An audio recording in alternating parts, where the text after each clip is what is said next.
Hello, Ramu. Can you hear me?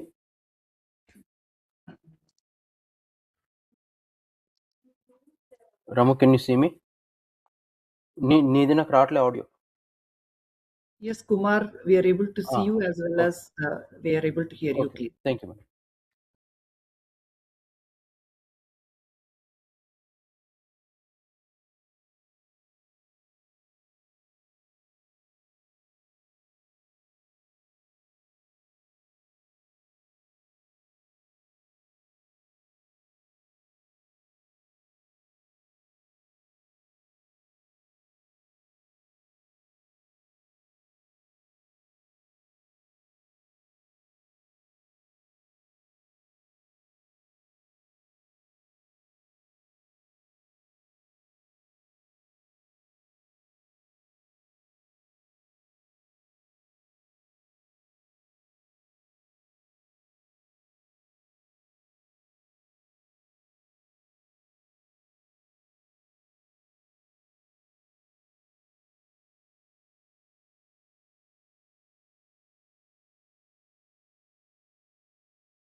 What? Is it audible? Hello. Yes, Ramu, you are audible.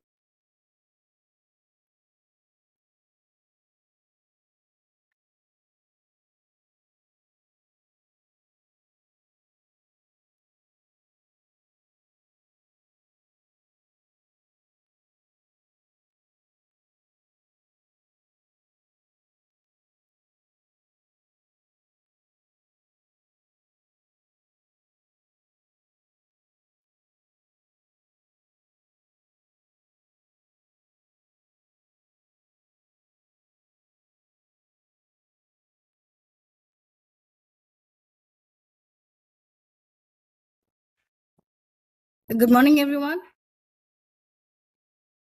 Can you hear me? Yes, madam. Good morning, madam. Okay, good. We Good can morning. hear you. Yeah. Just 10 minutes, madam. Please, some No, more I'm parts. glad. I'm glad I joined Yeah. in time. Sure. Thank Good you. morning, Dr. Sarath. Good morning, sir.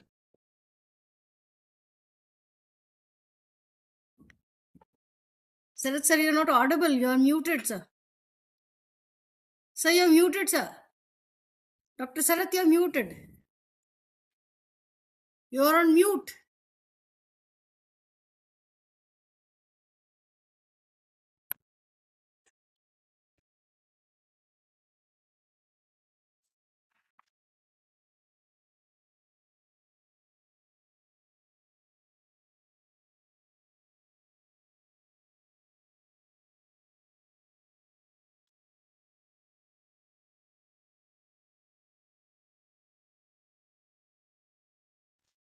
Will I mute it?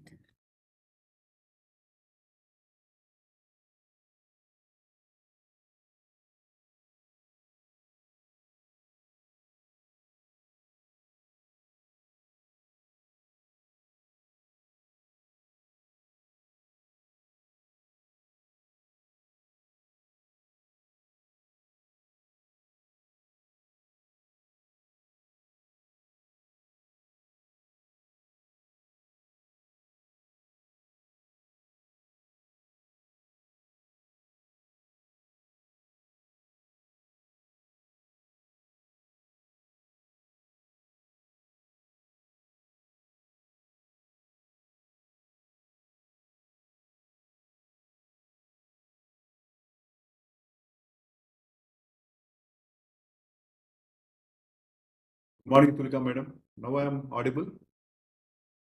Good morning, sir. Yes, sir. Morning.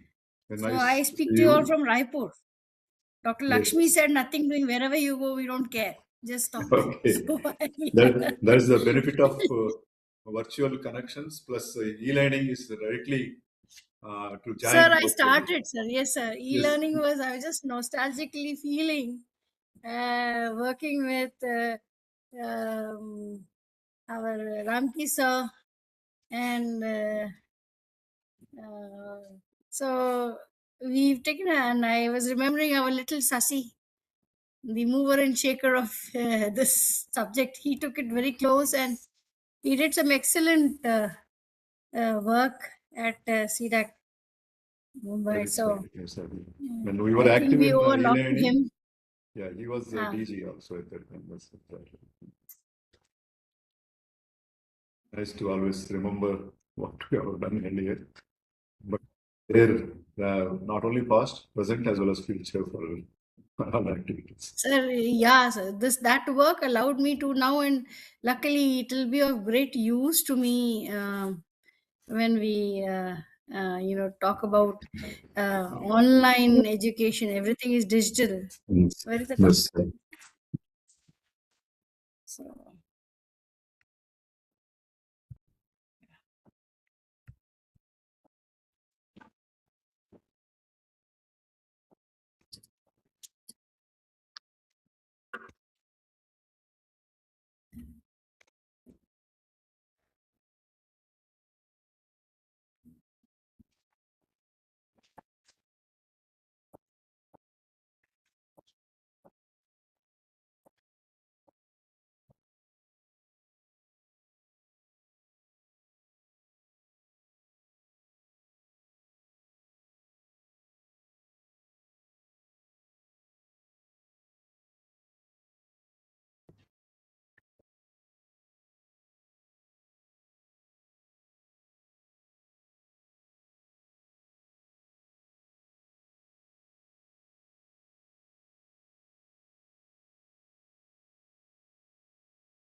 Very good morning, all.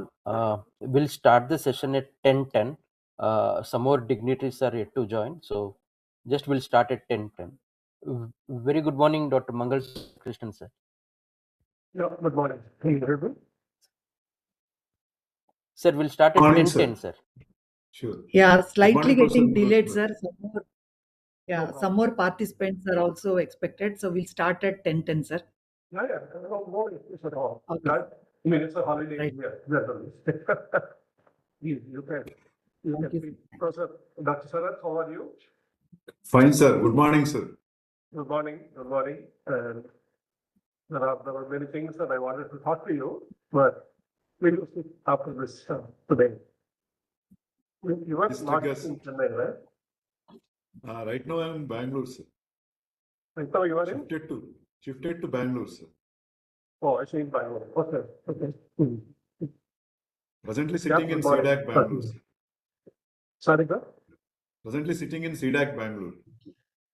Yeah, it's been some like 4 years. So it's, yeah. You are able to hear me well? Yes, sir. Yes, sir. What is the low We high, are sir? able to hear you. Good morning, Professor Mangalasundar, but I can't hear you loud enough. I'm in Raipur. Oh, good So you'll morning. have to speak louder for me. Good morning. Yeah, we are all at home, Good morning. individuals. Yeah, so it's nice to meet you. Nice to see you there. Joining. Sir. Yeah. Yeah. It's a pleasure to be, included in this discussion. It's a Yeah. feeling of nostalgia that I was sharing with Dr. Sarath. Yes.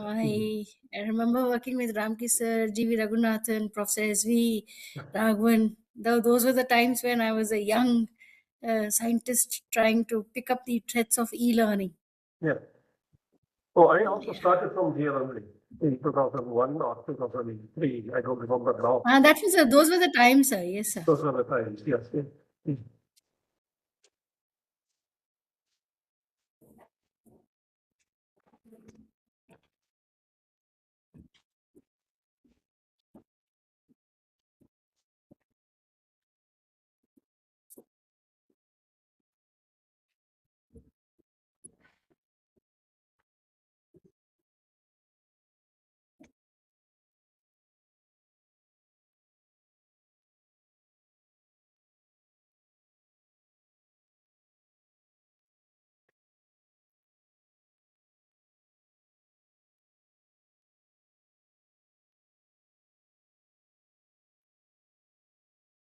That's good. All is good. Room दे दिया लेकिन room में दूर है मेरा अच्छा मेरे को भी चलते हैं कहाँ है क्या वो बगी लेके जाना पड़ेगा और मेरा कभी मतलब अभी देख के अभी देखेंगे हाँ ठीक है अब तो टाइम हमारे पास हो जाएगा तो चेकिंग है आप आराम से वहाँ पे जाके भी आप आपका सामान वामान भी हमने रखवा दिया है कोई जल्दी नहीं है अब तो ये हो गया तो फिर उसके बाद वो भी 12:30 आ जाए तो बहुत अच्छा है मालूम है कि वो लंच के पहले खत्म तो करेंगे हमारा फिर फ्री हो जाएंगे हम लोग फिर तुम्हारी साइट देख लूंगी आज आराम करूंगी मैं हाँ आराम कीजिए मतलब बहुत दौड़ा है यहीं पे हो जाएगा 2 दिन तो इतना भागा दौड़ी भी नहीं होता परसों करना चाहिए नहीं अब भाई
Very good morning.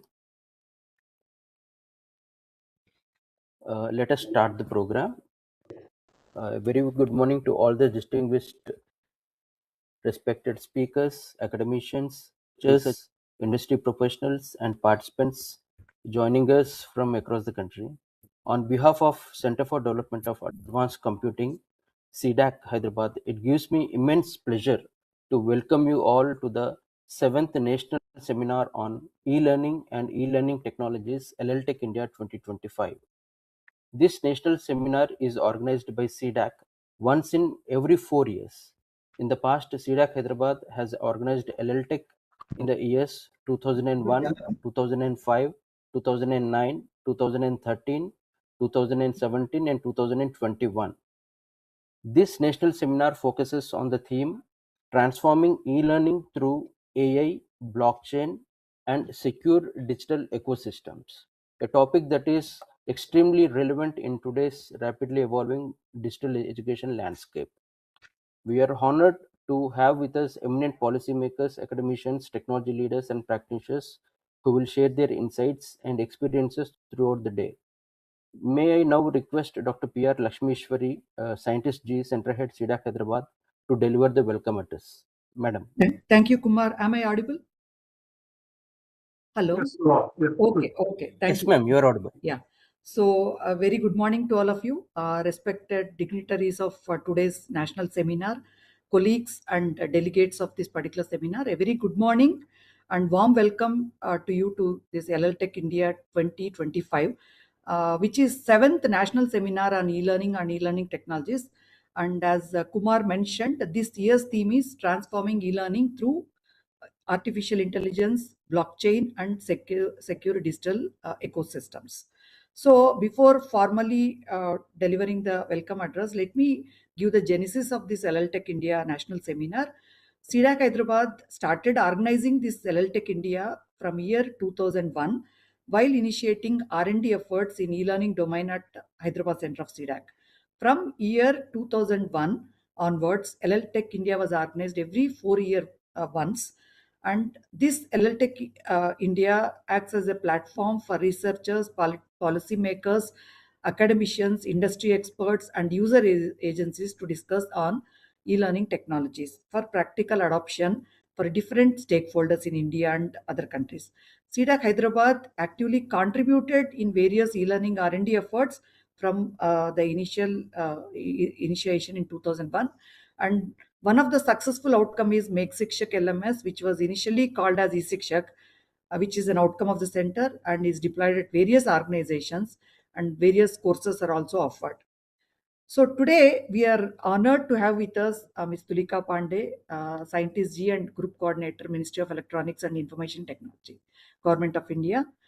Thank you, ma'am, for kindly accepting to deliver the inaugural address and for all the guidance and support towards various e-learning as well as the HRD initiatives of C-DAC. Once again, thank you. In spite of your travel, you have kindly agreed to spare time and address the participants in this particular national seminar. We are privileged to have with us Dr. Mangalasundar Krishnan, Professor Emeritus, IIT Madras. Sir would be delivering the keynote address. Sir is a key person behind NPTEL, driving the creation of free, high-quality online education content for India. Sir is associated with LLTech India from very long time. Thank you, sir, for kindly accepting to deliver the keynote address. We are honored to have with us our Director General, Sri Magesh Yatirajan, who would be delivering the presidential address. Sir actively supported and guided the team in wider adoption of Make Shikshak and in the design of various e-learning initiatives of C-DAC. Thank you, sir, for kindly accepting to deliver the address and to the participants of this LLTech India 2025. We are privileged to have with us Dr. N. Sharachandra Babu, sir, former ED C-DAC Bangalore and founder director of C-DAC Hyderabad. Thank you, sir, for kindly accepting to deliver and share your experiences in the domain of e-learning in this particular event. So we are also privileged to have with us Dr. M. Seshikumar sir. Sir would be joining shortly, who is a former ED of C-DAC Mumbai, who actively contributed to the domain of e-learning R&D and design of various e-learning solutions at C-DAC. sir would be joining, and we welcome him for this particular LTech India 2025. I formally welcome all speakers of today's seminar from startups and industry, BAS, I got Karmayogi, then user departments from such as Maharashtra Police, and all the colleagues from C-DAC centers who are working in this particular domain. They have agreed to share their experiences in this particular platform. So finally, I welcome all the delegates and invitees of today's event. Hope this seminar is going to be a great learning experience to each one of us. Once again, warm welcome to one and all to LTech India 2025. Thank you. Thank you, ma'am, for the warm welcome for today's seminar. It is now my profound privilege to invite Sri E. Magesh, Director General C-DAC. Sri E. Magesh sir is the DG of C-DAC and a distinguished technology leader with over 3 decades of experience in advanced computing and electronics. He is spearheading several national mission programs, including the National Supercomputing Mission, indigenous microprocessor development, and initiatives in HPC, AI, cybersecurity, quantum technologies, and next generation computing.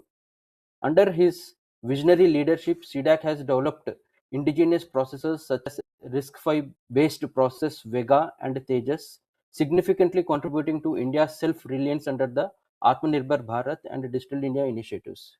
During his tenure, C-DAC has received numerous prestigious national and international awards for its impactful digital governance, healthcare, cybersecurity, blockchain, and e-governance solutions. Sri Magesh also held additional charge as Director General of CMET, where he guided advanced research in semiconductor material technologies such as compound semiconductors for high-power devices, ultra-high purity materials for National Semiconductor Mission, quantum and 2D materials, resource efficiency and circular economy through e-waste recycling, niche ceramic and composite materials for 5G and 6G communications. We are honored to have him with us today. Sir, I request you to kindly deliver the presidential address. Just a minute.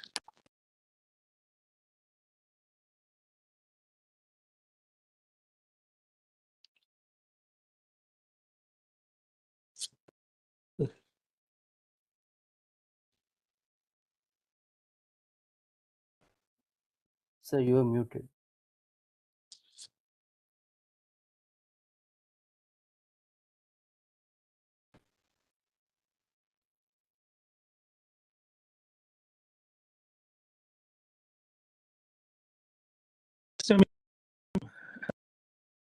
I'm doing seems it mode. Unmute. Continue. Something wrong.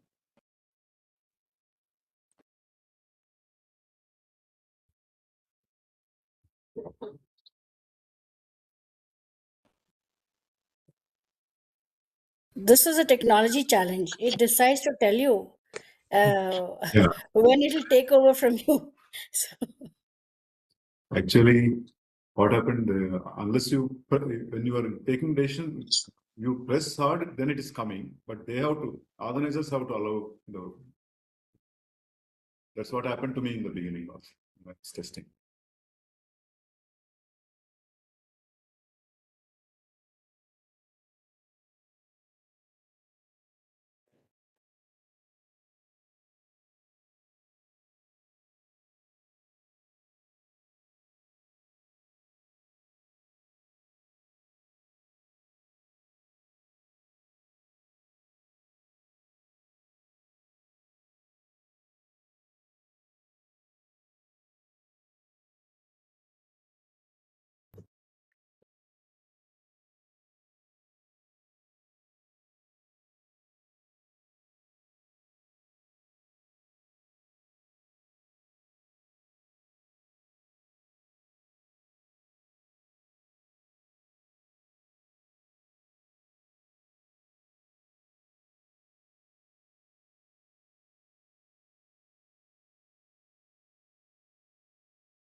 Kumar, I think you should unmute from your side as an organizer's side, like what you did to me in the morning, to sir also.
Hello, is it audible? Can you hear me? Yes, sir. You are audible, Yes. sir, now. You're Right, perfectly okay. audible. Yes, sir. Please go ahead, sir. Thank you. Thank you. Good morning. Good morning, Professor Mangal Sundar. Good morning, sir. Good morning, Sarad Babu. Good morning, Madam, Tulika Madam, and Lashmishwari, and my fellow colleagues, and all the participants of this one-day event. This being the 7th e-learning and e-learning related technology event. This is happening once in 4 years. Happy to be part of this. And if you look at C-DAC's history, when India was denied supercomputer, we started our own mission of creating supercomputer. At that time, we had difficulty in getting people who got trained in supercomputing. And hence we started this courses called PG Diploma in Advanced Computing, VLSI, Embedded System, and many other programs. Today we have more than 6,000 people getting trained every year, and this comes to a competitive exam. Just like a JEE exam kind of a thing, top people only join. And it's a very lab intensive course that they go through. And initially we were consuming more than 80% of this capacity. But today some are getting elsewhere, outside the industry, India and abroad. All because that C-DAC from the beginning had a practice of teaching what they do in the actual lab. So we preach what we practice, and therefore both our scientists as well as the students, they get equally trained in all the technologies they work on, and therefore they become very sought out in the industry, and we have seen that in the past.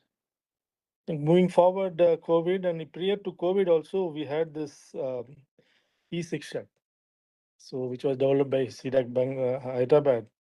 And subsequently, when we wanted to have a cloud model, so we moved on to Make Shikshak. That was the cloud version of the e-Shikshak.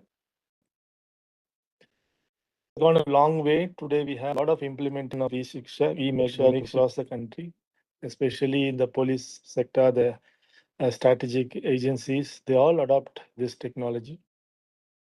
And in fact, we were a potential candidate for the Swayam platform when I was heading the Hyderabad Center.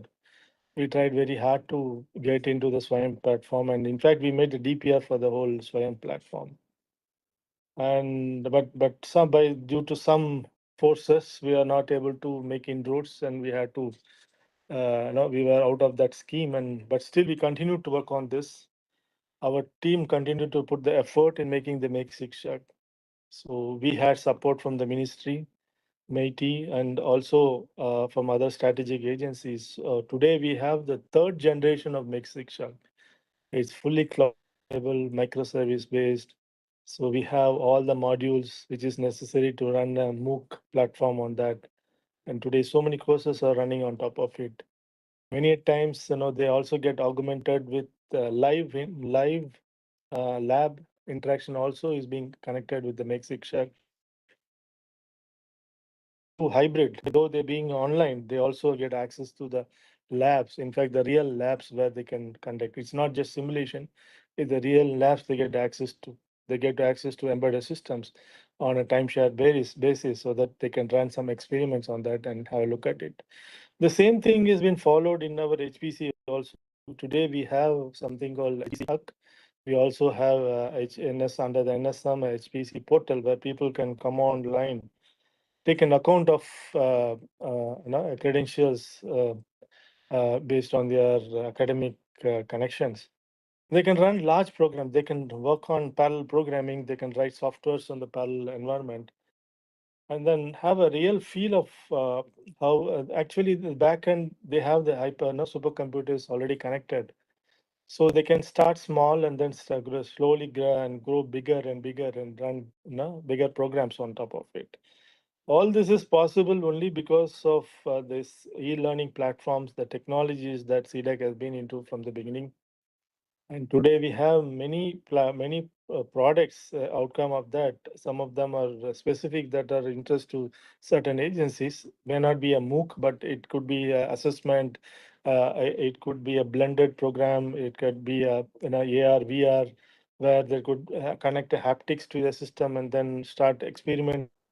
In fact, it has gone a long way in helping some of our um, less fortunate, mentally unstable, little mildly unstable, and autism affected kids. They are all able to make use of this platform, and we are able to make inroads into Andhra, Telangana, Karnataka, and across the Hindi belt. So we are able to deliver this kind of product, which we call as e-Sadhya. And many such institutes have benefited out of that, and students got, improved by using our platform. And though the COVID had helped our cause, but even before that, we were onto this. And the entire team, the academics, the IIT, which we are working with the Institute of Mental Health, NIMHANS, and other institutes who supported us in a large way to make this possible. And today we are moving towards augmented learning, virtual reality, and so on and so forth. It is important that we reinvent ourselves and make technology and solutions that keeps people interested and get connected, and also without getting any boredom onto the platform, they get on and then learn new things on the platform. Attention student is also very important. So there are too many diversions for people. So our team has worked on modules which are very short and crisp, so that they don't have to the attention doesn't deviated, but at least they get what is required for them from that particular module or a platform. So many things are happening, and today the day-long seminar also is going to bring out the new technologies, new ways of learning. especially on the e-learning and e-learning related technologies. I'm happy to be part of that, and I will try to spend most of the day today to listen to the experts who are going to talk about all the e-learning technologies that is going to come up. Once again, thanks all of you for being part of this program, and once again, welcome all of you. Thank you all. Thank you, sir. Thank you for your inspiring and visionary address, and also sharing the C-DAC initiatives in e-learning domain. We now move to the inaugural address. We are privileged to welcome Ms. Tulika Pandey, Scientist G and Group Coordinator at Ministry of Electronics and Information Technology, Government of India. With over 3 decades of experience, Ms. Tulika Pandey has been at the forefront of national capacity building and human resource development in emerging technology domains. At MIT, she leads large-scale initiatives that strengthen digital skills, secure digital infrastructure, and technology-enabled learning ecosystems, closely aligning with the vision of Digital India and future-ready education. Her work spans AI-enabled cybersecurity, advanced computing, and trust-by-design architectures, with a strong emphasis on technology-driven skilling, virtual labs, and industry-academia collaboration, key pillars of effective e-learning and digital education platforms. A respected technologist, policy leader, and researcher, Ms. Tulika Pandey continues to shape India's digital learning and innovation landscape. We are honored to have her with us today. Please join us in welcoming Ms. Tulika Pandey Madam. May I invite Ms. Tulika Pandey Madam to kindly deliver the inaugural address. Thank you so much, Kumar, for this such a nice introduction. So it's for me because I grew with this subject in India. Way back in 1997, 1998, we started to examine the possibility of reaching out, learning on digital structures on silicon. Basically, when we started microelectronics, many of the institutions and the faculties felt they did not know what microelectronics design is. So it really brings me to a very beautiful thought of how I grew and how I learned, and that learning and that experience with professor leaders like Professor Dr. Ramki at MIT. I worked under G.V. Raghunathan ji, and we had worked with Professor S.V. Raghavan and IIT Madras, and also, and they were all my gurus. I mean, I learned, and I should not forget, and I have to acknowledge Dr. Saratji. Dr. Kumar was there as my guide, as my coach, and a friend who very gently prodded in how to pick up the thread. So I fondly remember you, Sarat sir, in that capacity. And of late, it is my privilege that I have started to experience and learn with Professor Mangla Sundar. He's a very gentle, kind guide, and he's been very kind to me because I tend to sometimes lose the patience and want things very fast. I'm in a hurry for India to really master technology. And of course, under the leadership of leaders like the President Director DGE Magesh ji and others, C-DAC has been a key pillar for India to adopt technology, and it has really, I mean, look at any domain where we are now claiming that India can give a good, skilled workforce, or give the right technology solutions, or the aspect of inclusion. All of that has C-DAC at the core. So Dr. Mageshji mentioned supercomputing, but even e-learning, the key learning that is now the key technology that will be required for the digital format of learning, C-DAC had been at the core.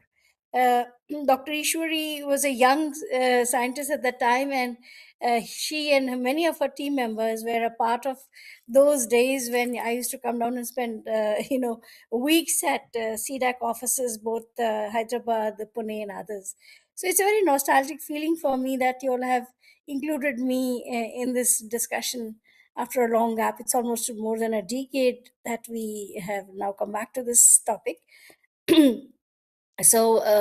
And it has really helped me, because now when we are looking at digital learning, I mean, we are talking about learning platforms, I mean, educational platforms.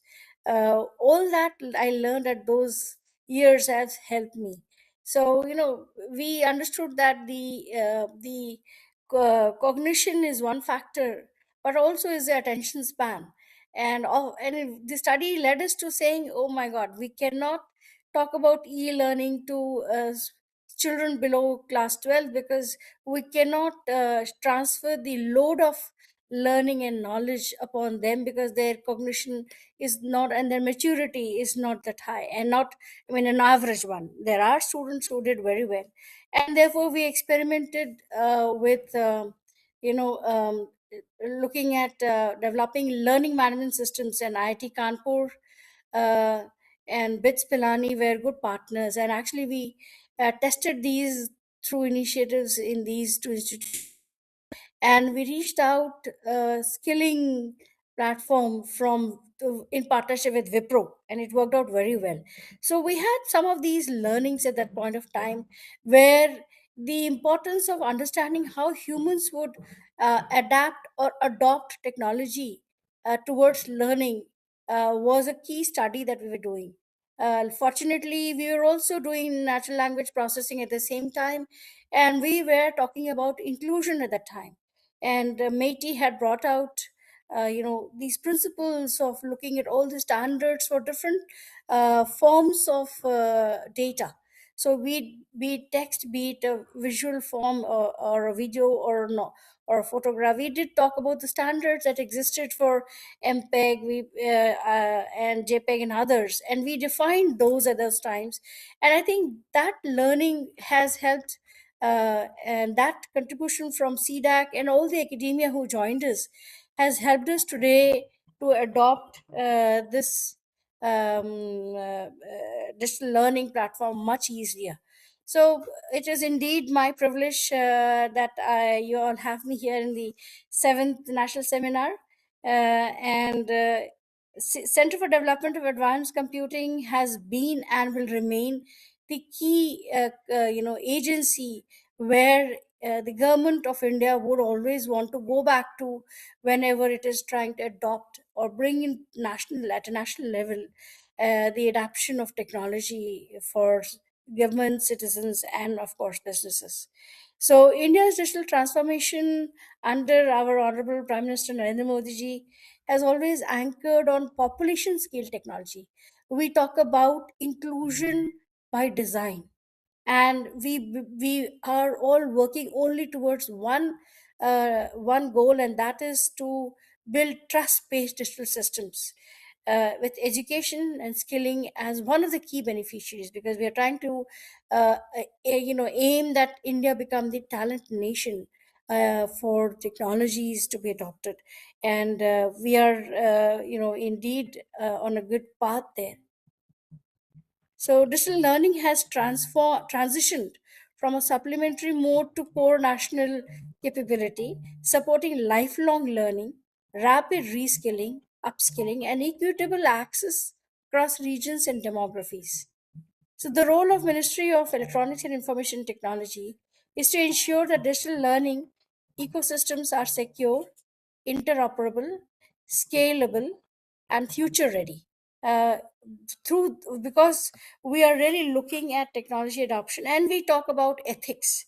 I mean, be it artificial intelligence, or be it data collection through internet of things and others. We always talked about what should be the ethics for data access and data use, right? And we are lucky that we have the DPDPA, the Digital Privacy Act, now for us to really help us and help technologies and service providers for this. So, how do we look at METI's Human Resource Development Initiative? You all are aware that India, the NILIT Center now has set up its digital I'm so sorry. My other meeting is started. My worry is. So we are looking at. So we are looking at. So sorry. Yeah. So we are really looking at how do we look at talk about a uh, digital learning platform, and the Nail It digital platform has been launched recently by our honorable minister. And what we are really aiming there is to look at uh, not just a scale of reaching out different skill courses, but also a credit equivalence that could be built across different agencies and different organizations who are offering similar skilling courses. What's important is we build a national framework which ensures that we maintain a standard learning access for all the citizens of the students and other professionals who are using our platform. So what's important is to aim at bringing in the credit equivalence, but we're also, as also mentioned by Magesh, what is important is we talk about the right assessment. One key thing that I have been able to, in my short time of a year, understand is our certifications are not specifying the specific skill sets that we own. And in today's world where we talk about technology being the key workforce assessment model, we really need to know whether someone is an excellent has analytical skills, or has programming skills, or has the right business skills, or is somebody who has a deep learning and mathematical modeling skilling, such that we can talk about excellent tool development or technology development that can be deployed for specific requirements. So our Métis initiatives we are emphasizing indigenous technology development. We are talking in terms of standards compliance. We're talking multilingual access, and we are always talking about deployment at scale across education, governance, health, and security sectors. Now, with this focus, we are very clear that we need to bring in a trust in e-learning systems, which is very critical, covering assessment integrity, which is today the key, because we now are not depending upon an institution's value in the ecosystem, but we're looking at the specific individual and his key abilities to be able to use his skill set wherever required. So what's important is, and which all of us are agreeing here, is that assessment today, and maybe we look at a very smart way of assessing through gamification and others, we will be really benefiting. And when I mention these, I only mention these because of the technologies of artificial intelligence that today will be a good guide for us to develop such ecosystems. So what's important now is we have heard about how make shikshak is now an element which is used across by the defense sector and many others. So we know that CDAC is in the right road, has the right roadmap, and is on the right path. The question is now, what more? So we have online labs, and already mentioned by again Sri Magesh, that we're not just talking about the learning content, but we're also talking about simulation models online, and we're also looking at actual lab experiences also becoming reachable to accessible to those who are at difficult terrains, where we do not have the brick and mortar, the physical prowess, those institutional setups that would have helped them to get that learning. So we are now in India tapping technology for filling up these gaps. And like I mentioned, inclusion of those people will not be a one way that we are giving.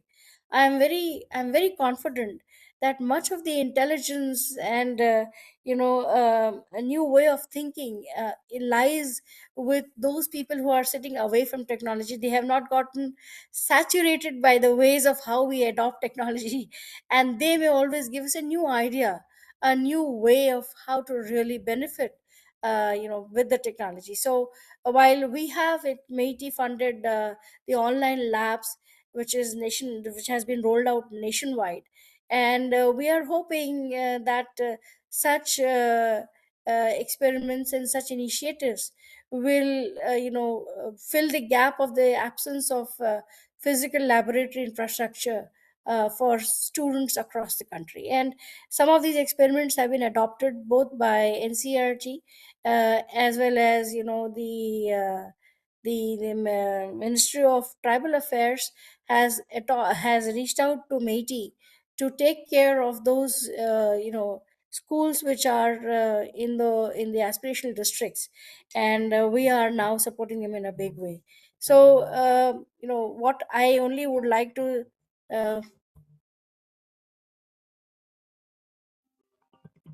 say that the my god the only thing, okay, let me close my talk quickly because I am under a lot of so what is important is when we look at e-learning platform, we set those targets as to what we really want to achieve, and somewhere we really need to look at LL Tech as something that will bring in all the stakeholders. So at one end we have technology drivers, and we have those who are bringing in a lot of technology solutions for the e-learning platform or the digital learning platform, which is going to be the key model that you'll see in the very near future. I would like to share a small dream that I have, and I've been repeating this. Is India now is transforming from a brick and mortar model to its old model of gurukuls, where the students experienced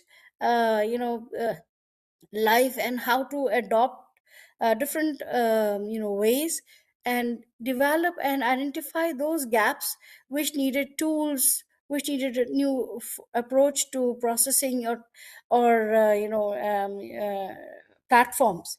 So if we can do that, the future gurukul, the modern gurukul that I am foreseeing is um, no, instead of those state classrooms, we have these labs, open labs, where we have different tools.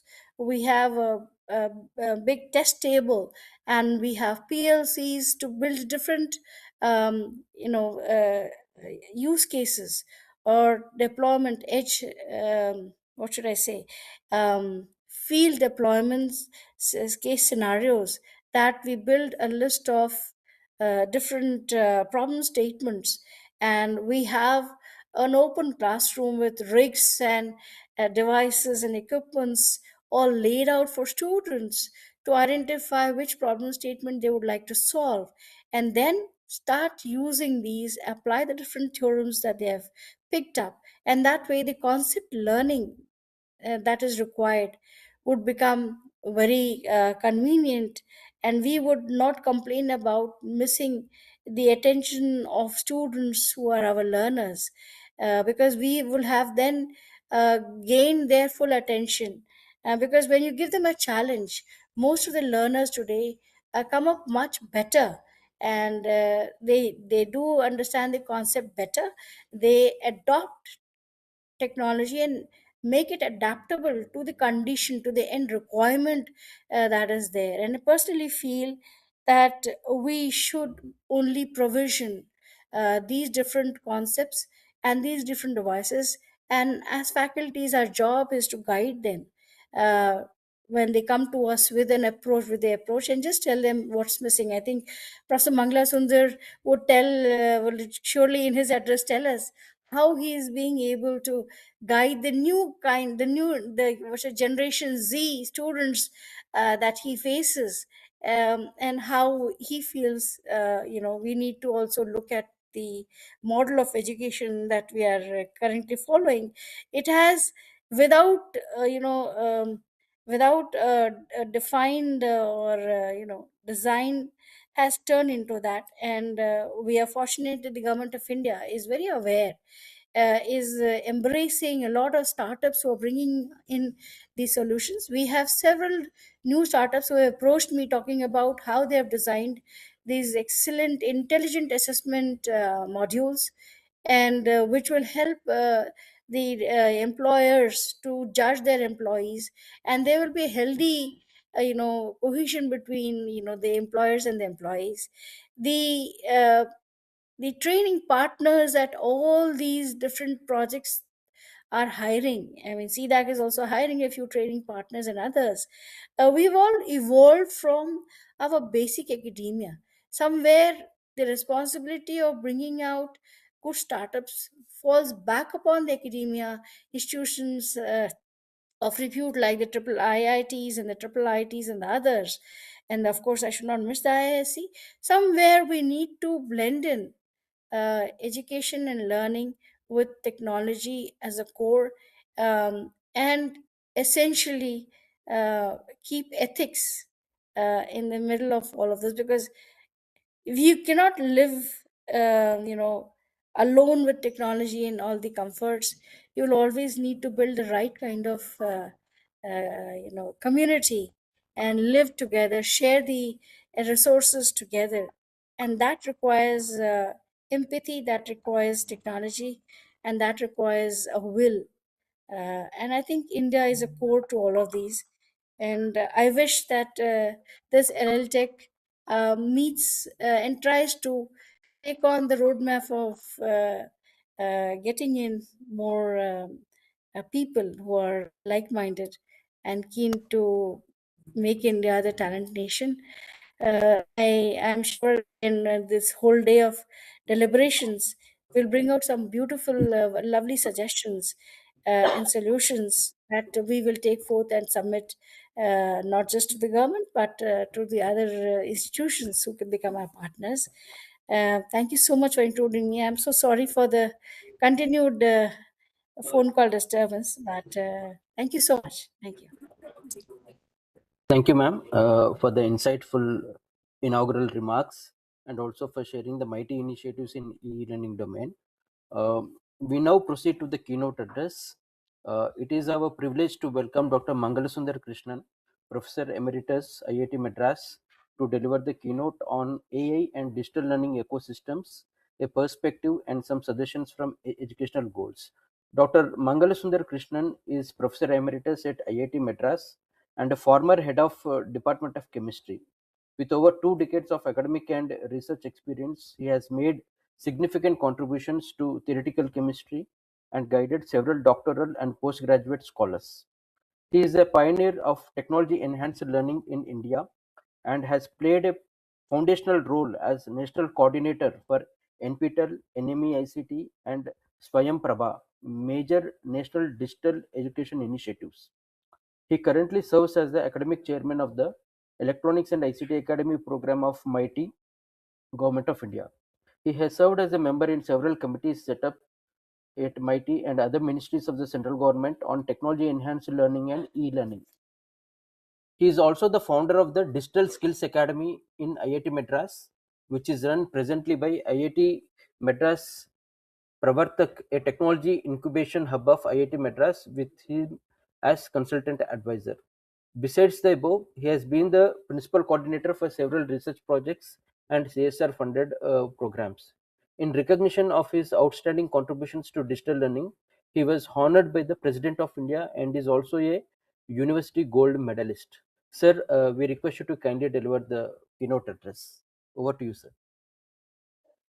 Thank you, Bob, and also my distinguished participants, panelists, and all those who are interested in e-learning.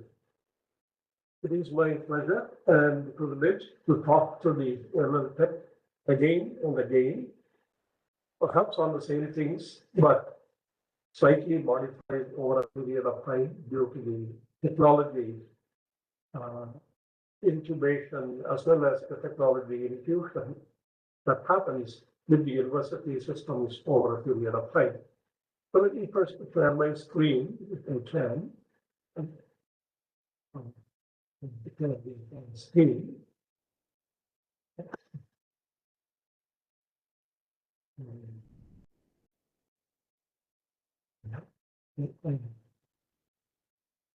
Are you able to see? It's coming, sir. Yeah. Now let me go to the PPT.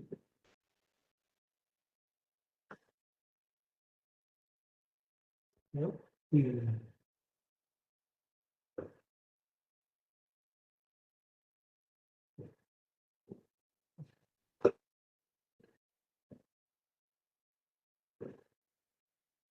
My mouse is also getting slower like me.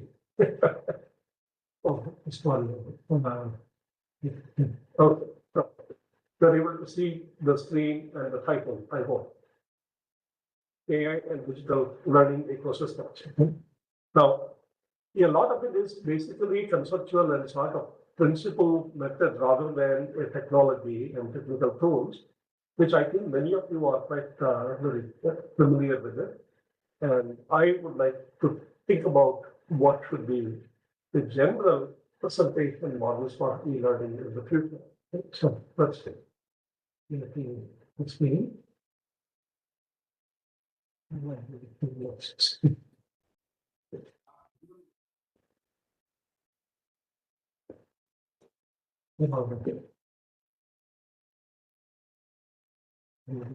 Yeah, of course, I want to acknowledge all the help that I have received in the IIT system as well as the ministry.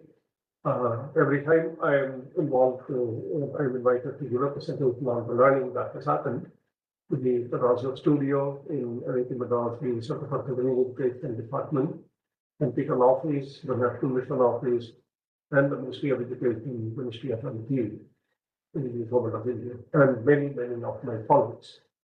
So some of them there are many, but these are singularly some of the most important and influential individuals in my career. Professor Paul Goodman, he is no more unfortunately, but he was from Carnegie Mellon from the School of Management Studies. Professor R. Natarajan, my first director in IIT Madras, Professor M. S. Anand, the next director. He was, of course, the principal coordinator at IIT, Professor Amit Ray, who is also unfortunately no more from IIT Kharagpur, but he was the e-learning expert in India who taught us a lot. Professor Srirasan from IIT Kanpur, and then in many other institutions. These are people who have helped me learn many things. So this is a brief organization, but don't worry about the details. I'll skip some of them. The presentation is already with you, and it is generally simple enough for you to kind of read through this. So I'll talk a little bit about the framework of education today, the scenarios, and the transfer processes that we have enacted in the last several years using SWAYAM and MPCAL and offline, both online methods. A brief introduction, of course, on AI tools and AI processes. I myself am working with some of these, and I'm learning how to use them better. Of course, my students help me a lot more on this. Then basically how do we use arts and sciences, AI and ML for the understanding of the principles and so on. Blockchain, of course, very important, and I believe that there is something, it has a very special role in education. I'll briefly mention that. And then the roles and responsibilities of the faculty in the coming years. So, let's step on. The next 16.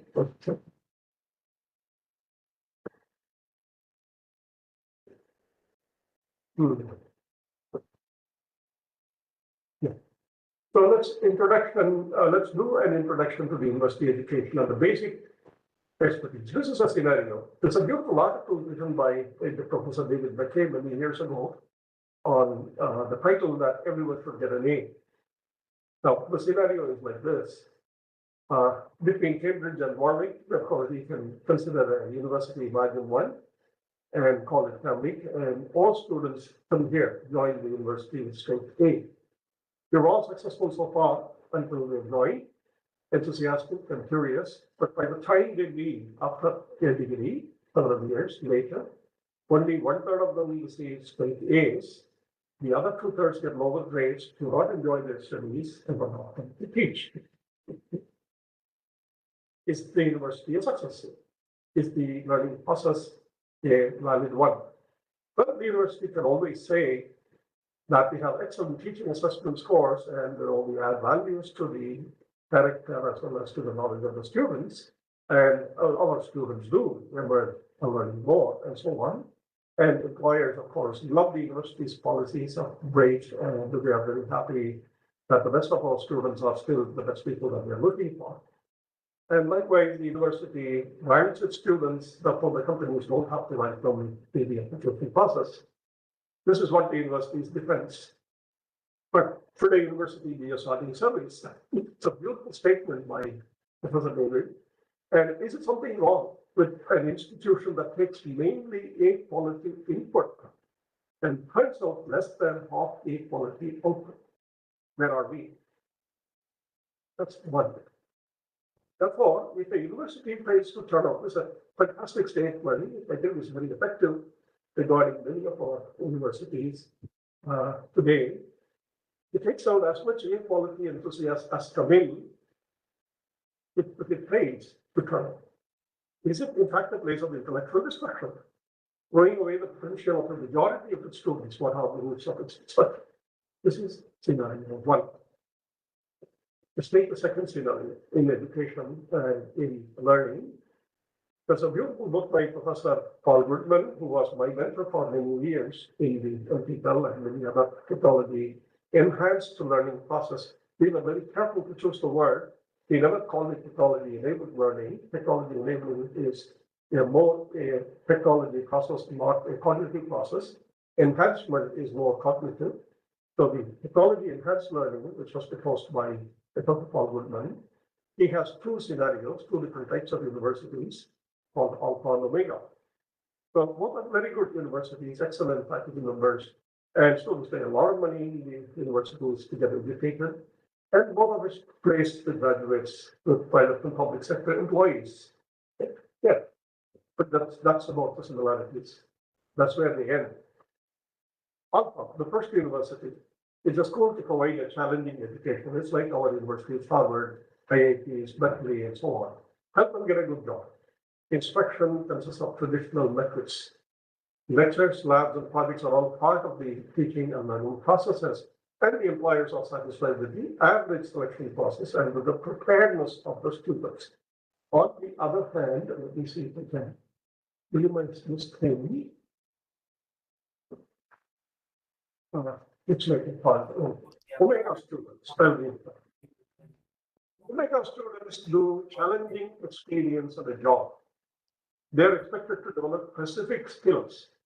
The Omega does not advertise that it will offer a fixed program, but it will rather offer a program that the students will be interested in with enough technical expert. And team-based projects that real-world problems will be solved on. Qualitative and quantitative problem solving skills, as well as the employer's satisfaction with the preparation for job readiness, as we call it. So you have these two. There are two universities, both of which have a direct learning contract, but in Alpha it is implicit, in Omega it is explicit. It is important, therefore, for us to have a clear organizational learning contract between faculty, students, and the administrative. E-learning forms a part of this contract as a methodology and the process, as a technology, as a tool, as a guiding service, whichever way you call it, okay, is part of it. The credit transfer and credit framework that we prepare for the students to have should facilitate the fulfillment of the learning contract that they sign with the university, either explicitly or implicitly. Yeah, beautiful book. I would request every one of you to have a go through it carefully. Then we which are discussed. This is a roughly a triangular like thing. I mean, it's equilateral, not necessarily, but in general, we need to worry about all the three domains. The top one, the content, open educational resources, which the modern technology in the last 25 years has enabled us to get in large numbers. And then on the left side, you have the certification method, online assessment and credits, and these students in the beginning. And on the right side, of course, what is closed is the skills certification, what they are covering up with employment, career accreditation, and reskilling. So this is basically covering everything that a university should be able to provide, depending on the student's choice. Therefore, the faculty and administration and supporting staff must be able to cater to these needs in the current program. The last concern is not necessarily, but in this particular presentation, this is the last one that I consider pedagogical and andragogical methods. The pedagogical methods basically are a driven process, therefore it's for younger students and children. The andragogical methods are assisting processes, and therefore they are meant for adults. And the choice of their implementation program works. How do we do that? Therefore, it's important for us to revisit these traditional paradigms of learning using AI and ML and the avalanche that is happening right now. Okay, now I really have to see if I can post it up. Just give me a minute. Yeah, okay, no, I'm very happy with that. That's it. Perfect.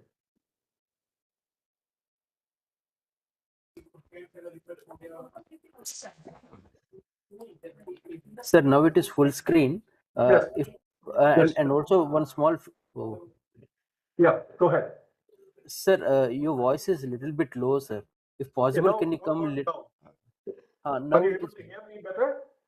Now it is better, sir. Somewhat better. Okay, no, that's because I'm wearing a hearing aid, which is very loud. It's slow. Okay. Okay, Sir. now I should be able to listen. Can you hear me now better? Yes, sir. Yes, sir. Now it is better. Very good. Okay. So let me talk about the pedagogical as well as the andragogical models. As you see, these are the learning models, and these are definitely not exclusive, or they are not entirely independent of each other. There is a lot of overlap, but largely the pedagogical model is for the children, where the instruction and the teaching methods are directed, and the learner depends on the director, namely the teacher. The teacher decides what is to be learned, when it is to be learned, and how it is to be learned. On the other hand, in the andragogical model, the learner is directed through self-directedness and also moves from the teacher dependency. Teachers facilitate this movement. Likewise, there are other processes like transmission of content, whereas andragogical being experiences, and learning organized into standard curriculum in pedagogy, while learning is organized as the learner-centric or life application-centric learning models for the adult, and likewise the subject-centric learning versus competency-based learning. So these are models that we have in learning. E-learning and e-learning tools must use these peripheries in order to define their programs.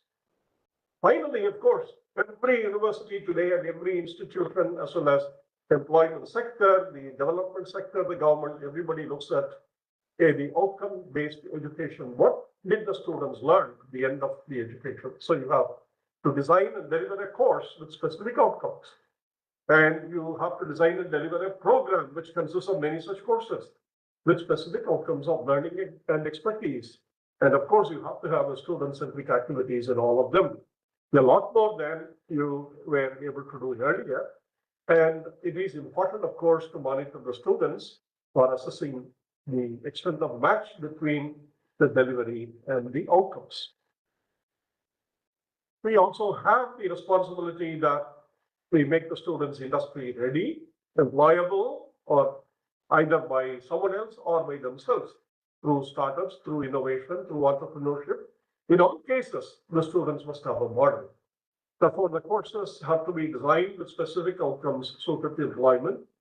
Skills are extremely important, and the dynamic requirement for the industries which are evolving. Therefore, the learning is not static, but it's changing. not forgetting the past, but including them in a very effective way so that the learning and the skilling and upskilling goes in a continuous manner. Of course, there is a standard model of NEP. I will leave this out of the current discussion. All of you have the document of the National Education Policy. This and the next slide I would not discuss much, but it's very important that we need to revamp the curricula, pedagogy, assessment, and the student support. Now, let me also skip this. The current challenges that we have with students, particularly challenges also to the students.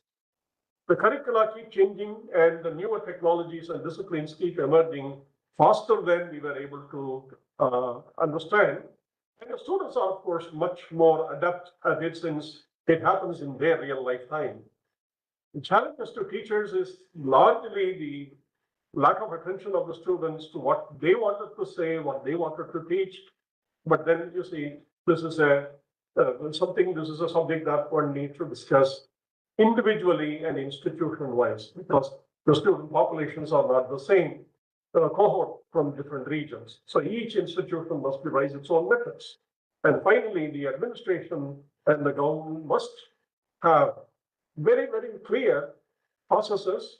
Namely, we have to make sure that unmotivated students are also given some expertise and even sometimes employment. Otherwise, today we are all worried about NIR and other ranking processes, and it's very, very important for all of us.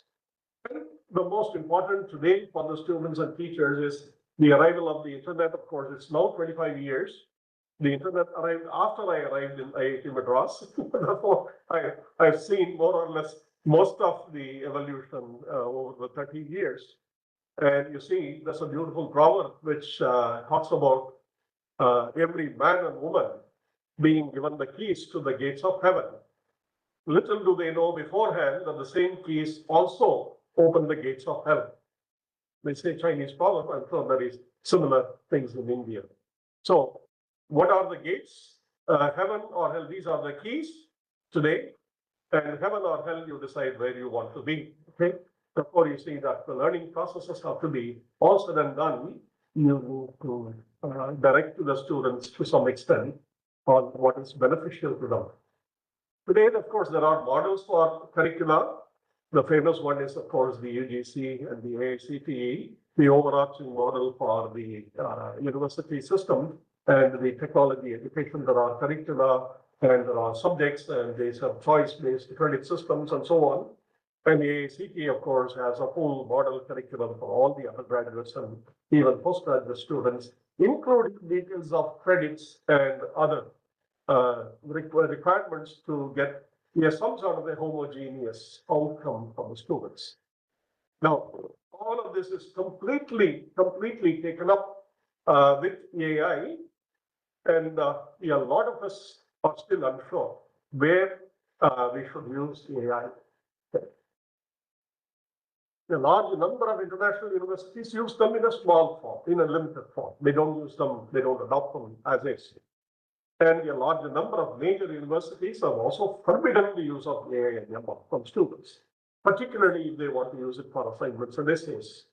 So there is a unwritten or sometimes even written agreement between the student and the institute that they will not violate to this contract. And of course, the students use ChatGPT, Google Gemini, OpenAI tools, and many others for quick responses, and it's very difficult to monitor. This is the learning scenario. A beautiful lecture on this, on the use of AI tools in higher education by Dr. Shelby Lamar is there in the internet, and I think I have given you the link. My presentation contains this link. Please spend some time listening to the video. It's about an hour plus. I think, yeah, it's 1 hour and 4 minutes or something like that. But it's very, very clear in terms of what are the roles that we should have and what are the roles that we should be allowed to perform in the institutions. Now, again, compare the implementation of AI technologies in the universities across the world There are three different types of universities, roughly. The first one is a large number of them using AI in some limited form.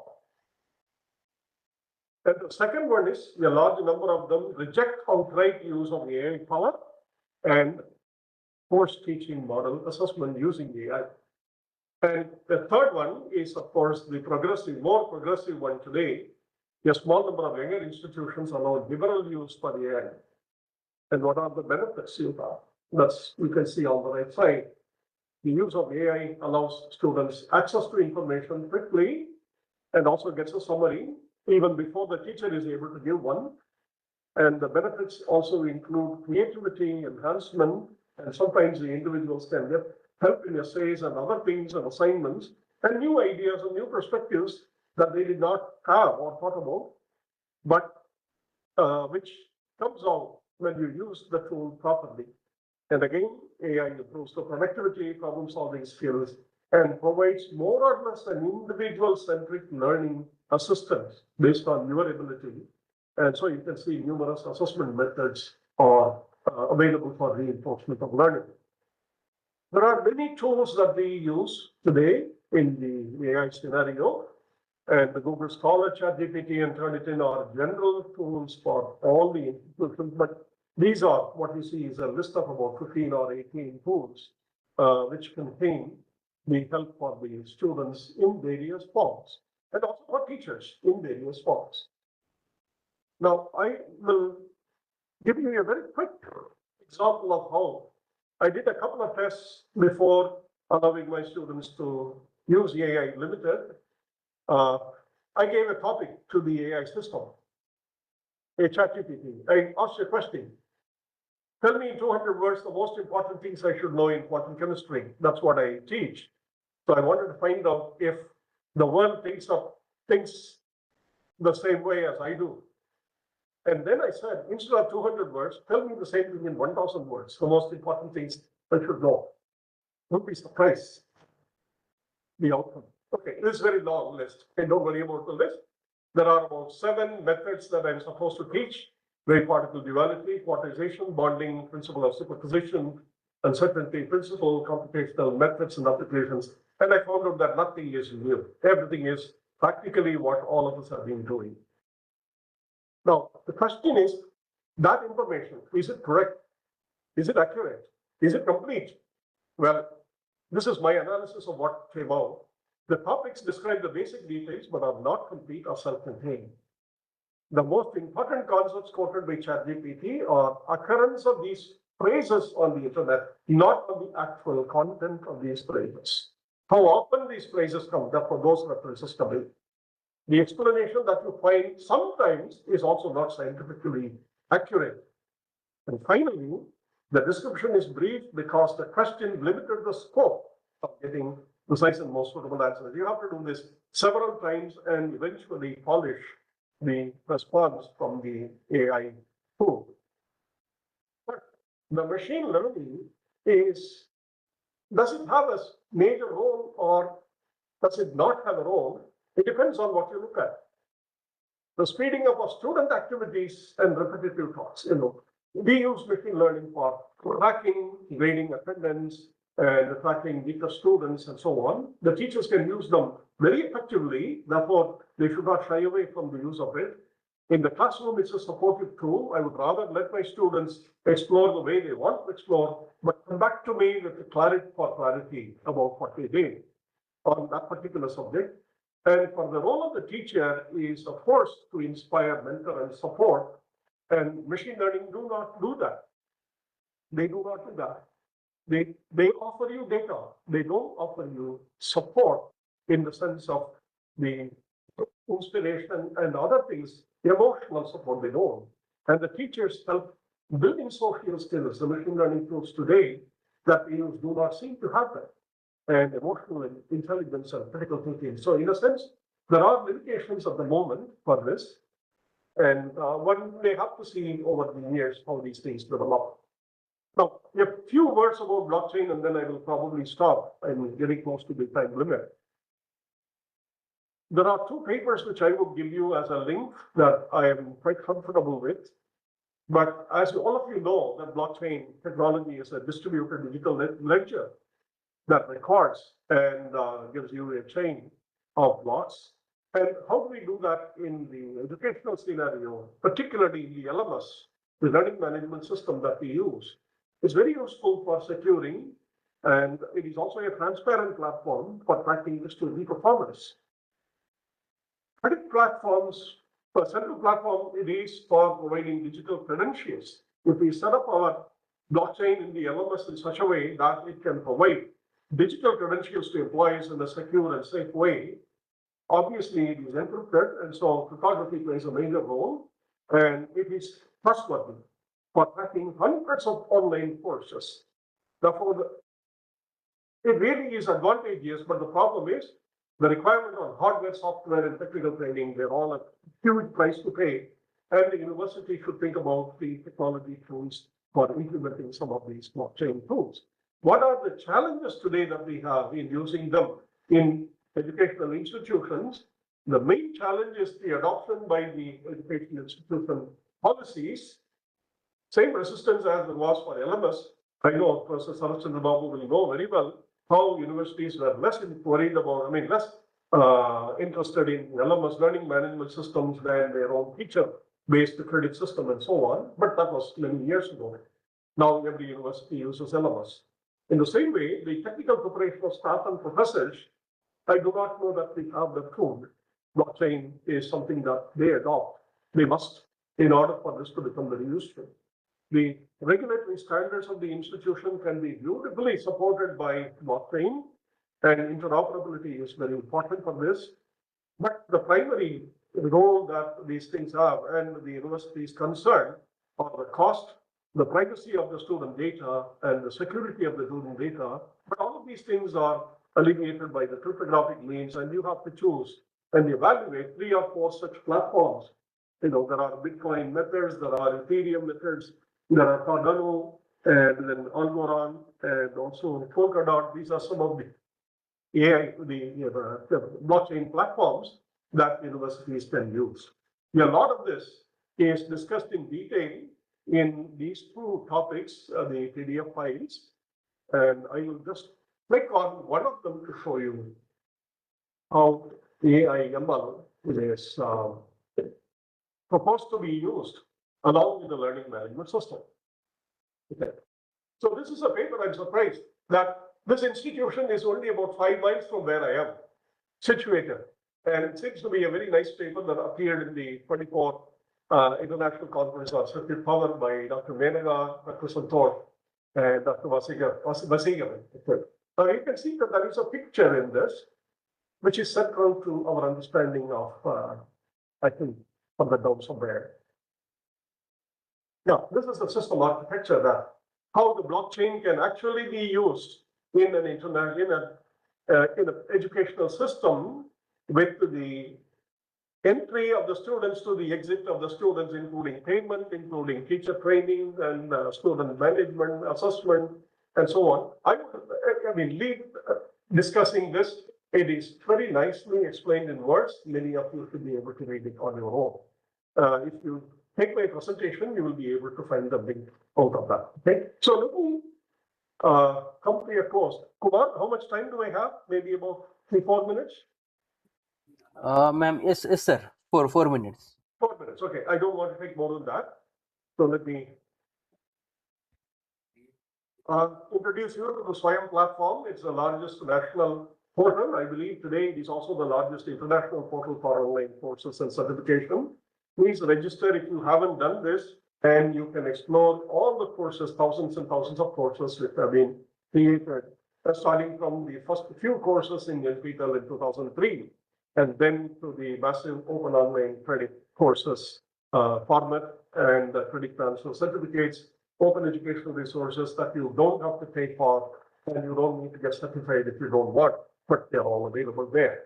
And the Swayam provides you training, faculty development programs for faculty, and also it provides higher education certification and higher secondary school certification courses in the same platform, and a lot of teacher training program and certification programs, all electronically and all through the online teaching learning methods. And for the future, of course, there are skills and training, including Swayam Plus, which has been launched last year by the Government of India, the Ministry of Education. The Swayam Plus provides skilling courses and employment-oriented courses. And certificates of merit and the recognition of domain expertise are all possible in these certificate forms. And it provides a very large online learning and certification of students of foreign universities. And through diplomatic mission, we have been able to offer these kind of programs to other countries. Finally, most important in India is the multiple language offering and translation of courses into Indian and European. All of this is through the e-learning methods, and a large number is now being built. The learning process is something we're all familiar. I'm going to quit this because this is about the pedagogy and the process of a teaching learning system through the LMS or through any other methods. And you're all familiar. Let me just quickly leave these things for you to read. You are familiar with the Wikipedia rules taxonomy of the 6 application learning models, learning levels, and in a taxonomical way from the knowledge base, which is remembering things through the evaluation, which is in fact a discovery level. So you are all familiar with that, and if not, this is a standard pedagogical process which many universities today adopt. So the assessment types, I would only request that if you are interested in the university education, make sure that large class online, the assessments stay to taxonomy levels 1 and 2, and medium-sized classes and grouping into small groups. You can go up with a little more specialty in taxonomy level 3, but anything more than taxonomy level 4 usually involves research methodology and extending the assessment to a very detailed level. Okay. Now, this is my final statement. This is the last screen. Teaching is a short duration delivery for all of us. Learning is a lifelong experience, even for some of us who want to continuously learn while we teach. Therefore, accessing the classroom is on demand. E-learning and e-tool technologies help this enormously. And I request the teachers and everyone who provides this platform to provide the assessments regularly. Let most of them be self-assessment. Don't worry about assessing the students as A, B, C, D, etc. No. I think the system today is less and less favorable to the grading of the students more than providing objective assessments as to what the student is capable of delivering.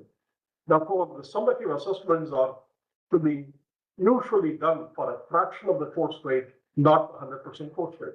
But the one in green is extremely important.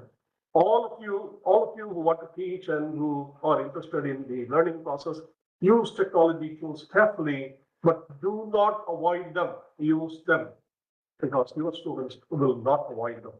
They will use them. Okay? Thank you very much for your attention, and also for the pleasure you have given me to talk about some of the experiences I've had over the last several years, maybe 2 or 3 decades. And I want to thank LLTech for initiating me into this in 2001 with Sarachandra Babu running this program. And I remember 5 days I stayed in C-DAC Hyderabad. I learned many, many things, and I continue to learn. I am very happy that I'm still becoming, I'm still a part of the LLTech and the LLTech's the development of teaching learning methods. My best wishes to all of you, and I hope that you will have a wonderful day ahead of this lecture. Thank you. Thank you, sir. Yeah, let me stop sharing the screen. Thank you, sir, for the thought-provoking keynote. Thank you. Yeah. Thank you very much. May I request my colleague, Mrs. Vijayalakshmi Madam, Scientist G, to deliver the vote of thanks. Yeah, good morning, all. Respected dignitaries, esteemed speakers, dear participants, and colleagues from C-DAC centers. On behalf of C-DAC, it is my privilege to propose the vote of thanks for this inauguration session of the 7th National Seminar on E-Learning and E-Learning Technologies, acronymed as LLTech 2025. We are deeply honored to have presence of Professor Mangal Sundar Krishnan, Professor Emeritus IIT Madras, and for delivering the keynote address. Being a pioneer in MOOC initiatives, sir, your profound insights, vast experience, and thought-provoking ideas have greatly enriched this program since its inaugural edition. We are also honored to have the gracious presence and the inaugural address of Madam Tulika Pandey, Scientist G and Group Coordinator, Ministry of Electronics and Information Technology. Madam, we sincerely thank you for consenting to be amidst us despite your busy schedule and sharing your valuable perspectives. Your continued patronage to initiatives of our center is indeed a pillar of strength to us.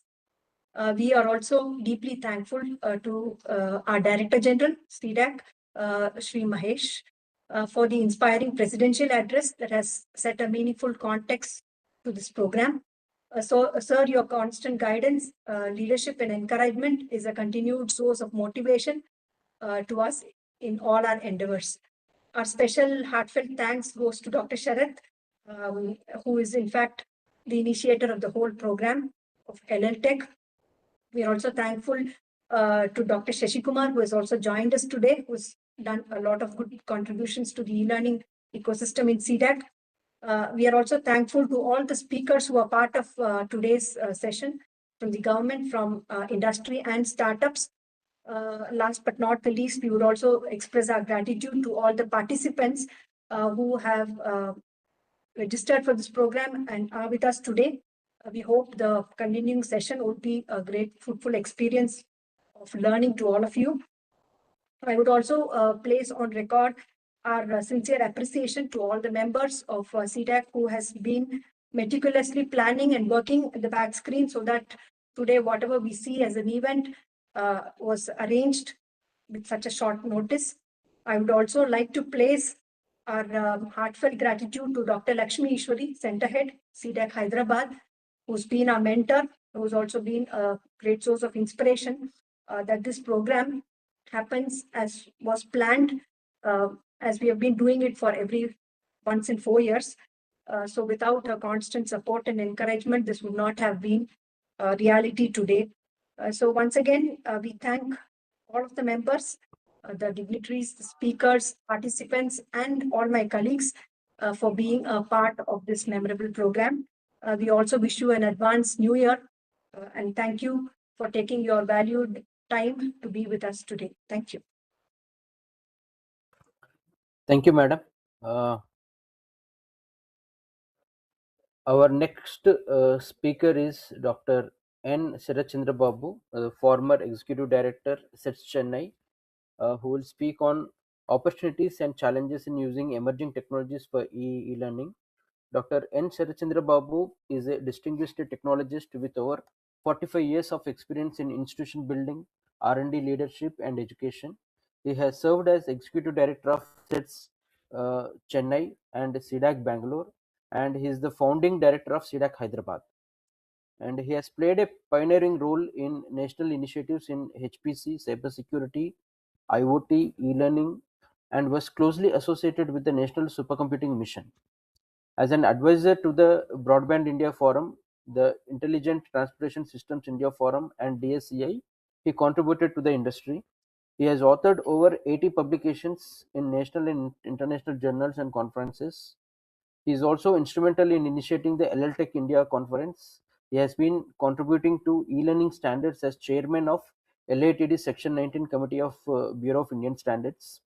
A recipient of the Vasvik Award, IEEE Lifetime Achievement Award, and C-DAC Leadership Award, Dr. Sirachandra Babu is a senior member of IEEE, fellow of IETA, and a life member of CSI.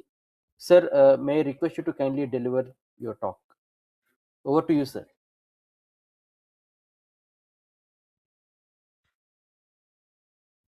Sir, you are muted, sir. The audio is muted. Yeah. Thank you, Kumar, for your nice introduction, and I look forward to for this LL Tech to learn from my side, because we always talk about learning as a lifelong learning. So I am here to learn more than what I can contribute, but definitely I try to talk something on the given topic during this time. Do we make the presentation share from my side? That will be because I have Yes, sir. always I had a small problem, so I have asked my colleague here, C-DAC Bangalore, to help me. Just Yeah, I will start please sharing, share, sir. then I will start.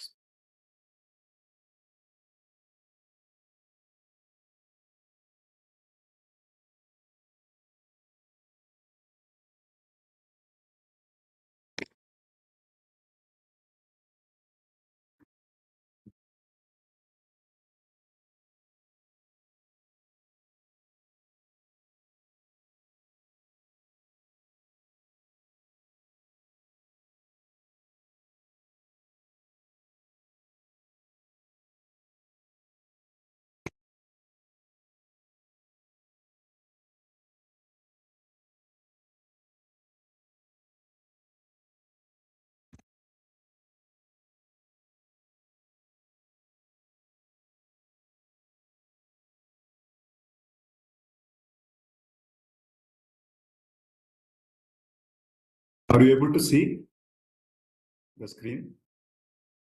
Hello? Yeah, it's Yes, sir. good. Yes, sir. We are able to see. Yeah, yes, sir.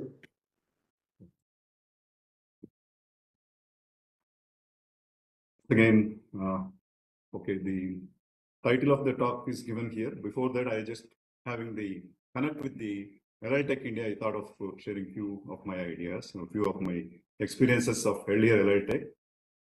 The LI Tech first version started in 2001 in the gracious presence of that time Department of Electronics present MeitY Secretary Raju Ratan Shah, who chaired, and in the presence of our Director General, former Director General Ramki sir. That is first time we thought as a C-DAC Hyderabad, an R&D has to start in which area, and we were actually focusing at that time the Advanced Computing Training School, which IED DG Magesh has already informed to us. So we thought that why not we look at that time the technology, the computer-based training was quite prevalent in the 90s and all that.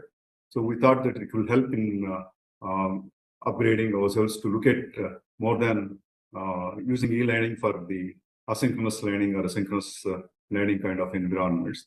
That's how we started. And then when we were not able to conduct it, though we kept 2021, then 2001, we found that it's not easy for us as a small center to conduct every year a national conference. That time still we were doing the physical activity. Physically, we were conducting LL Tech.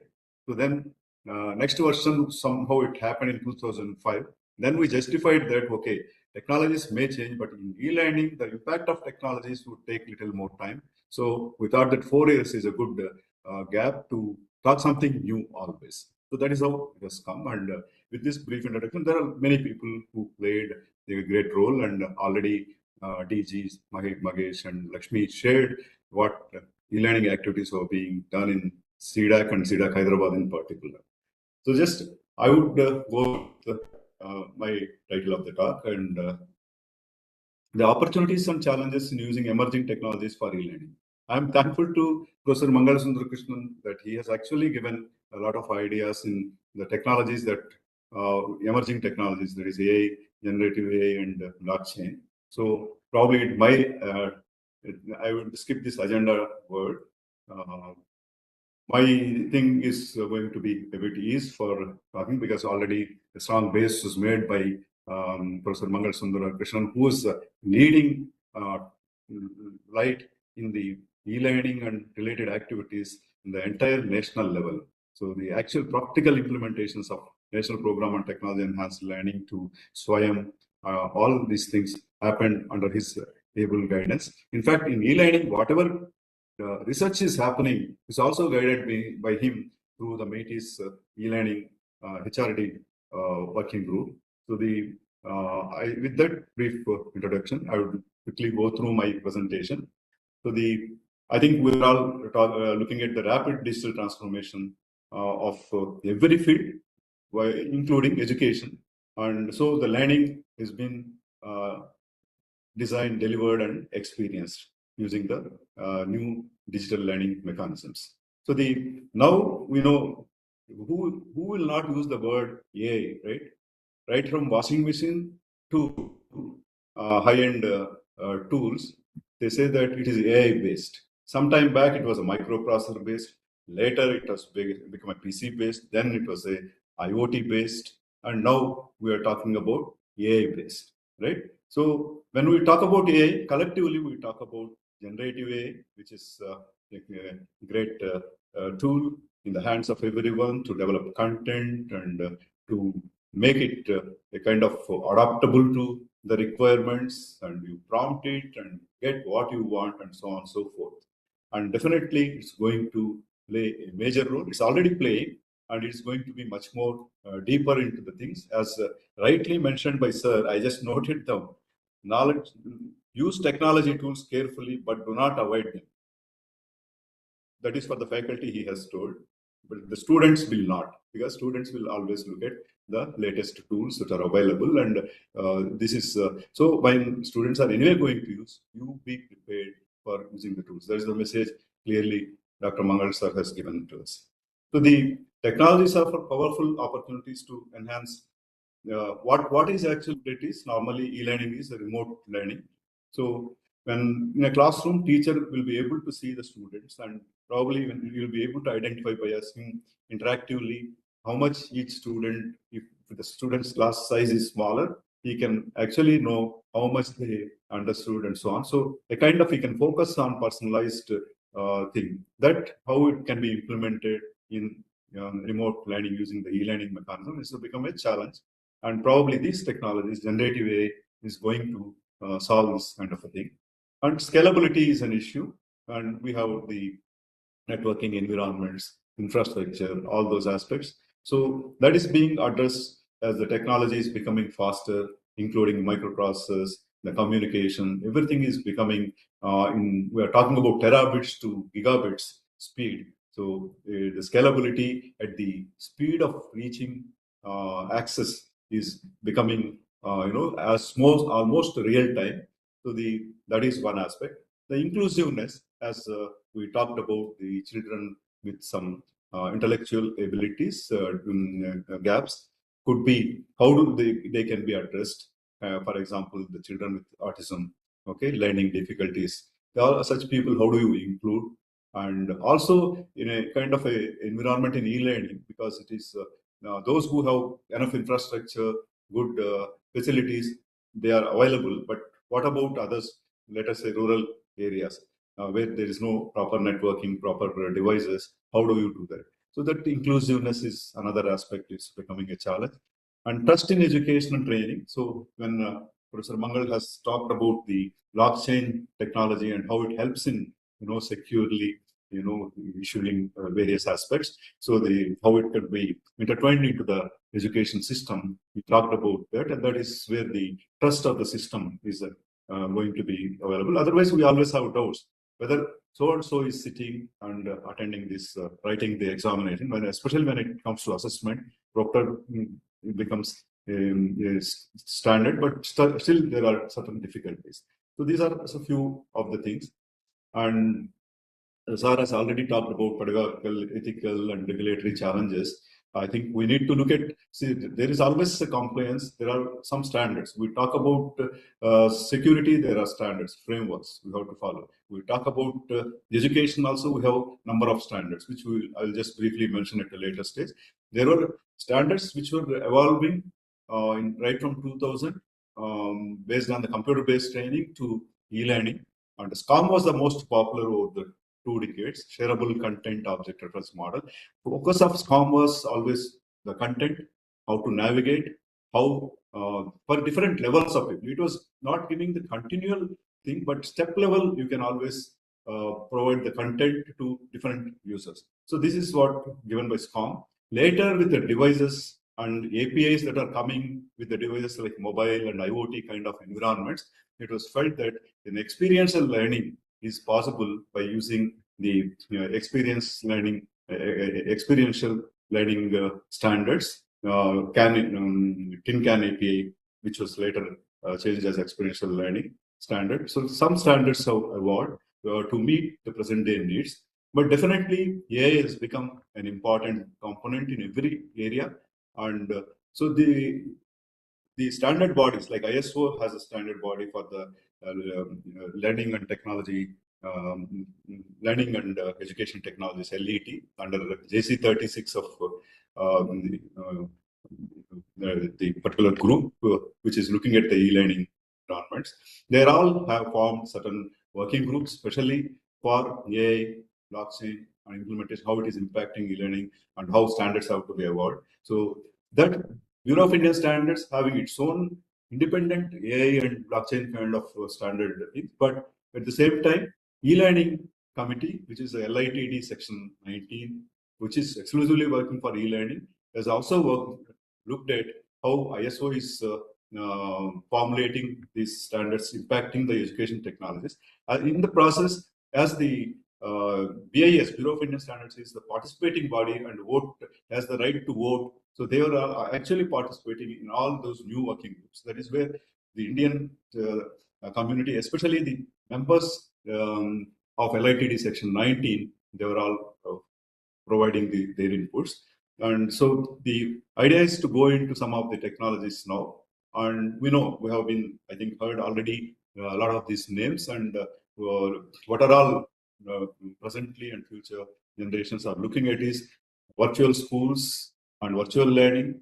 Okay, self-directed learning. That is, I wanted to have my own way of thing and my requirements I can probably plan. And learning on the go, that is in no time, right? Learning anywhere, anytime, and possibilities we are looking at. One-to-one online tutoring, that is instead of having 10 people. So I can have my own tutor. So how do I go ahead about that? And VR and AR to simulate real world scenarios. You know, we talked about virtual reality for quite some time, even augmented reality also for the last decade.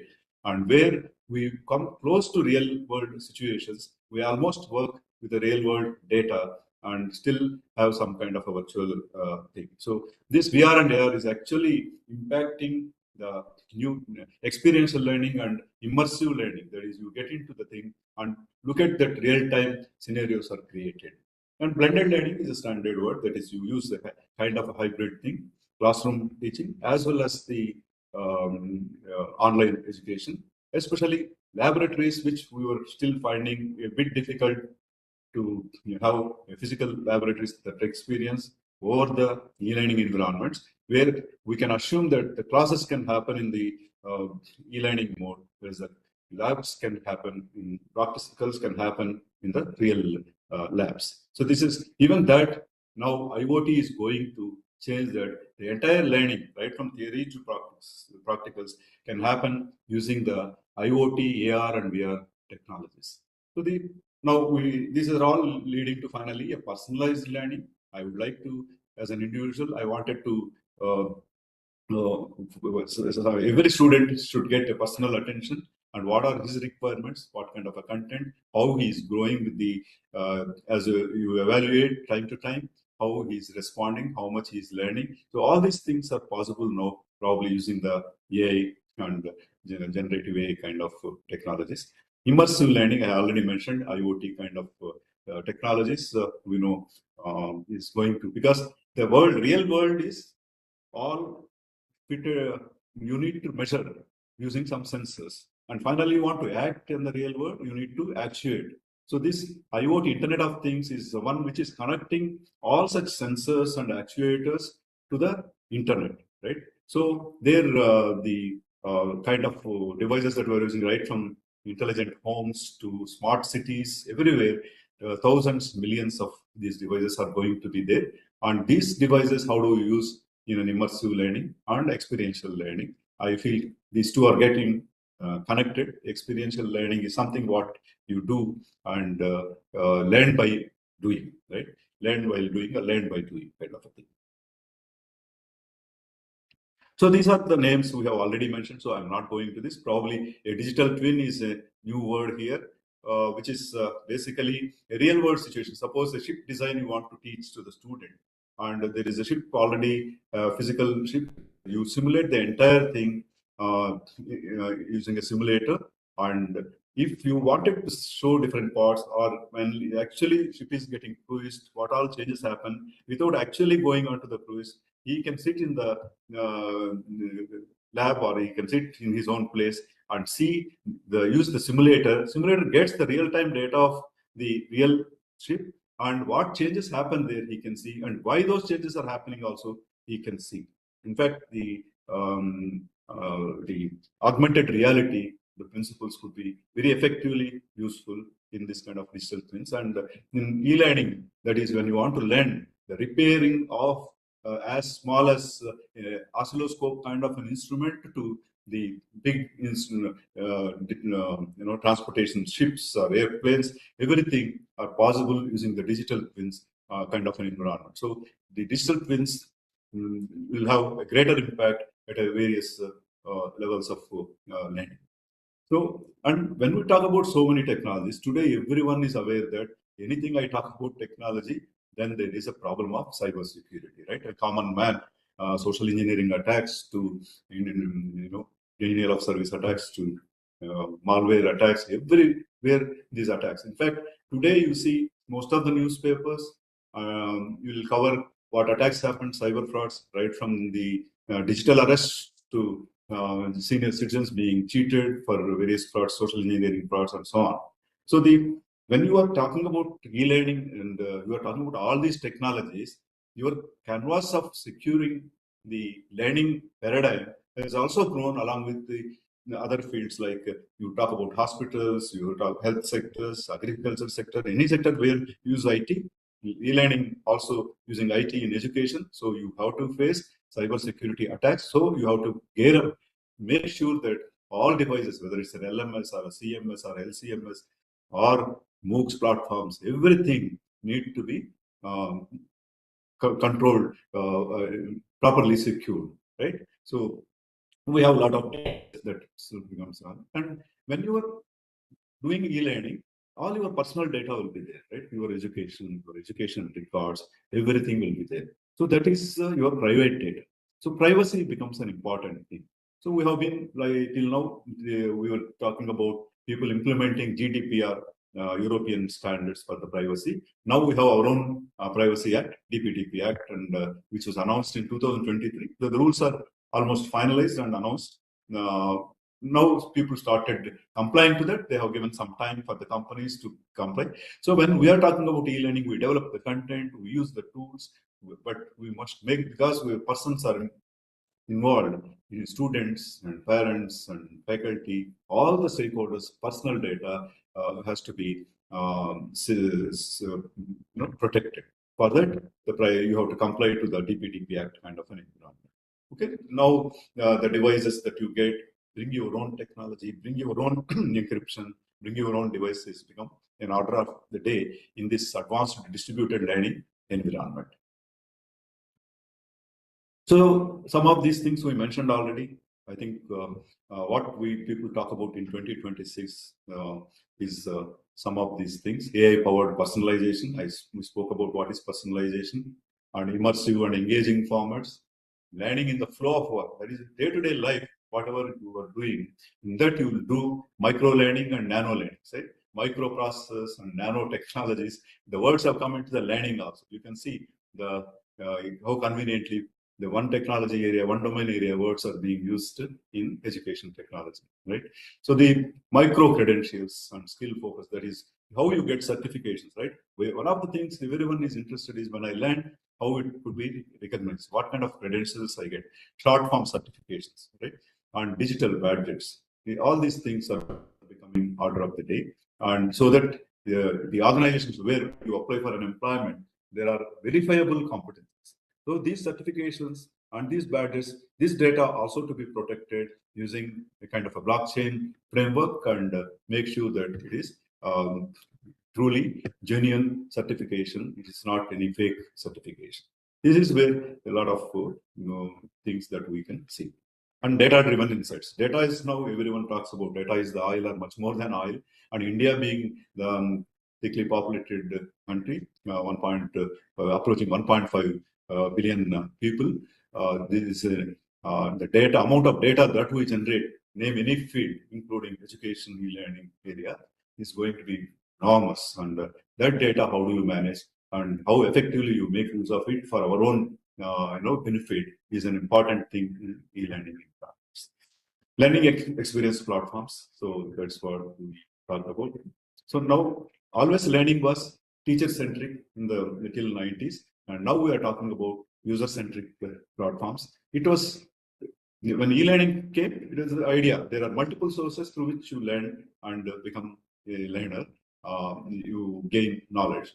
But today, it's actually with these technologies that we are talking about, where Professor Mangal sir has also indicated, AI, Gen AI, and all these things will really help you to become real user-centric platform.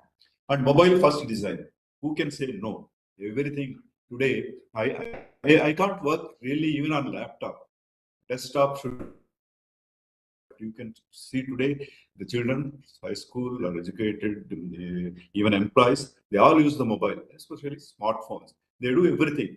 If I say, my daughter, do you know, you don't even follow the news, you don't need to read the newspaper. She says, what news you want?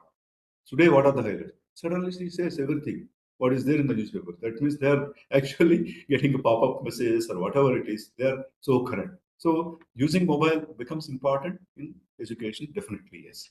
Neuro-adaptive technology. This is another important thing. Now people are working, including in IIT Madras. I remember there is a brain-computer interface research center, and so such centers, the kind of how brain-computer works and neurofeedback that you get can also understand learner state, like whether he's attentive or fatigue, so that dynamically adjust the content. So these are the few things. Hybrid learning ecosystems, right? So finally, to provide flexible, interactive, and social connection. So I would not go into every point here because we have already spoke about some of these things. So define learners' pathways. This is one thing. Learning path is an important thing. Using AI, each learner will have its own pathway, which also keeps changing with the time. So how do you effectively define that and personalize the tutoring sessions, and also give the how do you arrive at advanced content analytics and use the virtual assistants, okay, and all that, and then how do you evaluate automatically based on the kind of learning the student or professional going. In fact, today you can take it as granted that e-learning is the norm in all professional programs for upskilling courses. When it comes to the education institute, still there is, while they are using it as still as a complementary thing, but totally eliminating and using e-learning is still a way. But using the tools as part of it, as a hybrid learning or a blended learning, is happening in almost all institutes. So the in real-time questioning and all these kind of things will happen. So I will just skip complete this. I think these are all known things.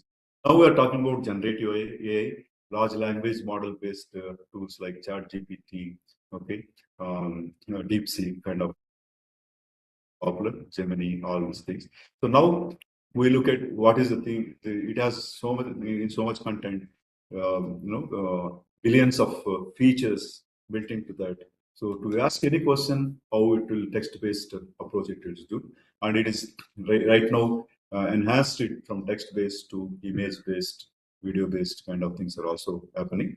So just few names here: improve engagement and interactivity, personalized learning, democratization of learning. This is one thing, because you are using all these tools, content that is globally available. Using generative AI, I get as much benefit of learning so much with the remote corner rural community, whether it is in Northeast or Kashmir or Kanyakumari. Wherever you are going, you will be able to use these tools and get this democratization of learning is going to happen. So it empowers the teachers and educators, and the student-centered teaching will also happen. So this is just to give you a very quick thing. Traditional learning, we have pre-made content, limited interaction, standardized assessments. When it comes to generative AI-based learning, your content is dynamic, so it is scalable and personalized, and content is tailored for your requirements.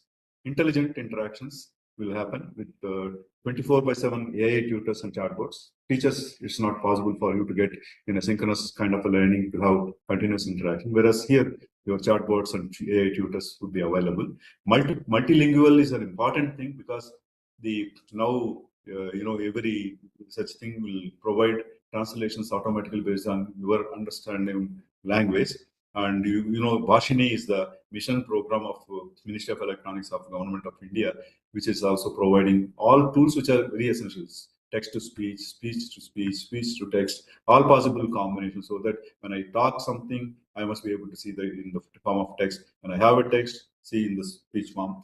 Now the tools are with AI and Gen AI kind of a thing, with LLMs and all that. It's becoming more and more practical and to the real requirements.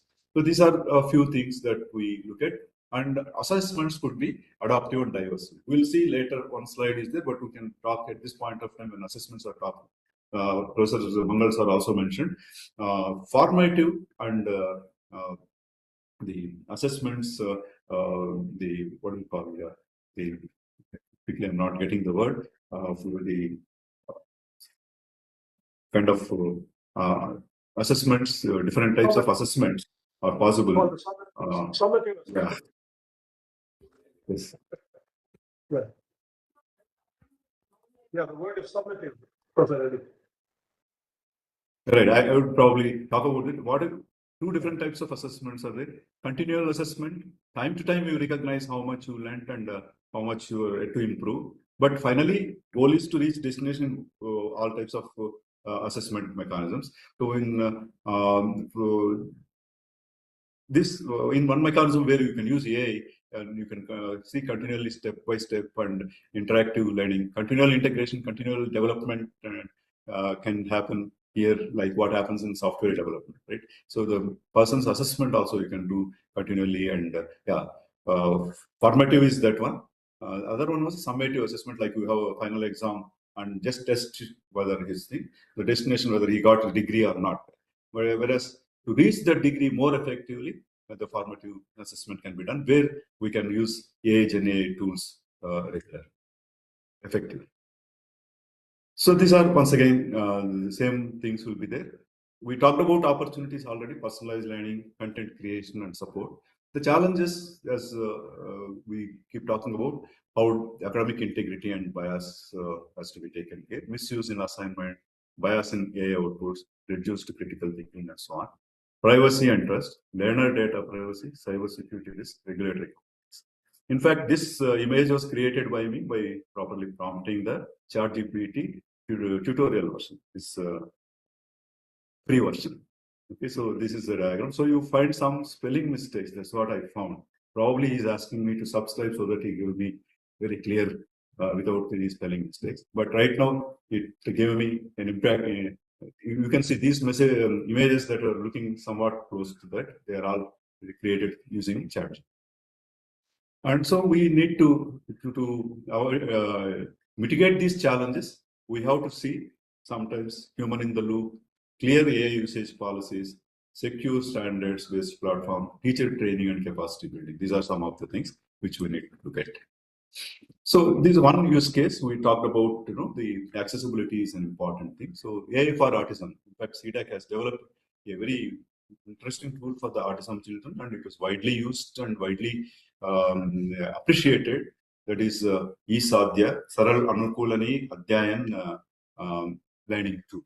Okay, so that is a simple, adaptable, and accessible e-learning tool for the children with autism. The idea is to have more. The children need different type of approach in classrooms. They need reinforcement learning. If you show them two fruits, banana and apple, you have to multiple times show and tell that banana and apple to separate them. It's a kind of reinforcement learning. They have their own models. Come with the Indian model, GLAD model is there, came with the National Institute of Early Handicap, Hyderabad. And so this tool, probably I feel there are a lot of opportunity, because when E-Sadhya developed, I was part of the team in C-DAC, and the Bangalore and Hyderabad, both the teams worked this. And I think now the technology, the E-Sadhya could be made more and more effective, more and more to the personalized, because every child, especially in normal education, children are having okay, they can actually 10 students, if I deliver a class, most of the people learn in a different same way, though there will be differences there. But when it comes to the autism children, every child requires an independent their different attention, and so the personalized learning path becomes very, very important. So where I feel this AI assistive communication tools that we use would be, especially for the autism children with non-verbal things, we need to work on that. You can really make impact and meet the social cost. I'm just mentioning autism, but it could be true for even other kind of challenges, physical challenges and mental challenges. Okay. So I just talked about these things. I will not give much about this. Formative and summative assessments. I think it's more age and helps in the formative. As I told you, you reach destination step by step, by time to time, improving the learner and all. In summative assessments, it's a long term, and though there are benefits of using AI, but still we need to look at. For example, you need to if an employer wants to test, there is a summative assessment, right? We will test him and see. So we would find he can generate different types of question papers to different people. If there are 100 people, 100 different question papers can be set in the final papers. So that way you can see the degree of fairness and also balanced question papers, simple, medium level, complex level kind of question papers could be with this proper ratio could be set so that everyone has a similar difficulties or similar ease.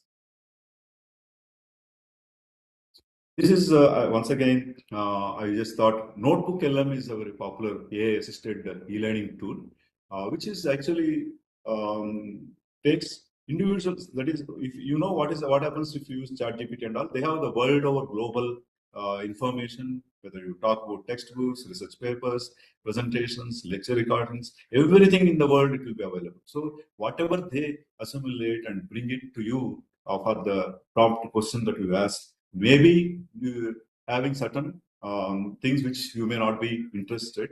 So the Notebook LM is an individual, small language model that will have only the resources that you are interested, the textbooks that you are interested, research papers, presentations, lecture recordings, traditional learning management system, content, everything can be put in a thing, and then that can be used by the faculty for the teaching and thing. A research student can use it for his own projects because he's only looking at it. See the thing, when I am doing the research, my time more taken for the finding out what all the work that happened in this research and how do I put them in some order. So that took long time, probably, than the actual research, right? So you will be searching more and more. So whereas if you have this kind of a thing where you try to bring in the papers of your interest, then bring a kind of focused thing for your research, probably you will be able to create a personal knowledge workspace and use it for educational purposes. Okay? So this gives you 3 case studies. One is the faculty enablement, one vertical. There are 3 columns. One for the faculty enablement, you upload lecture notes, AI, IoT research, standards, documents, etc. So that whatever you teach is e-learning is standards enabled. Okay, so how Notebook LM is used: generate lecture summaries, talking points, create quizzes, etc. Prepare student questions, etc. The benefits are faster preparations, standards aligned materials, improved consistency. Right? Similarly, student learning and research projects, similar advantages you will find: personalized and better conceptual clarity. You can actually explain, as student can ask, explain this concept in simple terms. Normally, if you go into a for example, if you go into every typical textbook, it will have very difficult way of understanding. You have to understand many things. So immediately you want to quickly understand some concept, you will be able to get there. For example, digital signal processing, the most difficult subject every electronic student and computer science student finds. So some of the what for the fast Fourier transform is used. So then it will give a reasonably quick answer so that you know why you are studying that subject. So these kind of concepts could be probably easily understood. So these are a few things, and research, as I already mentioned to you, some of the benefits will come with the focus theme. This is just giving you an LLM. See, there are e-learning tasks, different tasks: content creation, multilingual and regional language, AI tutor, personalized learning, like that, formative assessment, and so many tasks are there. For that, each LLM, every LLM may not suit to that particular task. So there are different LLMs. I am not going into this. This table, probably the content will be shared with you. So this gives you the different LLMs, how they do, why they are suitable. So it's also mentioned. Kumar, can you tell me how much time I have, right? 35 minutes over, sir. Already exceeded. So I'll quickly go into IoT because blockchain is already spoken by sir.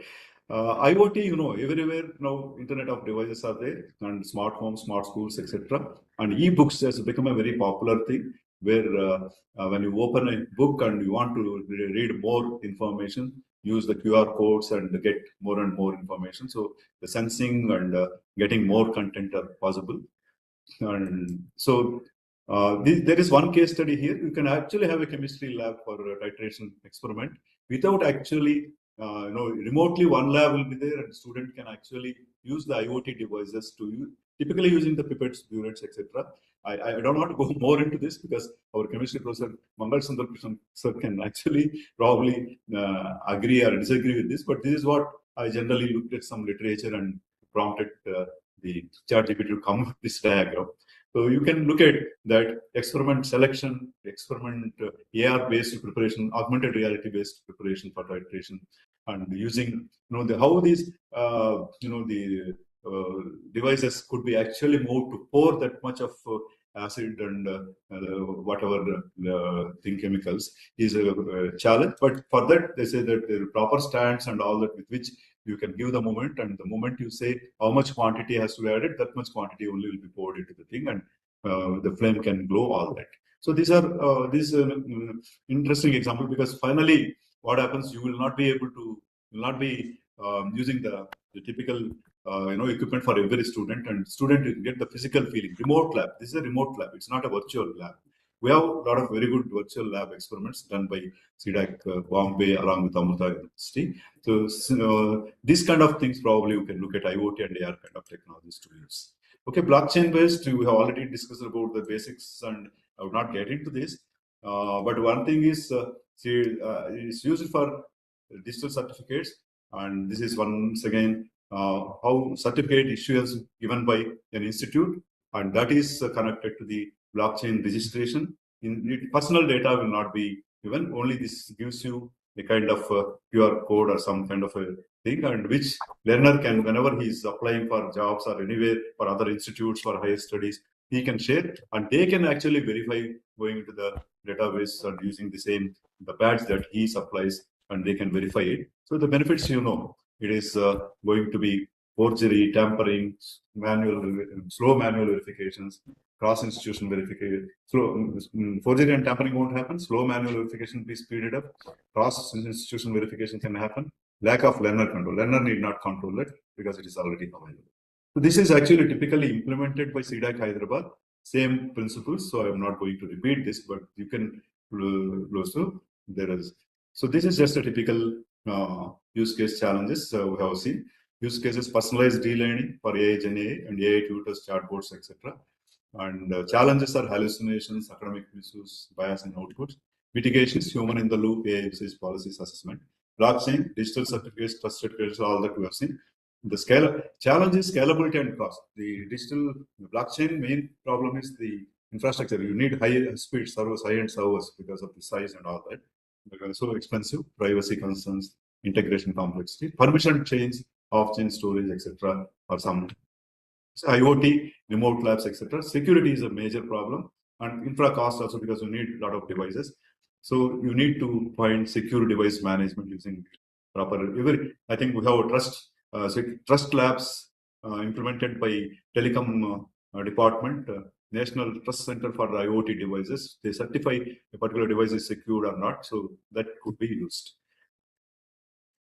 So these are a few things. I would not go into the security points because security is important, and outer security that you took about any IT environment, e-learning environment, also you have to see more and more here. IP protection, certificate protection, all these things, and privacy becomes an important thing. Interoperability, etc., will be required, and so the idea is to look at DPDP Act and some e-learning standard compliant and some cybersecurity compliant. These are 3 standards becomes for complete e-learning compliance. DPDP Act, IEEE 1 standard I mentioned, LTSC standard, but it could be SCOM standard or it could be something else. ISO 27001 and so on. So I think I will stop here. E-learning standards are many, and SCOM was the most popular for the last 2 decades. But now there are a few more experiential API. There are different things. For accessibility, you use the W3C guidelines, WCAG 2.0, and tin can and experience are one and the same. And you have the IEEE standard called as LTSC standard. So you can look at those some of those standards. I'll skip this kind of thing. And these are some standard bodies I told you working on advanced technologies, AI for education at the ISO level. We are member. India is a member from Bureau of Indian Standard. LITD Section 19 eminent experts are participating in all these committees. In fact, culture, language, and individual needs is convened by Indian professor Josna Kumar Mandal. So there are other experts who are joining this blockchain in education, AI, and all that. So the LITD Section 19 is the one which is actually looking at standards. While we work at adaptable international standards like ISO, IEEE, and all that, we also look at from LITD Section 19 what new standards can happen, what research can happen in standards. This portion, you can see that online content preparation, current practices, and compliance verification criteria is published in recently 2024. In fact, the credit goes to C-DAC Hyderabad, Satyanarayana. Yan Satyanarayana, who has been the author of these standards, online course related things has done, and some more standards for e-textbook, etc. are in pipeline. They are more or less in the final stage. I would, these are all Professor has already spoken, and so I would skip them. Sorry for taking a little more time than given, and thank you. And we know emerging technologies have the potential to significantly transform e-learning. And e-learning is going to stay here, and it's already, we said 20 years back, e-learning is here to stay with a limited thing, but COVID made it firmly. COVID made everyone to go into e-learning mode. Now with AI and Gen AI, blockchain kind of technologies around, it's going to be there, and it probably slowly switches onto that, except for few things to be taken care. And so finally, to have a trusted, equity-based educational, quality-based education is what is needed. And I just quote here our Honorable Prime Minister Narendra Modi ji, who is a savvy of electronic and IT technologies, says, I quote, "I dream of a digital India where quality education reaches the most inaccessible corners driven by digital learning." Unquote. Thank you. Thank you for patience. Thank you, sir. Thank you, sir, for sharing recent trends in using emerging technologies for e-learning. Next, I invite Dr. M. Shashikumar, the former Executive Director, C-DAC Mumbai, to deliver a talk on Can AI Enhance the Teaching Learning Process? Some Considerations. Dr. M. Shashikumar is an adjunct professor at Rajagiri School of Engineering and Technology, Kerala, and a former Executive Director of C-DAC Mumbai. An alumnus of IIT Madras, IAC Bangalore, and BITS Pilani. He has over 3 decades of experience in AI and educational technology. He has played a key role in several AI and e-learning initiatives, notably the OLabs project, which created over 500 virtual labs for schools and received wide recognition from CBSE and NCRT. He has guided multiple PhD scholars and authored about 100 publications so far. He was adjunct faculty in the Department of Educational Technology, IIT Bombay, for about 10 years. He also served as Director R&D at the C-DAC Corporate Office for 3 years. He is a program committee member in a number of international conferences and member of Board of Studies and Advisory Board for select institutions. He is fairly active in Facebook, LinkedIn, ResearchGate, etc., and also has an educational YouTube channel. Kumar, Sir, I think we we can request you to skip. kindly take over. We can skip some of Yeah, this over, in the sir. interest of time. Because Over to you, sir. okay. So thank you, C-DAC Hyderabad, for the invite to this event. I think LTech, I think I have attended or been part of it, the sequence on almost all the instances. And since we are running about 45 minutes or so late, I think I will kind of cut short my intervention. So I think we all know that everybody is talking about AI, and I think Professor Mangal Sundar, it was nice to hear from him, hear him after a long time. We have had a lot of interactions in the early days of e-learning. I think the AI is on everybody's mouth, and what everybody understands from the word AI, I think is possibly a bigger question, and not many are going to venture into what. So when you say when I'm using AI in education, what exactly are you doing with AI, or what exactly are you doing with the technology? I think is a bigger question. So we'll not get into that argument, but it has a lot of bearing in the current scenario, and particularly in the context of events like this. So I want to start with making a point that what we are calling by AI today is not the whole of AI as the field is. So I have had the opportunity to work with AI as early as 1985, 86, when I came out of my graduation and I joined NCST, which is now C-DAC. So we were working, a number of groups were working in AI, and that was the first wave of AI in India, supported by UNDP. And interestingly, right from there, and maybe in US and other places, even a couple of decades earlier, almost the time when AI started making its appearance in the world, people started looking at asking this question, what can AI do for education? So AI in education is also not a new topic. There is a lot of plenty of work that has been done in that area. It is good to keep an eye on both these sides so that we don't get too biased by saying AI education means getting a large amount of data and training a deep learning system, or using an LLM or SLM or whatever, this language models or Gen AI to do something. That I think is a very biased view of what AI can do or what AI should be. So I will divide this into two types of AI. That is two AI components. One is this what we are now calling AI, which is what is there on the screen today. The new AI, which is purely data driven, and so whether it is the Gen AI like LLM based systems, or even any of the deep learning applications, their primary strength or primary knowledge comes from the data set.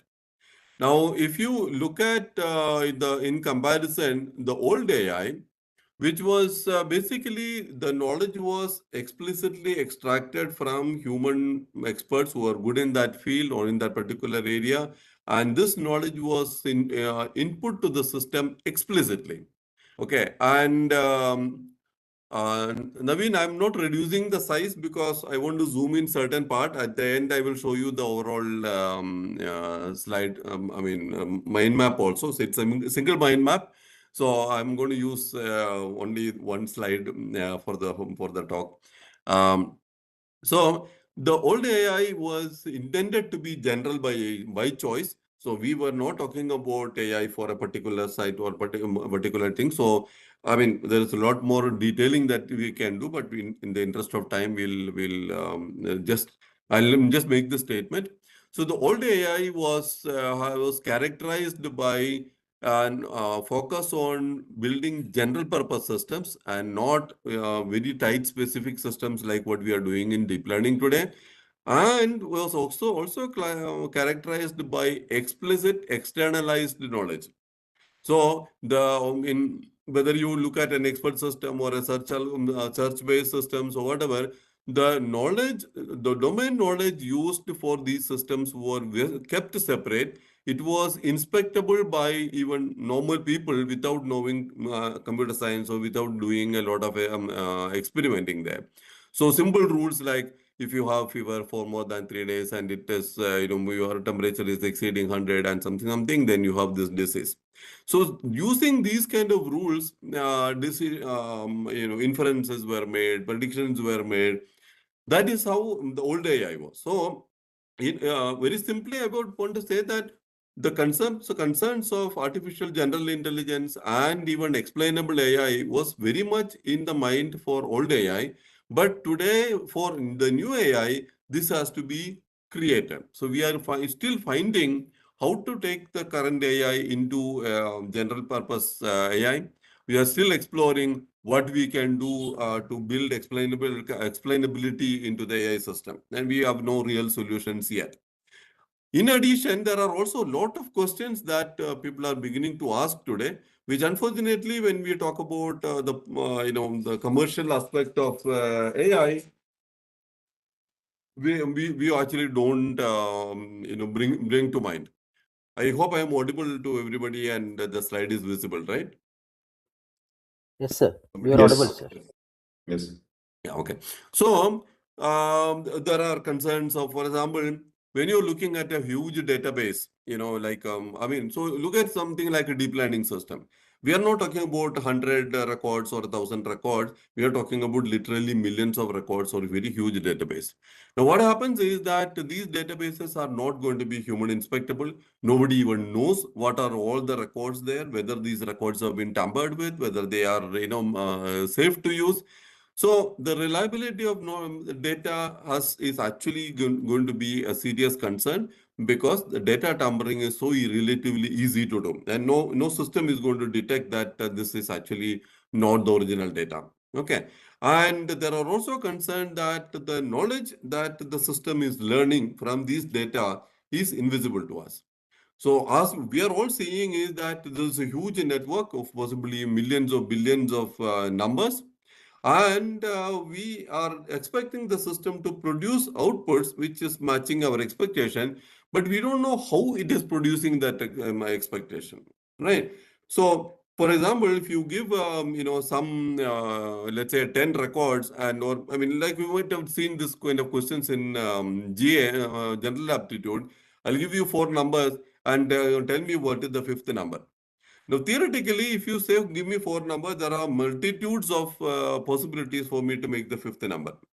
But we take the common sense that what is relatively simple and what is one of the options that is given in ABCD has to be the answer. Therefore, we kind of guess that this could be the number that is intended. But when you're doing a large deep learning based training, we really don't know how the system has actually interpreted these data points and what kind of a curve is it actually fitting through this data. And but we get the output, and so we are happy. Now, what happens is that ideally a system like this has to go through a thorough testing with very large various variations of the input to see whether the learning that has actually happened is what we want it to learn. In many cases, we don't know what is the knowledge that we want the system to learn. Like in many of the classifications cases and all that, we don't really understand these much enough to say that, oh, no, I want you to learn like this and not like this, right? Secondly, the amount of testing that is required is so huge and largely impractical because the possible combinations, as per the statistics rule, whatever sample space was used to get the data which you use to train the system, the same sample space has to be used when you are actually testing the system. Now, there is no guarantee that this is actually what you are doing. Okay, we build this system in US and we actually do it in India, or we build it in one part of India, do it and test it for another part. These are all violating the basic rules of statistics that is actually pumping these technologies. So keep this in mind that the AI that we are talking about, there is this old AI and there is this new AI. Both of them have interesting capabilities. It is possible to, both of them have severe implications for use in education. With that background, let me actually go and look at what I wanted to talk about, which is the AI and TLP. I think Sharath and Professor Mangalsundar all have talked about AI and education. Okay, so there are all kinds of aspects of education that we are looking at. Whether it is taking attendance or student access to information, all that things. But how much of these is actually helping to improve the teaching learning process? How much of this is actually helping the learning to happen better or at least to a wider audience? I think we have a bigger question sitting there. So actually, I very bluntly put it saying that in that sense, we seems to be misusing AI than effectively using it to improve some existing problem. Okay, so for example, I think we usually joke saying that today what is happening is the teacher picks up some topic, ask Gen AI based system, Copilot or Gemini or whatever to create an assignment, give it to the student. The student uses a similar Gen AI system to actually answer the assignment and submits it to the teacher. The teacher evaluates the same assignment using Gen AI. So where is the learning taking place? Where is actually the testing or evaluation taking place? We are only comparing the outputs or inputs of these different Gen AI systems. So I think these are all bigger concerns that people are beginning to see today. And I think we need to be very careful, particularly when you're looking at the education as a context. So if you look at AI as a content provider, okay, so I think that is what everybody is talking so much about, because you can ask Gemini or ChatGPT any kind of question on any topic and you will get an answer. True, it will never say that I will not answer your question. It will never say that I don't know enough that I can answer your question. It will give you what it thinks is the best answer possible, which is a purely probabilistic predictor. So recently, one of the books that I was reading called these stochastic parrots. What is interesting is that a parrot doesn't create anything new. A parrot only reproduces what has been fed into it. And that is what Gen AI is doing. So all that huge data set which has come from all kinds of sources, copyrighted or otherwise, legal or illegal or whatever it is being used to train this. So it is not going to be able to produce anything more than what was there somewhere in the system. It can produce combinations, but there is nothing new that's going to come. No new theorems or new formulas can come as combinations of other formula, but there is no fundamental new insights that is coming. So is it producing any original content? I think you should judge this question, and the stochastic parrot analogy is actually very relevant there. We talk very little about the hallucination problem, and it is actually a serious concern. And as far as I know, I can see as long as you're using a predictive model, hallucinations are unavoidable. Because a predictive model is purely statistical and tells you what is the most plausible next word or next element in the prediction sequence. And therefore, what can you, how do you guarantee that what is being produced is correct? There is no reference check. Unlike the old AI, where the knowledge was actually explicitly given by human experts, so therefore they can vet it. Here the knowledge is invisible, so I don't know what it is actually learning or trying to understand. I don't know what is the understanding of the system in any given topic. It is only being measured by the kind of output it is producing. So the hallucinations are seriously undermining the trust in the generated content. Unfortunately, most of the AI use or AI talks don't talk about it. So we find that it is such a nice English formulation, or it is writing in good language that you are enamored by it. But I would say whatever you are getting out of Gen AI solutions is to be thoroughly inspected by you to check for this accuracy. And this is also a problem. I recently posted on LinkedIn also saying, when you saying I'm using Gen AI system to write code, has anybody tested the code the way a human generated code would be tested? I haven't yet found any answer saying yes, we have done it and it is good. So I think these are bigger questions we need to keep in mind when we are talking about using Gen AI, even as a content generator. Now, if you want to use a very, and let's say an elite institution or very sophisticated places, maybe you can afford to take some risk. I was told in one of my talks that in IASC, they actually did a whole course using ChatGPT. Now, will that work for in typical engineering colleges or in normal colleges with the normal population sample? I'm not convinced. Okay, and you could possibly be misguide them, because we also have a habit of trusting everything. You see every day people coming and say, sir, this is true because it was there in an IEEE paper. I will say, even if, Albert Einstein or Isaac Newton writes a paper, I will not trust it. Because paper is a paper. So, but we don't have that habit. So when you find a machine coming and telling you that this is what the answer is, we would like to trust it rather than question and say a machine can make mistakes. Okay. So as content provider, there are bigger challenges sitting there. But my bigger query is that, okay, content is something that we can get. There are enough YouTube videos and uh, enough textbooks, online material, etc. available. That content is not really the problem today. What about pedagogy? Are we teaching the student the right thing in the right way, considering his expertise or his learning style or whatever? We are almost zero there. Personalization has been an area which was very popular about 20 years back, but I don't think we have made a lot of progress in really implementing personalization in terms of adapting the pedagogy to the individual learner. We used to have a very popular area called intelligent tutoring systems, which was primarily based on the old AI solutions, which is also now not getting any attention because we are all enamored by the new AI that is coming in there. So I think as far as I can see, there is very little effort in the direction of pedagogy that is applicable. So if you don't attend to pedagogy, if you're not able to understand or relate to what the student has and understand his input or his what he is telling the system to figure out that no, I think this fellow has done not understood something properly, or there is a misconception here, and I need to correct it. There is no real teaching happening. You are only throwing a lot of content like any library can do. So if you will need to look at instruction sequencing. What is the right topic to talk about after this topic?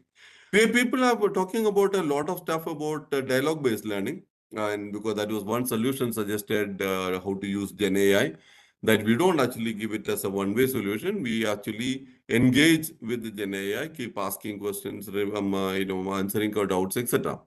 Okay. So dialogue-based learning is also a very difficult thing to do because the turn taking and making sure that the student's misconceptions or the feedback that is going to the student is relevant and appropriate to the specific problem is indeed a challenge. So if you look at it, there are not many success stories as far as the new AI is concerned on pedagogically valid instruction intervention. Okay, and that is something that we should keep in mind when you're talking about AI and LP, because just dumping content in one form or the other is not really the challenge. And I think we had some discussions on assessment. I'll close it with this. Um, what is the role of assessment in learning? There are two things that you do. One is the usual purpose to give some grades, and whether he has decided to go to, he can be promoted to the next class or he can complete the degree. But a more important role of assessment is to monitor the learning. Am I learning the right thing? Have I learned the concepts, and the way I'm applying the concept, is that right or wrong? That is the purpose of assessment during the learning process. I think Sarah talked about formative assessment. That's exactly what it's supposed to do. It is formative. It is supposed to help you improve the learning. But what can AI do there? Yes, there are a lot of things that we have talked about over the years. We talked about adaptive learning. And there are a lot of work that has happened on question generators, because setting up a question paper is always a challenge. Now, if you take a typical question paper, check whether that question paper is aligned to the course objectives, the subject objective, and the syllabus and whatever. So if you are expecting that the student will be able to create something at the end of the course, how many questions do you have which is related to creation? We will possibly have more, 90% of the questions are more on the recall or understand level. So effective question generators, effective mechanism to validate the assessment instrument, the question paper or the question that is generated. These are big questions. Potentially AI can help, but the same problem is bringing up there also, that how do you ensure that the assessment is fair? how do you ensure that the system generating questions is doing a very good job in terms of coverage, level of difficulty, and combination? I think Sarath mentioned about having multitudes of question papers. That's a big worry. Even in GATE exam, they are concerned that if computer science students are taking exam in 2 stages and there are 2 different question papers, how do you ensure that both these question papers are comparable in level of difficulty, in coverage and so on? Coverage is okay, you can relatively do that. But how do you know that if a student comes back and says, this paper was much harder than the previous paper, therefore, we should get extra weightage? How do you refute that? So these are all bigger questions, potentially an intelligent system, whether it is current AI or the yet to come AI or the old AI, the intelligent system need to be able to answer these. But we are not seeing any sign of these kind of things happening. So yes, we see a lot of systems, and we are very happy to pick up all of them and make use of it in the classroom. I'm not against it. My only one concern is that make sure that the students are not misled. We are not creating more problems by using this technology than what we are supposed to be solving them. And attention to fairness, correctness, completeness are properly attended to. So I think the TLP concern. So I mean, very often I see somebody posting saying we have a VR system to teach you about digestive process. Apart from doing a lot of jing bang and a lot of animations, what is the pedagogic value of it? Is my understanding going to be better because I'm using that tool, or maybe does it get worse because I focus more on the animations and jing bang than actually what it is trying to convey? So the role of pedagogy need to be seriously looked at in when you are bringing in technology applications in education. And I think that it's far more important when you're talking about very powerful technologies like AI. So I'll stop here, and if you have any questions, you can either post it in the chat or mail it to me. And thank you once again for the invite to address you. Thank you. Thank you, sir. So we have one question from Subhashri. Her question is, what are the measurable risks of data poisoning attacks in adaptive e-learning systems, and how can we design resilient training pipelines for student-generated content? Okay, I think the question is quite long, but let me see. Basically, what is the risk of data poisoning? Data poisoning risk is high because, as I said, the data that these new AI systems using, whether it is LLM-based systems or even the deep learning systems, are so huge that I don't expect any human being to inspect them. And therefore, I mean, even if you inspect, if you get a million records, I think it's nearly impossible for anyone to check, there is an inconsistency between this record and that record. So maybe idea things like a blockchain and all that may have to have a bigger role in ensuring that the data tampering doesn't take place. To me, if AI really has to meet its purpose, you need to bridge the old AI and the new AI. There must be a way for me to tell the system that these are fundamental rules of nature, and whatever you are learning from this should not violate it. I mean, the simple example I used to tell is, if you take a large database of, let's say, students across, and you, or maybe let's say adult people, and you change the pregnancy flag for all the males to yes, your system is not going to question it. Okay, and though these kind of stupid modifications can also be accepted, system will think that that is how the world is.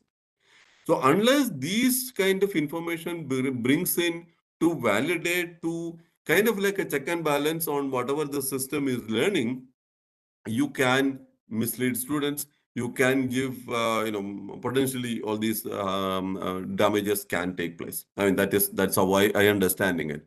So the hybrid AI is what I think is meaningful, but how do we make it?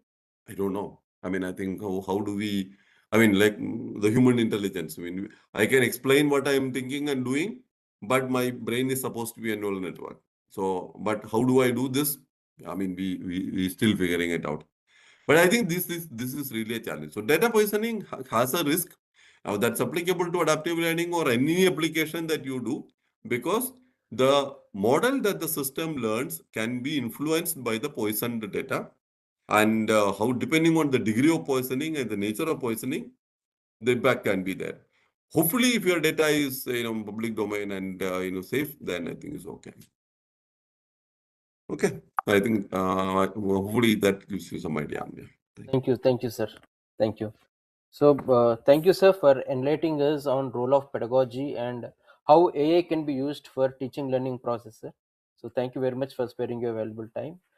We now invite Mr. Krishna Chaitanya Dalipati, CEO, Engineering Labs, to speak on mass customization in teaching. Mr. Krishna Chaitanya Dalipati is the CEO of Engineering Labs and a technology entrepreneur with strong expertise in AI and product engineering. He has previously worked with Microsoft and Amazon, contributing to advanced AI-driven solutions. A computer science graduate from the University of Pennsylvania, he is passionate about building impactful technologies for the future of education and work. Sir, I request you to kindly take over and present. Over Thank you. to you, Krishna Chaitanya garu. Thank you so much, Kumar sir. I hope you're able to hear me okay. Thank you, sir. Yes. First, I would like to humbly request C-DAC to organize this conference at least once a year going forward, because there are many changes happening in education. 4 years is a long time. In more ways than one, my talk will be an extension of all the ideas that the senior panelists have presented before me. I'd like to share my screen and give my 2 cents about the future of learning with AI.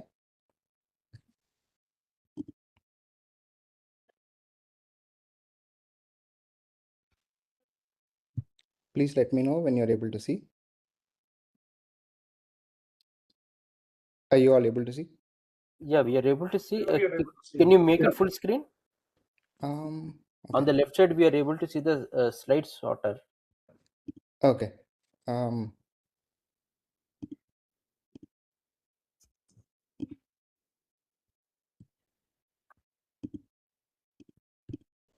It's a PDF, isn't it? Put it control Yeah. L, should be able to do that. Okay.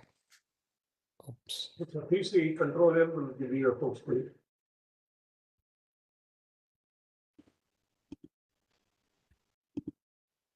Yep. Better now? It's We still see the screen. it's Yeah, okay. now You can go ahead. no, Sure. now we get the correct. Sure. Yeah, so I'd like to start by talking about one size fits all. Teaching has made tremendous progress in the past few years. We have come to MOOC thanks to the senior panelists like Mangal Sundar sir. Thank you so much. The thing is, we can classify this into mass information and mass presentation. What exactly is mass information? Mass information is the static content we are typically used to, like textbooks, Wikipedia pages, etc. And mass presentation is PowerPoint presentations, Zoom meetings, smart boards, YouTube lectures, uh, all the standard online courses. But the teaching pedagogy has always been one size fits all. How do we move past this? Let's start with our goal. The goal is to build an adaptive polymath, someone who can spot the patterns across domains and apply the concepts when he comes across new problems. That's goal number one. Goal number two, can we drive relentless curiosity in the student? Can the learning not be a chore? I have to do my homework, I have to attend my exams. Instead of that, can the learning be a continuous process which drives high engagement? And with Gen AI, we are now capable of giving continuous feedback. Can the student respond to this feedback and adapt instantaneously? How do we build the architect of tomorrow? So we at Engineering Labs are building a new framework called mass customizations. This is a 5-step process. First, step 1 is elicitation of student feedback, where we map the student's previous knowledge gaps.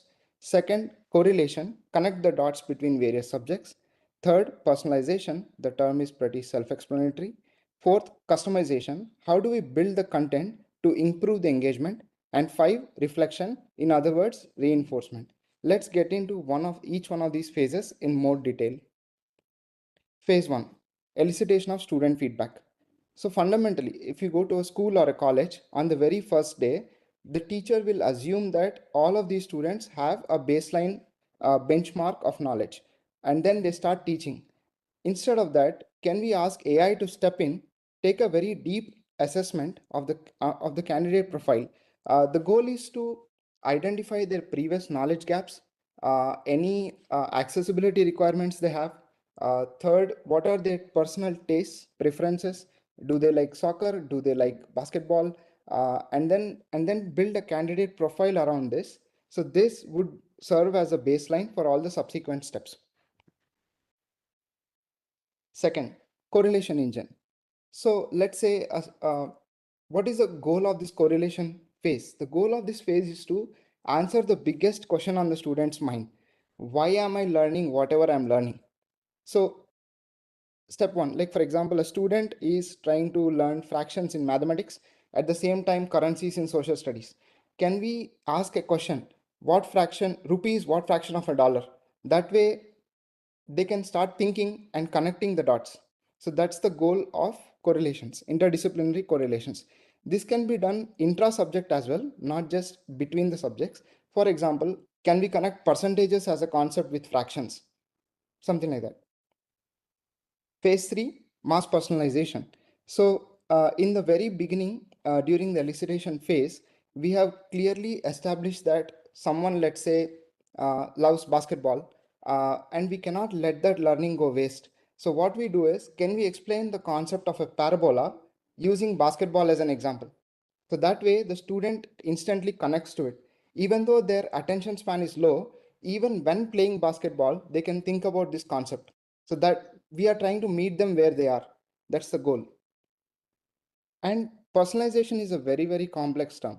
Personalization not only means catering to their needs. For example, someone shared an interesting study with me where engagement rates are going low because sometimes the students are not able to read the textbook because of the sheer font size.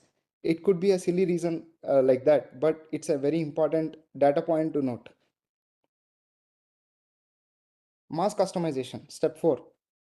Even if I personalize the entire textbook for the student, it would still be very difficult for me to read because of various problems. Maybe I'm interested in watching podcasts. Maybe I'm interested in playing games. That's why my engagement is low. It's not always the student's fault that they are underperforming. So what can we do here? Can we customize the entire content into a different protocol transmission? For example, spaced repetitions, audios, video, gamification, visual diagrams, interactive models, case studies, etc. So our goal is to deliver the same content in different formats so that the engagement will improve, thereby the fundamental understanding of the subject will improve. Phase 5, this is the most important phase of all of this process, because until today we have an open loop system. They study, they just write the exams, they work in the labs, and then they move on. The moving on part is the difficult problem, because every year this process is repeating without any end in mind. So what we are trying to do is we close the loop. We close the loop of mass customization all the way back to elicitation. So that way, this system will become self-healing over a period of time. So first, it tries to help the students. Then, based on their performance in the tests and exams or whatever, we understand that, hey, these students have difficulty adapting to this particular subject. Can we help them bridge that gap? Maybe people are coming from various backgrounds, and like someone came from a village who is a remote village who is not very familiar, or someone came from a different country altogether who has learned something else in their school. Can we bridge those gaps? Can we help them catch up with the rest of the people? This is a reflection loop. So the goal is to get to the mastery very, very fast. So going forward, AI is taking over majority of the knowledge worker roles, as everyone is aware. How can we remediate this situation? What kind of graduates will survive this transition? So that's our goal. Can we deploy this kind of a framework in schools and colleges so that adaptive polymaths will come out rather than an average engineer? An average engineer is a myth. We want to solve that problem for once and for all. And we are also thinking about how to responsibly roll it out. As Shashi sir mentioned previously, we are thinking about multiple approaches like mixture of experts, shadow canaries, and atomic assertions once we personalize the content. That way, we are trying our best to solve for all kinds of data issues and help the students learn the right way. And we are planning to launch this in 3 different tiers. Most basic tier is multimodalities that I talked about, the customization. So that way, I want this to be in the hands of every single student across India and preferably across the globe. And then the second pro tier will talk about correlations and finally full personalization. So that's our rollout plan. And just wanted to share credit with the rest of the team. So our CTO is, and again, IIT Madras graduate, master's in Georgia Tech. We both used to work in Microsoft Copilot. And our mentor is Dr. Sagar. He's from Northeastern, PhD from Penn State. And my team is mostly from IIT Kanpur and Guwahati. Thank you so much. We would really love to partner with all of you and take the education to next level. Thank you.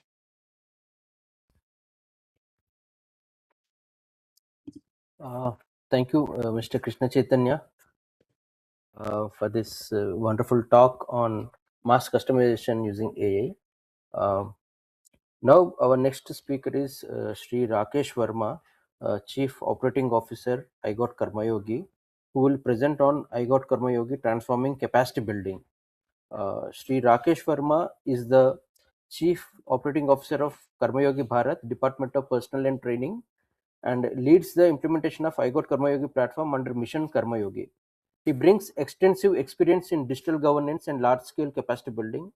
As COO, Mr. Rakesh oversees key functions such as platform operations, stakeholder engagement, and the alignment of learning solutions with the mission objective. He is instrumental in fostering collaborations with central ministries, state ministries, state governments, academic institutions, and private partners to ensure scalable and impactful capacity building initiatives. Mr. Rakesh efforts are central to positioning iGot Karmayogi as a global model for digital public infrastructure, that is DPI, in capacity building. Under his leadership, the platform has scaled to 1.4 crore users, offering 4,000 plus courses and delivering 7 crore plus learning hours to civil servants across India. Sri Rakesh Verma served as a lead and program director for Diksha, uh, the world's largest government-led digital learning platform by the Ministry of Education, and the National Digital Education Architecture, that is NDEAR project. Since its inception, he has worked closely with several senior officials at the Ministry of Education, CBSE, NCRT, NIOS, NCTE, and state education departments. Sir, I request you to kindly begin your talk, sir. Thank you, Mr. Kumar. Hope I'm audible. Yes, sir, you are audible, sir. We can see you. Thank you for joining. Yeah. So I'm assuming that people are from government sector, they are aware of Mission Karmayogi. Just to set the context also for everyone as a part of attending group. Mission Karmayogi, we launched around 5 years back, and the platform is a 3-year-old. And before launching a platform, I think we are launching it for entire country. So we've done a massive consultation with various stakeholders. So we made a task force. Task force has multiple committees also. And we consulted on technology, assessment, and so on and so forth. And we spoke to global academia, Indian academia, we spoke to corporate CHRs also. Because the way we are building it, I think it's not available in the world. Okay. And after doing multiple consultation with various stakeholders, in fact, we spoke to government of Korea, government of Singapore, Australia, which are known for their best model for civil services. After all these consultations, I think we had 2 options to build iGot platform. One would be taking a service from any MOOC platform, make it a white label and launch it. Easy option, no hassle. A second option was a bit tougher one, launching from scratch. The way we have built our DPIs, the way we have built Aadhaar, the way we have built UPI, the way we have built other DPIs also. So we choose a difficult path, and we started in January 2023. So now I'll share my screen and just give you a walkthrough Is my screen visible now?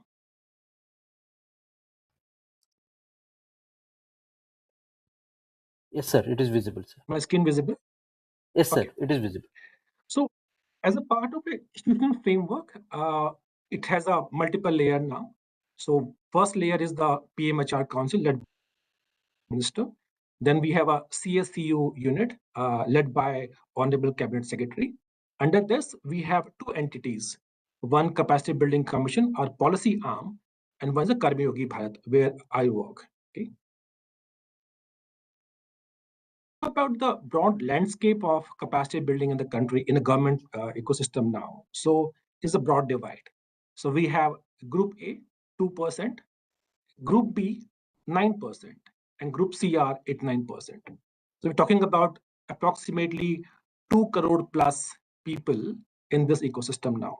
As we all know, I think Group A and some part of a Group B also, they have a set kind of a structure for capacity building because of Labasna Masuri, Police Academy Hyderabad, NDT, and so on and so forth. They go for their phase-wise training also. Challenge comes for the Group B and a C, where there are training available, but it's all happening in silo. So idea was, how do we democratize the learning for government official? How will make sure a great course from ISB is everyone, irrespective of whether you are Group A, B, or a C. This was a problem statement. Now, our journey got started in January 2023. This is the curve show the growth also. So Honorable PM Yogi Prarambh series is a bunch of courses for a new entrant into the government ecosystem. It launched in January 2023 and platform got adoption. So we achieved 21 lakh people, 9 lakh completion by August 23. After then 6 months in central ministries, and we all know the big department like India Post, Railways, CAPF like SSB, Income Tax Department, and so on and so forth. They tracked this for 6 months, and we achieved 43 lakhs and 1.3 CR by September 24. Then in last Chief Secretary conference, Honorable PM spoke about Mission Karmi Yogi. So in next 6 to 7 months, from 44 lakh, we achieve 1.45 crores. This is how it got scaled up. Okay. Now this slide is a very interesting one. I'll show you the this is, we call this ECG of learning, the learning pattern. So every day at 5:30 a.m., the platform woke up. Learning got started on the platform now. It's like when people start commuting to office, they open the app, open the web, start learning on this. We saw peak at 11:30 p.m. Lunchtime, a dipping. Again, rebound happened around 3:30. And evening also, when people are going back to the home, because it's app now, they start learning on. And platform go to sleep at 11:30. This is the learning pattern we observe every day on the platform now. So this is the weekly pattern. If you see, even on the weekend also there's learning happening. And this is the pattern for a quarter, for 3 months. This is solid. So learning is established now. So we have seen from Kashmir to Kanyakumari, from east to west, learning is happening in the same pattern now. The pattern is set up now. So now we are the world's largest capacity building platform by any government. 1.45 crores user on board, 4K courses in Hindi, in other languages also, 8.7 CR course enrollments, 6.5 CR course completions. If you see our course completion rate also, and if you compare with any other provider like any big platform, Coursera, Udemy, Audacity, and so on and so forth, it's very high. Largely in other MOOC platform, the completion rate is around 8 to 10% maximum. Okay, and we are also an app, so we have 50 lakh plus app downloads. So how we are building it? So our designing principle would be we need to create with our ecosystem partner. So we work with philanthropic, CSR. We work with the donors like ADB, World Bank, private companies, academia. Today, from all the IITs, IIMs, ISB, they are partner on content. We work with all the CTIs, training institutions from center, from state also. They also are partner. So they create content as per the requirement of their respective departments. So we work with all the ecosystem partners. Now, iGot platform is not a LMS only. So we are building it like a most comprehensive platform in the learning space. So it enabled discussions, mentor-mentee model also. Everything we have a survey, assessment also. So learning may happen in person, learning may happen online, learning may happen in a blended zone. I'll give you an example, like in all the leading training partners we have, like Labasna and others, the batch who is going for the physical training, they do online training first. So we do blending also. And what we observe across the ecosystem now, general pattern is before COVID, it was largely offline training. During COVID, I think we learned the behavior of online learning. And now the future is blended. This is how it is working in the government ecosystem also. How we are doing it? In fact, so what we are doing, since we are targeting 2 crore plus learning, stakeholders we have is state government, urban local bodies, panchayatis, central government, and so on and so forth. So we have built those SOPs, templates, where we enable our partners so that they can customize the approach as per their requirement. So today, 28 states we have a MOU. User from all state and UTs now, and they customize the learning as per their requirements in their own languages and their own priority and so on and so forth. So what is happening now in terms of incentive also? So I think many ministries, departments, state government, they have crafted their own ways to incentivize learning for their learners. So this is the review happening in ministries. So where honorable ministers, secretaries, they meet the top learners, talk about what they have learned.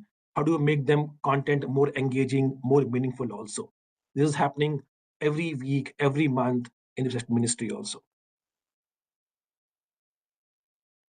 Now, what is important here? I think iGot Karmayogi platform is going into a policy now. So if you see, ITBP has their own training policy, incentive policy also. MHA has mandated, okay, if you are doing learning online, it can also give you a reward in terms of physical training. In the BPRND is the organization responsible for all the police personnel training in the country. It's part of their policy also now. Department of Telecom is linking apart with the iGot.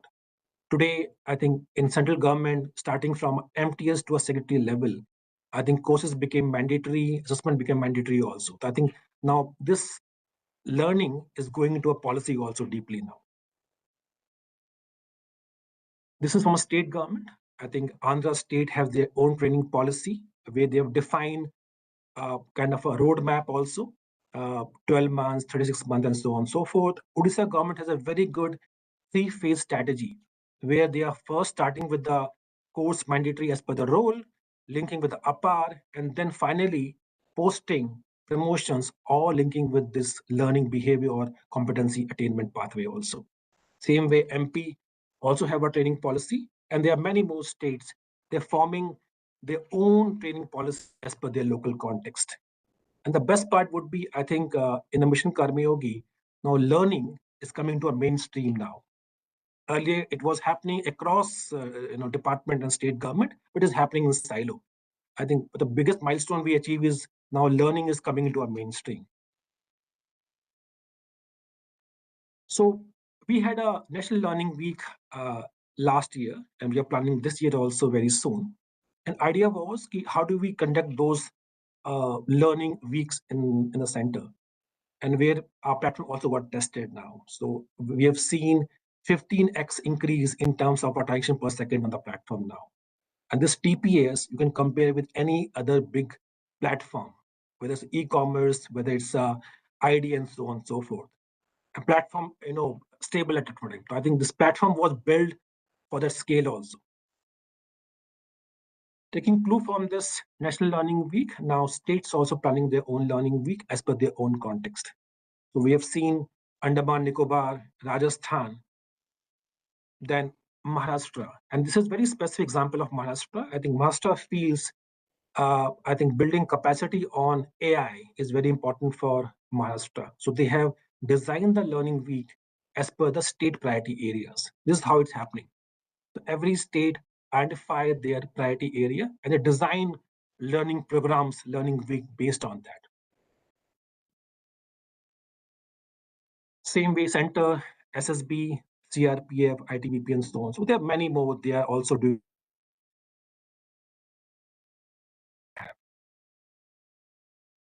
So in terms of content, largely we have three kind of partners. So one would be our government institutions. Today, all the CTIs, Labasna, Police Academy, ISTM, IAPA, NEGD, they are partners, give us a content. C-DAC is also our content partner, one of them. Private, we also have Microsoft, Vadvani, Meta, NSC, and there are many more other partner now.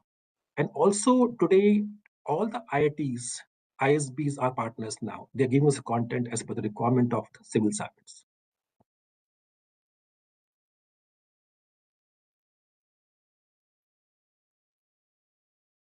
So we are moving from based learning. So what we have done in last couple of years, we had a massive consultation with various stakeholders. Now we have designed our own competency framework. We call it KCM now. So we have a defined behavior competency, functional competencies also. And then every course on the platform is aligned with the competency.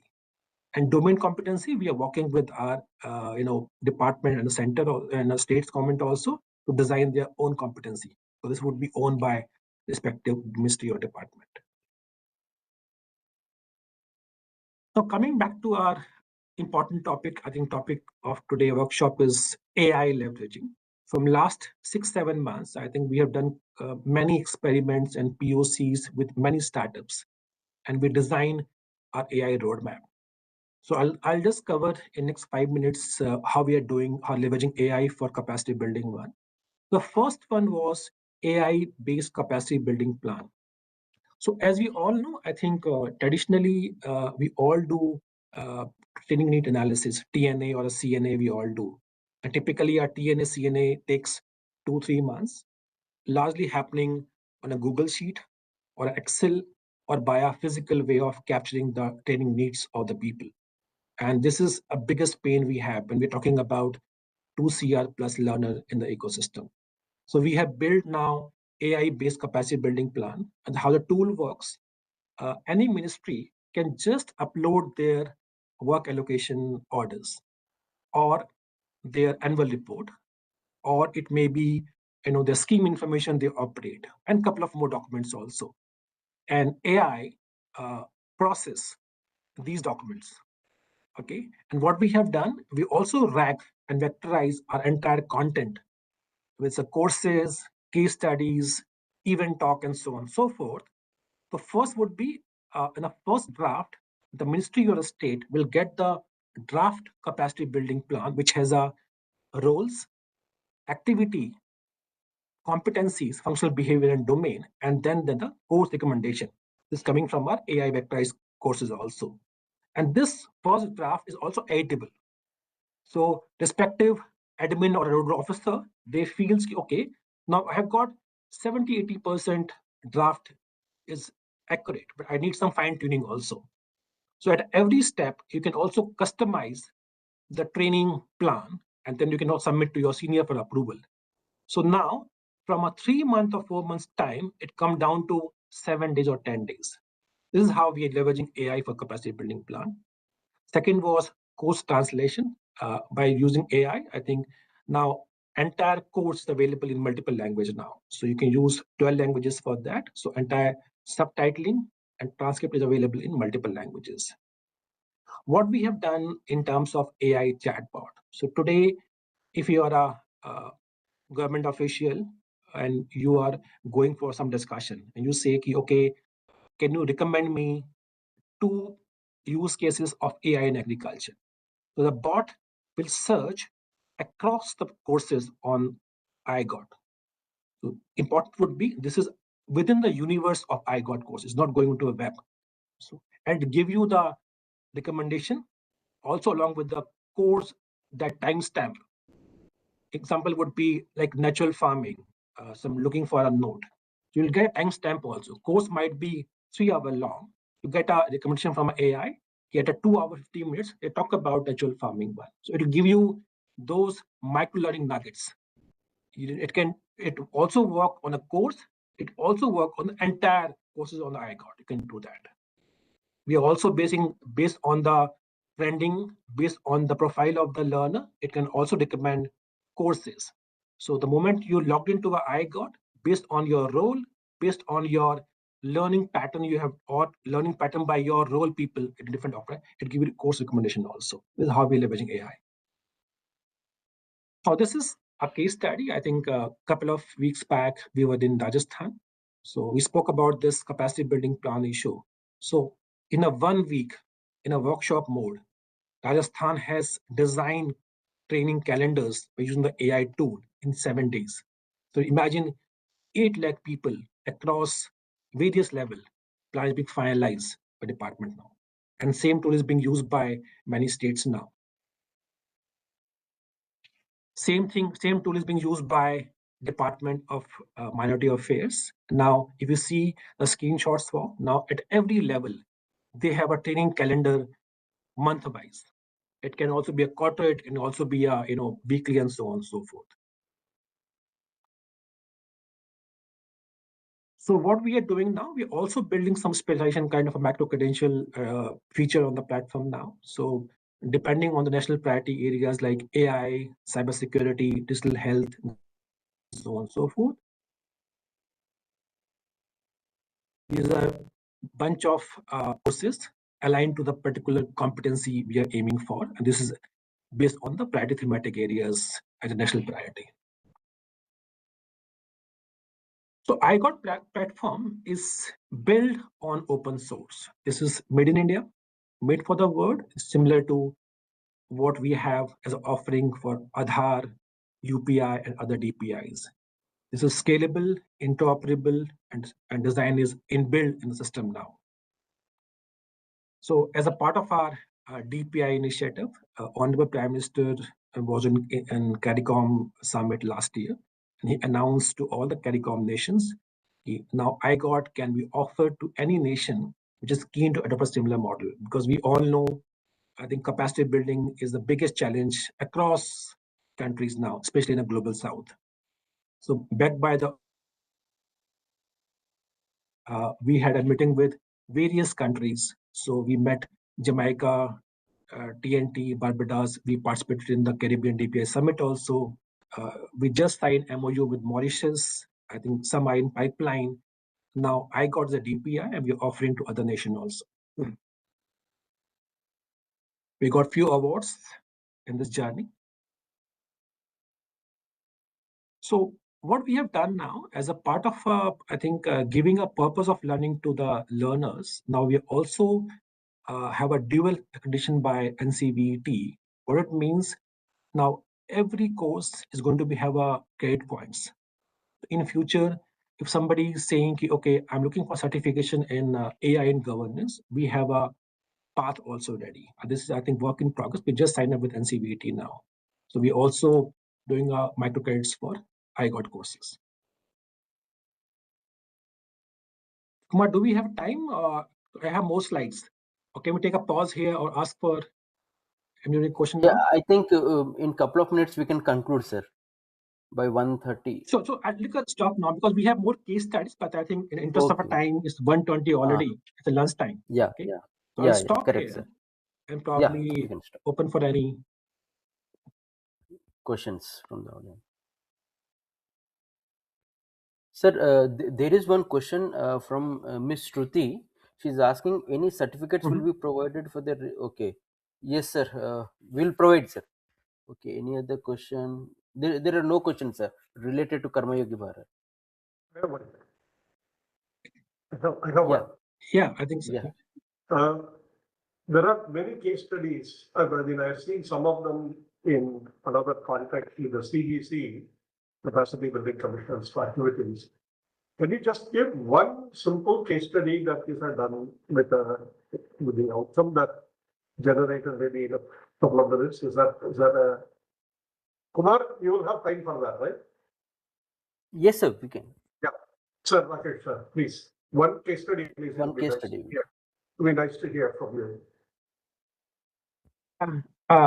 So, Mr. Bangla, I think as a part of the learning product repository, I think we are working on multiple things now. Course can be only one medium to share best practices. So with Capacity Building Commission, we have something called Amrit Gyan Kosh, where we have around 38 plus case studies available on best practices. But I think, see, learning we all do, I think, depending on our time available for that. Okay. But always we are also looking for, as a senior officials, impact of the learning. Okay. So I'll share with you a interesting case study from Department of IP and Patent under DPIIT. Okay. So typically, in this department, the role of department is to process the patents and give IPs. Okay. And typically it takes time, every delay in the IP or a patent, it have a huge revenue loss also for the country. So in last, I think 6-7 months, I think ministry has designed a capacity building calendar for their officials in terms of giving them a domain competency, behavior competency, functional competency also. Okay. And there is the quantifiable numbers available now. In last, 6-7 months, the processing of a IP 50%. In terms of a patent allocation, it improved by 35% also in terms of now. So it's a very interesting case study. Probably I'll share with you separately. It's a long case study, but it gives also impact.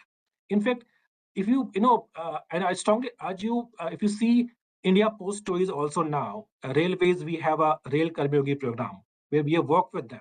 Okay, in fact, an idea would be online can be only a one medium. The way we are working on this, training, online training would be a key here. The blending would be a key. Thank you. Thank you very much. Thank you. Thank you. Okay, thank you, sir, for sharing details about IGOT Karmayogi program, which is the world's largest government-led capacity building platform, sir. So thank you for your time and for sharing your experiences on implementation of IGOT Karmayogi, sir. So now it is Thank you very much. 1:25. So we are running late by 25 minutes. We will now break for lunch, sir. So the next technical session will resume at 2 o'clock. We'll take 35 minutes break and we'll rejoin at 2 p.m. sir. So I request all the participants to please rejoin after having lunch at 2 p.m. All the panelists, speakers and participants to kindly join at 2 o'clock. We'll take a break, sir, now, lunch break.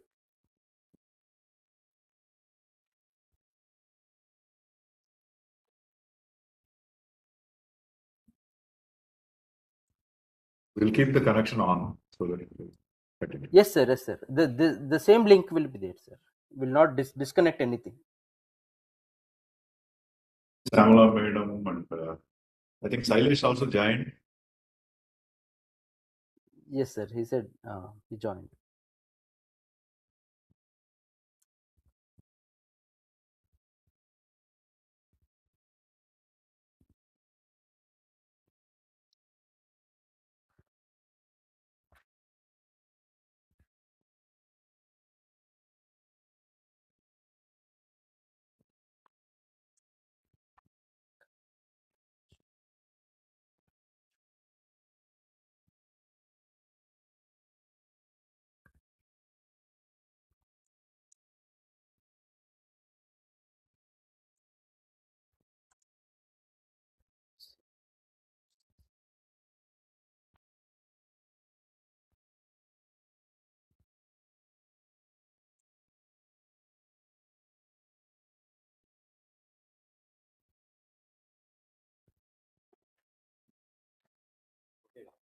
Super. Half an hour bundle later. Late now. 25 minutes. ఏది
Hello, Kumar.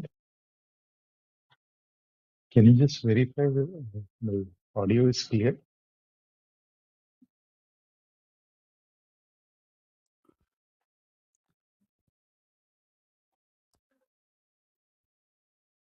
Sir. Yeah. My audio is clear, right? Yeah, your audio is perfect, sir. Excellent. Okay, fine. Sure.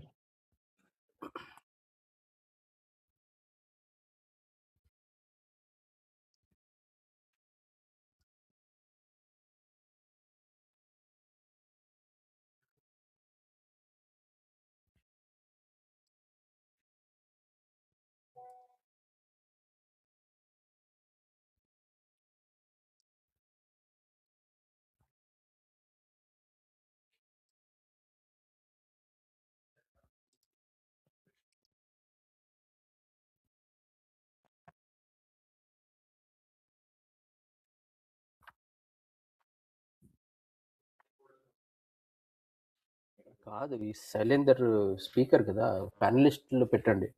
ఈయనని ప్రతీక్ని Mahesh Patil.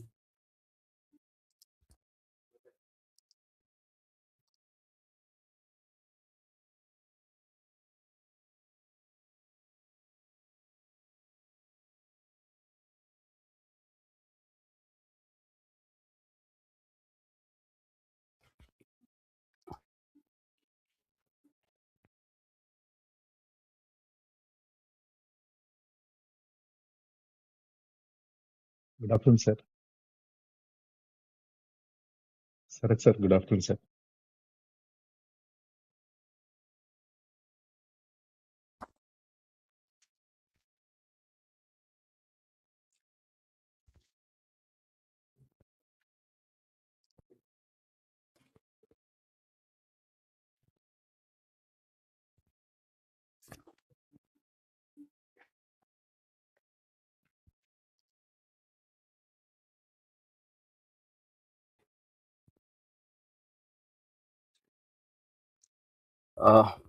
Welcome back. Welcome back, everyone. We begin the post-lunch session with Dr. Mahesh Patil, scientist G C-DAC Hyderabad. He will be talking on cybersecurity and blockchain for credentialing, certification, and learner data integrity. Dr. Mahesh Patil is a scientist at C-DAC Hyderabad with over 23 years of experience in cybersecurity, blockchain, embedded systems, and IoT security. He has been a technical coordinator for several national level projects and has architected award winning blockchain solutions, including Scotch Gold award winning system. He has also played a key role in security research, capacity building, and training, mentoring thousands of engineers and contributed to national cybersecurity initiatives. Sir, we request you to kindly begin your talk. Mahesh sir. Thank you so much, Kumar. Good afternoon, Sarath sir, Mangal Sundar sir, and all the participants. So, Kumar, just wanted to verify if my screen is visible in the full screen. Hello. Yes, sir, it's visible. Yes, that's Okay. all. Yeah. So I'll be talking about blockchain and related technologies uh, in line with the security and privacy they offer, and map it to how it can be used in credentialing, certification, and learner data integrity as such. Though the first two parts of it is fairly generic enough, and apart from what I mentioned with respect to the education technology, it can be used for many other aspects of learning management systems and related systems as well. So just to that, so that all of us are on the same page, this is how typically a blockchain-based system looks like. Uh, on the middle, you see that you have a set of peer networks which are distributed in nature, and on these peer networks, you run a piece of business logic which is typically encoded in something called as a smart contract. So each of these smart contracts are running on every node as such over here. But if you want to participate in this peer node network, there are two approaches. One is called as a permissioned and a public blockchain. So I'm going to talk focusedly about the permissioned one, wherein every node has to actually enter through a mechanism wherein it is authorized to join this network as well. On the other side, on the left side, you see that there are users and applications which would typically generate certain transactions. We'll talk more about it later. But these transactions are then sent to these peer-to-peer networks actually. And while it is sent on these peer-to-peer networks, it passes through the smart contracts which are available, and then takes a decision through a algorithm such as a consensus algorithm, where everyone agrees upon that this transaction is valid or not. After they all agree it is valid, it is then appended to the blockchain ledger. Now, the peculiarity of this ledger is that once you add it at the tail of the ledger, you cannot delete these transactions which were chained. So it is kind of a append-only ledger. So once recorded, it is always going to be permanently available. And the other way around, you cannot remove any of the previous like blocks which were recorded as well. Now, once you have this blockchain in place, a ledger in place, many of the stakeholders in the system can then actually do a verification of this transaction, or even do an audit trail of a set of events that happened over the time. Now, this is how a typical permission blockchain looks like. I'd just like to map it to the benefits it brings in. So what happens is the blockchain uses cryptography in a very specific way. For example, every transactions that we were talking about, they are signed with the private key of the user or the application. And that's how you get authentic transactions. Secondly, when you talk about the peer-to-peer network, since they are distributed in nature, they inherently bring in the advantage of having less failures as such, and the data is available always for you. The third aspect of it is the immutable code, which comes through the smart contract. Many a times we only talk about data, but in blockchain, one advantage is apart from the immutable data, you also have immutable code. It means the business logic which you have actually encoded as part of the smart contract will also be immutable as such. So which brings in more trust because all of the participants have agreed upon the code logic which has to be like executing onto these nodes as such. Third part of it, as I mentioned, once you record the data, since it's chained together using cryptographic mechanism, it's immutable data.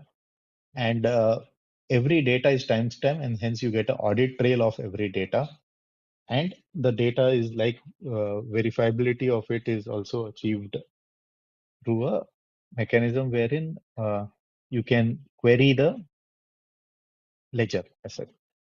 Mapping this to the educational institutes, like for example, we can have a peer-to-peer network which is distributed where government, universities, and UGC, AICT can be the major participants.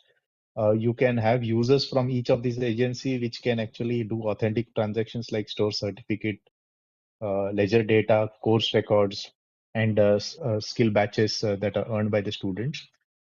With the smart contracts, you can get standardization and interoperability because now everyone agrees upon the business logic of how the data or the certificate is going to verify what kind of information is going to be stored and things like that. And once it's recorded, it cannot be. So all these credentials for every student or participants can be actually recorded in an immutable way. And as I mentioned, you can very specifically say that a particular person graduated on this particular day. He then actually joined a specific company on this particular day. So all those audit trail of his history about the education can also be there as part of the ledger. And most importantly, you don't have to go to that specific institute or university to verify his credentials. You can actually directly verify it through this blockchain ledger itself. So with these things in mind, yes, you might actually think that, okay, all of this, I can even do it using traditional web applications. So why blockchain? And there are plenty of advantages that it brings in. Most importantly, the trust that blockchain brings in. Like, for example, one aspect of it is data handling. In a traditional web application, you can delete data, but once in recorded in blockchain, you cannot really do that. So it's going to be an append-only database. You can have, instead of a centralized one, now you can have multiple stakeholders. And with that, the trust across the stakeholders can be much more better as compared to a centralized system. And as I mentioned, immutability and about both the code as well as data is given. Another important aspect is availability of the data. Even after several years of it, since there are distributed nodes and many people are maintaining it, even if one site is down, it can still be actually retrieved and verified as such. And uh, the most fundamental aspect is the assurance, because blockchain is not typically a traditional way that data is recorded, but every data is actually signed. Its hash is actually uh, signed with the private key. You can verify it with the public key of the user, and that way you can have a more better mechanism to verify the authenticity of the data. So that is what is blockchain, and it might actually surely bring in an aspect that you can bring a lot of transparency, immutability, and verification through blockchain. But there is another technology which is Web3, which is or a buzzword which is moving in. The only difference I would like to highlight here is Web1, which was where people used to host the content, and there were actually only consumers who used to consume it. So the consumers never used to contribute for the data. Today we are into Web 2.0, where uh, platforms like YouTube, Facebooks, and other social media platform allows the consumer to also contribute as a content. So the data is actually contributed by the producers as well as the consumers out here. But the next generation is where the user will have the control of about his data, and he can decide where to share and what. And this is a very important aspect, because I'll talk about how it impacts the learning systems as such. So you might think that in the blockchain system, where is the control? And in fact, you're right that you don't have control directly as part of the blockchain system. But with additional important technologies, you can bring in that control. And I'm sure you would have heard about these next generation technologies like decentralized identifiers, verifiable credentials, and self-sovereign identity. So just to give you a brief about it, uh, DIDs are nothing but, so typically we will have physical as well as digital identifiers.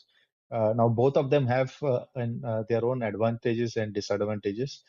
Typically physically identifiers are easy to forge.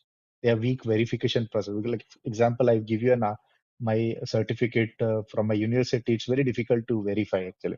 But with digital identifiers, you can actually do verification with much stronger mechanisms using cryptography as such.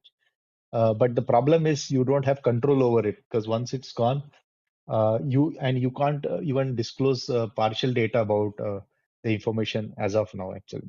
So that's where what would happen is, if you can actually bring in using technology all these benefits of physical as well as digital into one platform, you can get a lot of benefits in the ecosystem as such.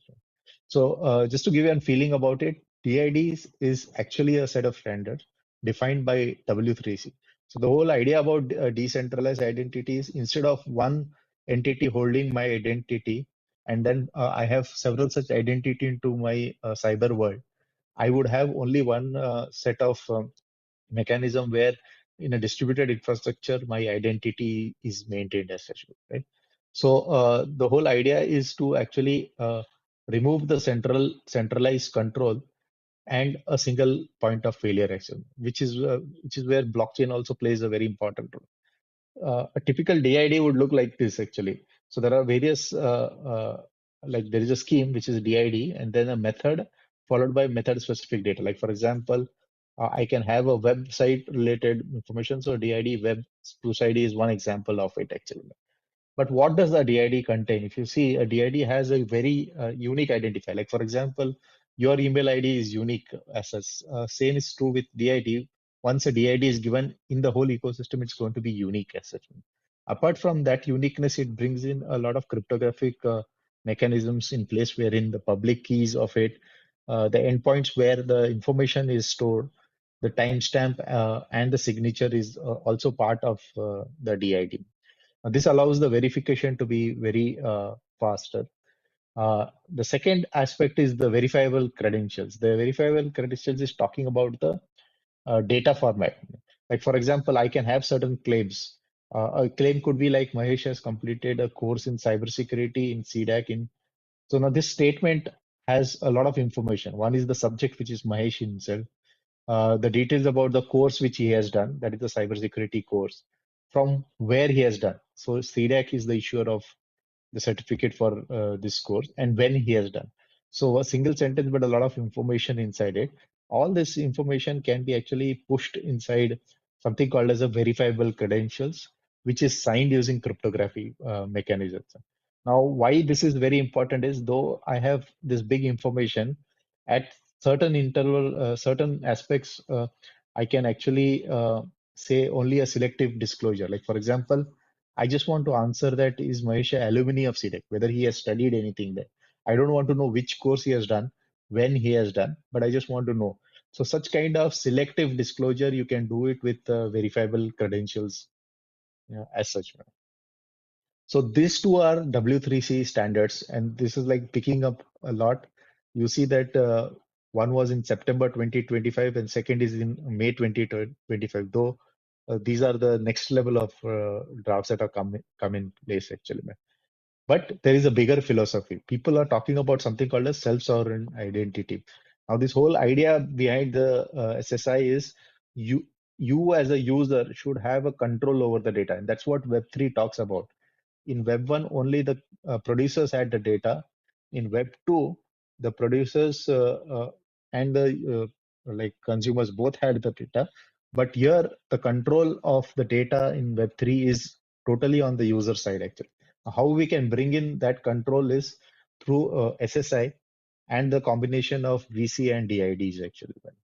So to give you an idea about it, when I talk about a SSI wallet, now this could be your learning wallet actually in an education system. And that can have various verified credentials like university diploma certificate or a professional course I have done from a third party and things like that. Now this is presented as a DID, and the DID would have all my keys which are relevant as it. Now, this DID is actually anchored to a blockchain network where you get all those properties like immutability, audit trail of information, and things like that. So, with this combination of these four technologies together, rather three technologies and one like philosophical concept, you can get a better system which can give you better audit of the credentials which a particular user or student has like achieved in his lifetime. You can get a more authentic mechanism to verify these credentials and so on. So just to give you an analogy of it, VCs actually are the documents in your wallet. DIDs are nothing but your university certificate, and you store this certain details about it, the claims about it in a public registry. Now, anyone can go into that registry and verify that you are. Now, that control also you have it through your VC. So you just can't say that since it's in the public registry, anyone can see it. But I can have a control that only a certain person can see it or a certain institute can see it. And I can also control that what part of it he can see it actually. That's through the SSI analogy as such. I'll just quickly get through the trust triangle.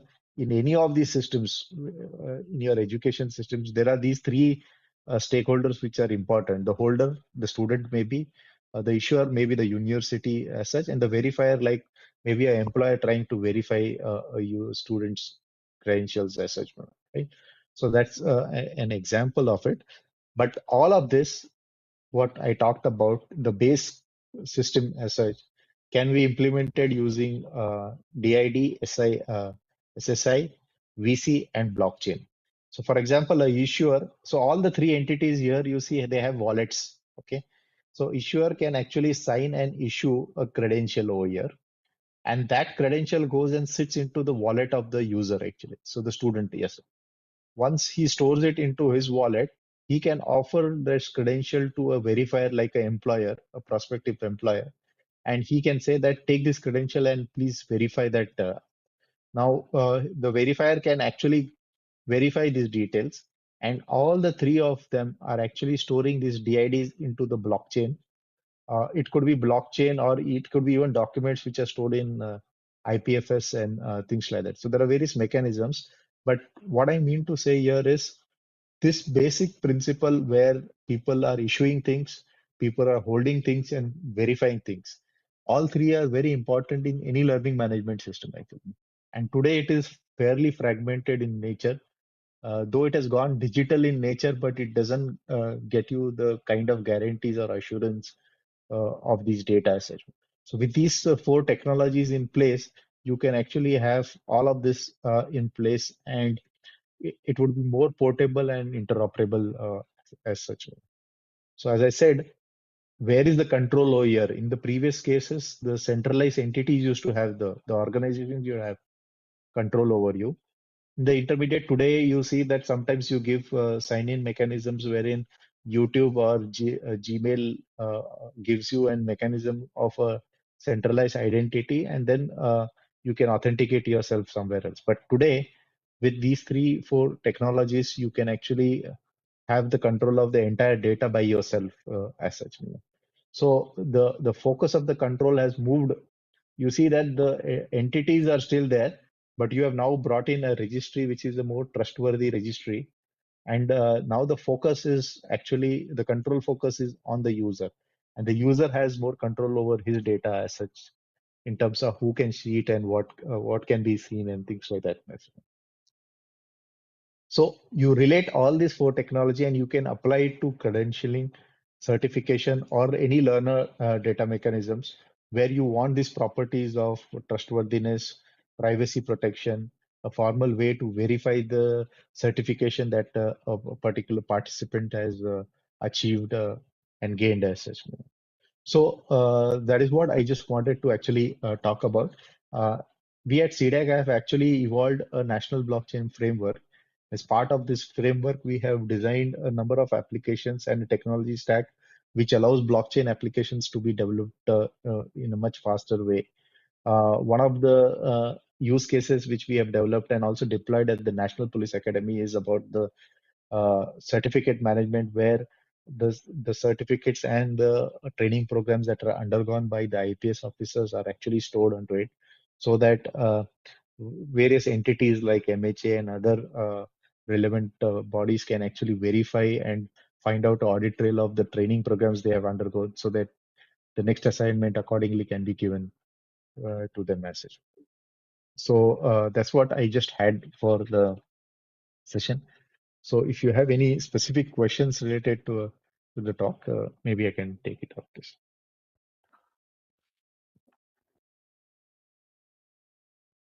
Sir, there is one question by Yeah. Sahana Mohan. With the help of AI, is it possible to mask the unsafe or threatening websites? This is something related to cybersecurity using AI. So, possible? Yes, yes, definitely it is possible. But it is more on the analysis side of it. Given a website, you can actually use a lot of analysis techniques, including scraping of the website and things like that, till the point it's legal as such. And you can find out what kind of malicious functionality it does actually. So typically there are patterns which are registered as part of many AI algorithms, including machine learning algorithms, to find out specific patterns of maliciousness or fraud behaviors a particular website is doing. Though you cannot directly block them, so you'll have to follow a legal procedure for doing that or reporting it and things like that. But analysis you can always do by scraping at least the public information that is available on the website. Okay. Sir, You can augment it with LLM also. But okay. Sir, Dr. Mangal Sundar Krishnan sir has a question. Sir, go yes, ahead, sir. Sir, Mahesh, sir, I yes, have a, yes, sir. the LMS system is actually a, what do you call, a supervisory system. There is a super administrator, there is an administrator, and then there are. Right, This is how the universities function. Now, right, what sir. you are suggesting is that the data that somebody enters credentialing, for example, I as a student Mhm. of certain trademark have got a degree and I declare, Right, that's if it is part of a university network, some correct. authenticity is needed, isn't it? That Yes, authenticity, maybe I will own the data, but the authenticity will be provided by some other admin in the blockchain network. Is it how it happens? How does it happen? yeah. So you're right, sir. So, Yeah, so there is something called as a membership service provider, sir. They call it as MSP. That is yeah. the entity which decides which are the nodes that are allowed inside the network and which are the users that have to be created as part of this network actually. And Okay, if it now, is a fairly complex network, then there yeah. could be a per entity MSP also, apart from a centralized CA which actually does the MSP and authorizes the CAs to do the membership provisioning. So there is a certain authenticity required at the entry level. That's what you are saying. And once You are the right. entry level has been verified, it becomes a block of data that nobody can change and nobody can alter because it comes You with are a right. cryptographic code, and therefore that code is no longer public. It's you have only a public key which allows you to view and audit. But Yeah. it is still a peer-to-peer network in the sense that when you want to enter it, you still have to have the peers approve it. Is that correct? Yes, sir. While entering, the peers have to approve it. For Okay. verifying, you can have the appropriate authorization in place to decide that who can verify, who cannot verify, they can see and what they cannot see. Yeah, that is fine. What I'm saying is the data that you enter still has to be authenticated by somebody. That will belong to the block, isn't it? Yes, sir. So it is not manual authentication, sir. When they say Okay. authentication, it generally just verifies that who has signed Yeah, it. yeah, Since yeah. so that verification is automated verification only. Okay. So but that's all cryptography generated and the key generated, and so the whole thing Perfect. goes Yeah, seamlessly once initiated. But to you're enter right, the sir. queue, you still need a peer. So I understand. Yeah. That's true. That's true. Okay, Correct, sir. that's fine. Yeah. Yeah. Thank you. Yeah. Thank you. How many universities have started doing this? Sir, I think IIT Kanpur had implemented their own blockchain Oh, I see. mechanisms. We have deployed it in National Police Academy. Okay. So, but they are based on purely blockchain, sir.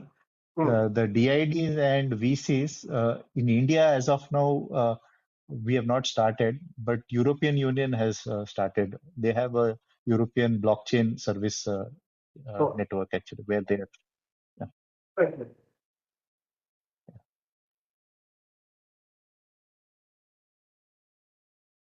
Okay, thank you, Sir, Kumar. Then, if there are no more okay, thank you, questions, sir. Thank you. So, keeping in view yeah, thank you, the Kumar. time limitation, we are not taking many Yeah, questions, but I have noted down those yeah, questions, sir. We'll answer them offline. sure. Uh, Yeah, Thank thank you you, so sir, for much. joining, and thank you for Yeah. sharing your valuable experiences on cybersecurity and blockchain in the education domain, especially for the certification and credentialing. Next, we invite Sri Pratik Madhav. Mr. Pratik Madhav is the co-founder and CEO, Assist-Tech Foundation, and he'll be speaking on future of you, AI first assistive technology innovation to empower people with disability. Sri Pratik Madhav is the CEO and co-founder of Assist-Tech Foundation, India's largest assistive technology innovation ecosystem, and a recipient of the National Award for the Empowerment of Persons with Disabilities 2025. An alumnus of NIT and IIM Calcutta, he transitioned from a successful corporate career to champion inclusive AI-driven innovation. Under his leadership, C-DAC Foundation has enabled 500 plus startups, impacted over 1 million lives, and driven the development of numerous assistive technology solutions, shaping the future of accessibility in India. Sir, we request you to kindly begin your talk now. Well, thank you very much. Can you hear me okay? Yes, we can hear you, sir. We can see you as well. Well, thank you. Parallelly, I'll also try to share my screen. But first of all, thank you very much for inviting me. Good afternoon to all of you. I think today it's like homecoming for me. I studied at C-DAC 25 years back at C-DAC Hyderabad, and I have a honor of studying under the leadership of Dr. Sarath Chand, and when he was the director of the institutions. We were 100 of us, and I think not a day goes without remembering all the wonderful teaching, all the wonderful time all of us have had at C-DAC Hyderabad. And I also want to acknowledge Dr. Lakshmi's invite to share my thoughts. Since 2000 February, when we got into C-DAC Hyderabad till now, 25 years, it sounds like a long time. I lived 2 lives within 25 years, I can tell you. For my first 18, 20 years were with corporate organization. My last role was with Accenture, where I was building practices around analytics and machine learning and AI. But what probably today I want to share with you is this about second life, which is in the world of disability. I've spent a good 15 years along with my corporate roles in the world of disabilities. My interest has been to see how technology and technology innovation can help empower people with disabilities. I just want to do a quick check if you are able to see my screen, okay? Yes, sir, we can see your screen. Okay. Well, thank you very much. I think technology innovation has changed our lives. I remember a time when my father used to take a half-a-day chutti to go to a bank. And I can tell you, my 19-year-old daughter hasn't probably seen a bank. And if you really look at our lives, it has transformed significantly the way we are traveling Uber and Ola, the way we are ordering food, Zomato, Swiggy, and other, with the way we are accessing content has changed around us. And at the fundamental level, if we all realize, and I don't have to tell C-DAC, I mean, C-DAC is at the forefront of leading this technology innovation as an ecosystem. At the heart of it is a lot of AI that's coming in our lives and in professional work which we do. What I'm here to tell you is how this AI technology as a technology landscape is helping people with disability. But first to start with, all of us have seen and read about first industrial revolution. It was about steam engines. Primarily, Britain led the whole change that was happening in the world. We saw a significant change in daily life, transportation getting better. The second was about supply chains. It was about Ford factories, where we saw images of cars built in a factory set. Primarily at the heart of this technology change, we saw US and Germany taking the lead. Then we saw chip coming into our life, the whole computing, automation, very large computers to the laptops and the tablets which we have in hand. I think it was all about digital transformation. A number of nations contributed it, and I'm sure India, including C-DAC, took the charge of contributing to this change as well. I think today what we are seeing probably is fourth or fifth already, where AI, robotics, IoT, biotechnology, and number of technologies like these are changing our life in a very fundamental level. So while we all of us agree that the life is and the world is changing around us, I keep thinking about what's future of us, what's future of you, and how AI can really help us uncover, unleash the human potential. While I will talk about AI in disability, a few of the things, interesting stuff which I read and be a part of it is that there is a technology which MIT is building where we'll be able to rent dreams. And I know one of the favorite questions we all like to ask each other, what did you see in your dreams in the morning? And today we are developing a technology where through auditory prompts, we'll be able to influence dreams. Now, what I'm not getting into is the ethical side of it. What I'm not getting into is the right or wrong. I think this is the possibility which technology brings to all of us, and hence we'll be able to ask each other a question or probably tell that tonight I want to visit and be a part of probably Disney in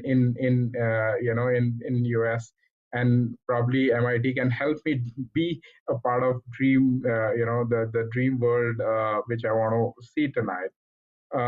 We know we have fact checking taking off very recently by some of these technology companies. We are seeing China building a lot of algorithms and technologies to check, and hence my prediction is that while we have Ministry of Commerce, we have Ministry of Defense, we have Ministry of Social Justice, we'll probably are heading towards the world where governments will have to have Ministry of Truth with all the fake news and the content getting compromised along as we are living. Technology also brings some of the cool stuff, but technology also is there for people as a human connection, not probably as a replacement, but also as an ally, as a companion, because we are seeing a lot of AI companions as we speak to each other. We are coming, taking shape, and there are commercialization model while these companies like Replica build these AI companions. There are tons of stuff happening in e-learning, learning, education. I do have videos in each slide, but paucity of time, I'm not playing any of them. But I'm happy to share that if there is an interest beyond my session. MIT ChildBot is a robotic plus AI system where it is able to be a companion as a learning companion to kids. It's called Miko. This is something which we don't like, but it is so true. We have bots and algorithms which are constantly monitoring the efficiency and the productivity of the workforce. In fact, Amazon in their workforce for delivery trucks has already implemented some of these algorithms where employees are being fired. There's no human intervention. It really checks your performance and productivity and takes the decisions at the end of the week or a month. Yeah. Next time we go to for a coffee together, we don't have to carry a wallet. We don't have to carry any phone, any GPays and UPI. We are seeing an era of NFC and RFID where the chip will be implanted just below your skin, and that probably is your wallet for the future. I know it is scary, but it is true. Not too far away, I think we'll see commercialization of such technologies happening as well. So true that today we have countries which are replacing factory workers with robots. So we have collaborative robots, and there are countries who are using them for all the manual tasks, where they are moving the humans to more intelligent and more productive tasks. I think this is an example of South Korea, where they are already building factories where they have more robots than workers. This one is interesting to me, where obviously we are listening to Elon Musk, a Neuralink, where he's playing with the brain waves, but also there are parallel technologies which are able to play with the brain waves and erase memories partially. Now, this, while that sounds again very scary, we also are seeing implementation of these technology for people who have difficult past and people who are suffering from medical conditions. I think that's something which is very useful in those use cases. Now, what's driving the change? I think all of us would agree that today technology like AI is for everyone. While the speed of innovation, which took months of trial and error in large labs, today they are being available to people in not just first tier, second tier towns, but people in third tier and fourth tier towns as well. I think we are building technology without barriers, where ideas, creativities, intelligence, education is all coming together, and that probably is the real differentiator.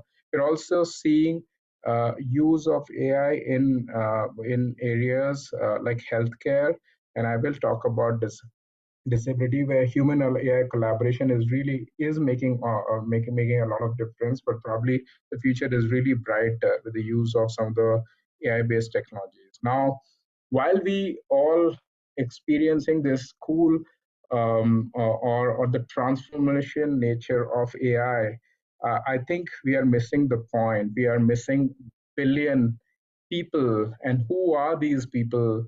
These people are people with disabilities. I'm sure all of you or most of you would know that there are 1.3, 1.4 billion people with disabilities, 80, 90 million people with disabilities in India. That really makes 1 in 7 of us disabled. That's a very large population. And when we think about people with disabilities, it's just not about the number. It's also their access to education is very poor. Their access to healthcare is poor.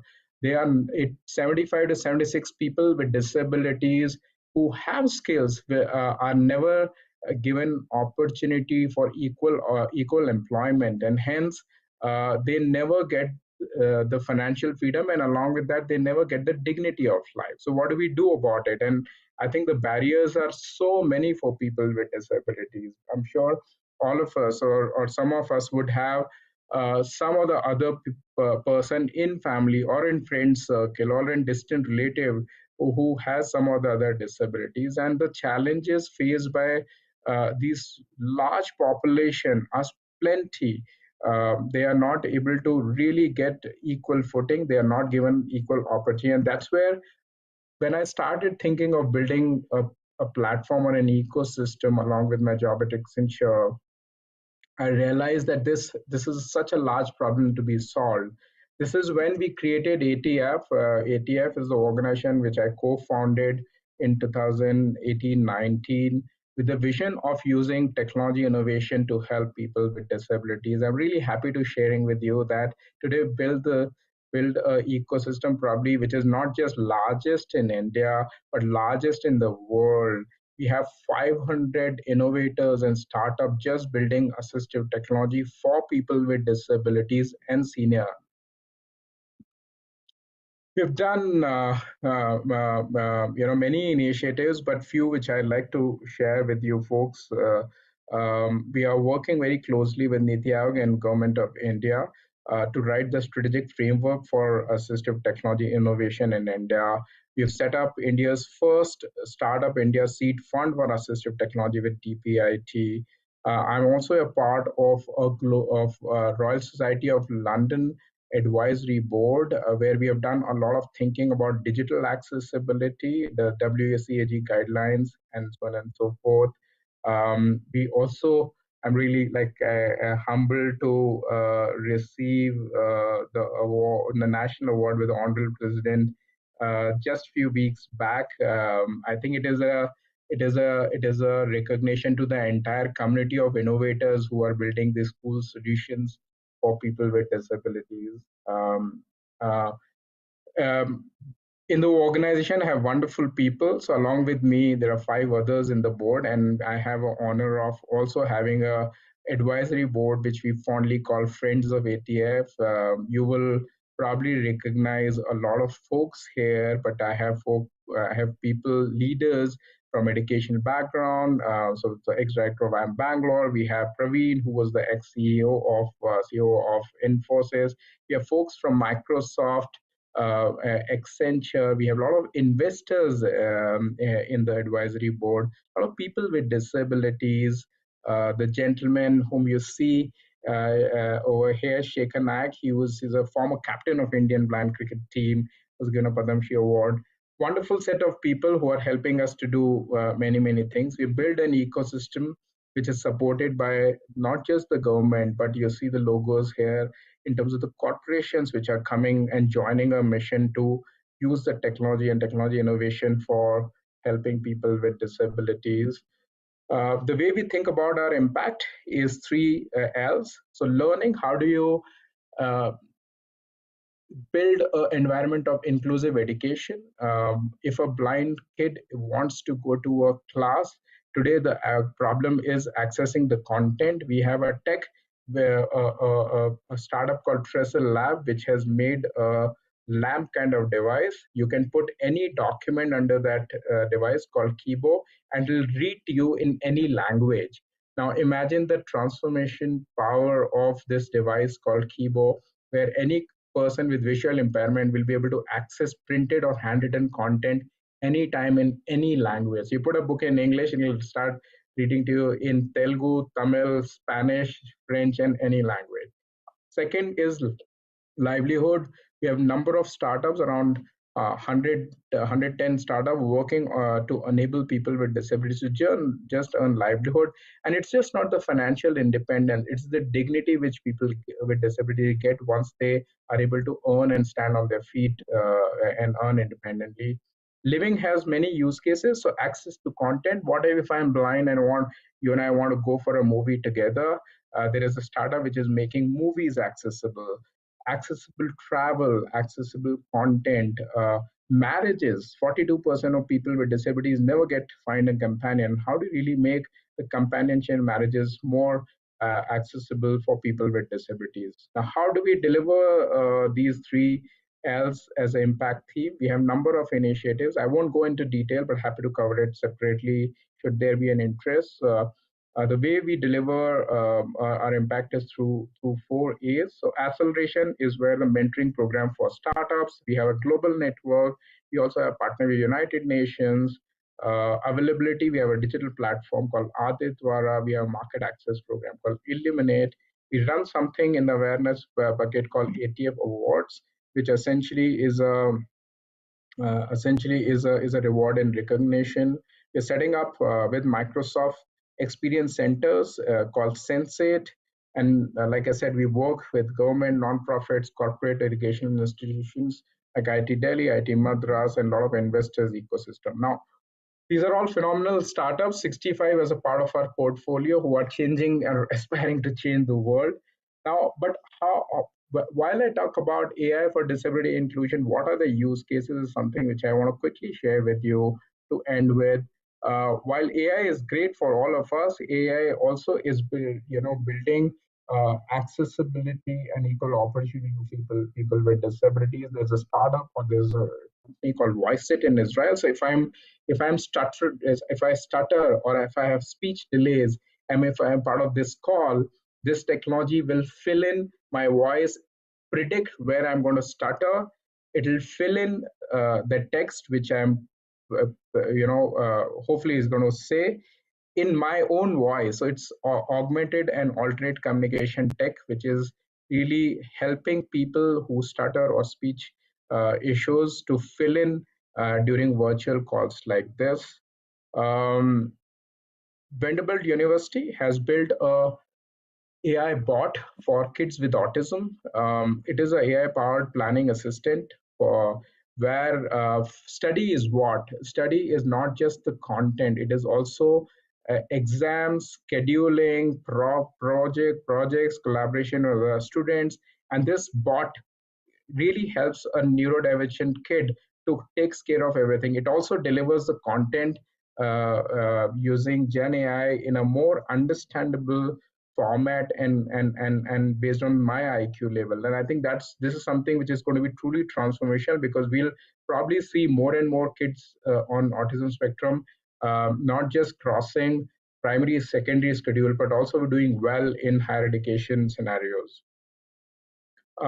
It's a fantastic video. Again, I'm not able to play because of time paucity, but there is a robotic and AI use case where people who are probably paraplegic or have severe cerebral palsy are able to move the wheelchair through cheekbones. So AI is hyper personalization. In fact, cheekbones sometimes moves differently for the same person. So this AI powered wheelchair is able to predict or adjust to my cheekbones, and I'm able to drive this. It's a fascinating video of this gentleman moving wheelchair in an outdoor environment. It's amazing in terms of what technology can offer. We are seeing increased use cases of brain-computer interface. Obviously, we have seen people moving their eyelids, moving their cheekbones again to control indoor, home appliances. But today we have enhanced proofs that using BCI will be able to control the brainwave and hence probably able to control a lot of electronics around us. I think it has use cases not just in mobility, but hearing and vision use cases as well. And especially people who are paraplegic, paralyzed, speech losses will be able to benefit from these technologies.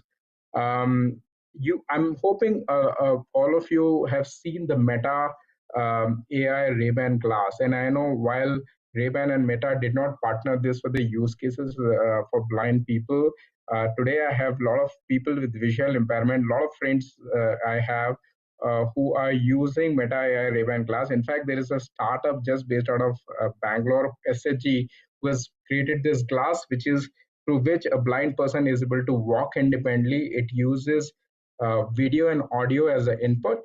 It processes the information using your mobile, and it's able to give the audio output through your temporal bone. So a blind person will be able to walk independently, seeing a dog sitting on the right, a car coming on a left, and in an indoor environment, we able to recognize objects, human beings, and whatnot. Yeah, that's truly transformative for people with visual impairment.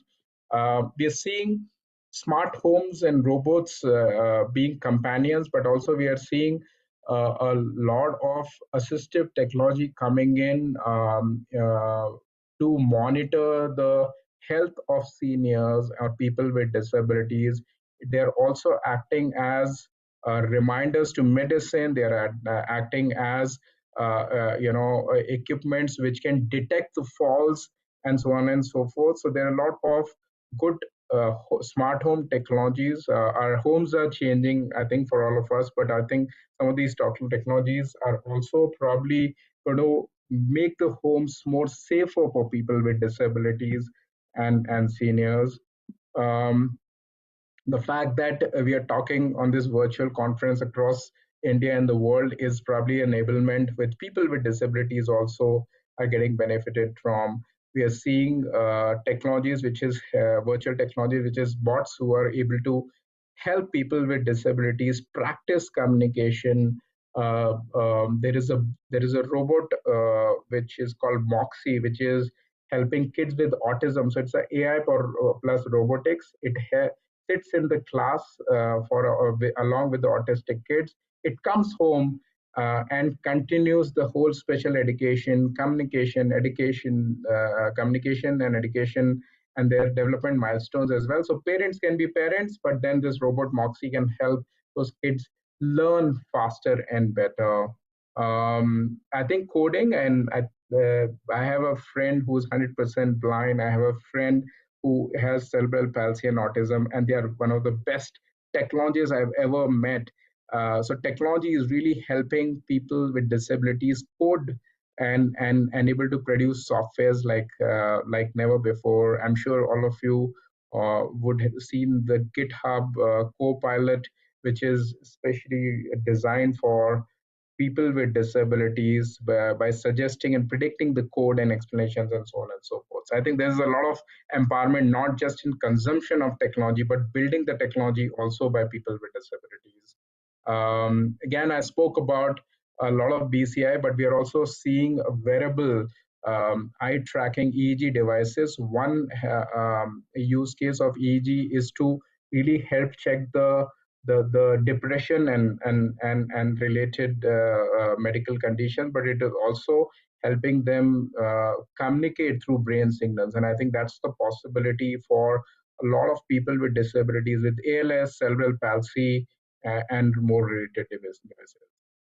Yeah, I think these are the use cases while I feel excited about all of us for the transformative power of AI for all of us in terms of living livelihood learning. But I'm also equally excited that the use cases which I shared, that AI probably is going to make this world more inclusive for people with disabilities.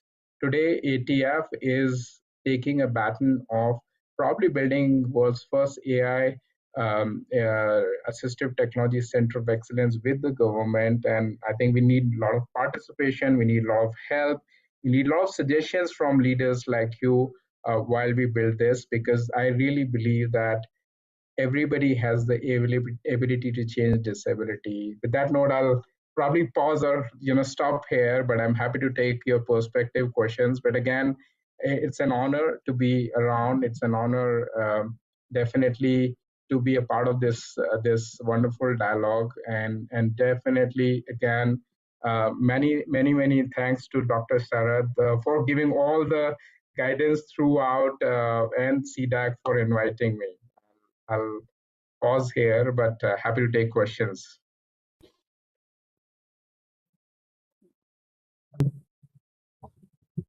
Thank you, sir. Thank you for sharing your valuable experiences, especially in using assistive technologies for the education sector. Okay. Thank you once again. If there are no Next, questions, only one word.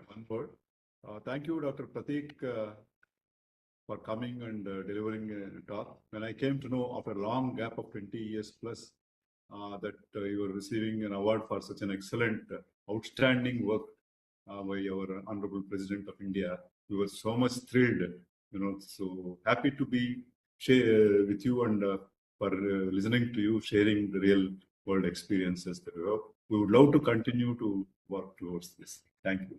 Thank you, Thanks, Dr. Sarath. Thank you very much. thank you, Dr. Pratik, sir. Thank you, Dr. Sharad, sir. Now we'll move to the next talk.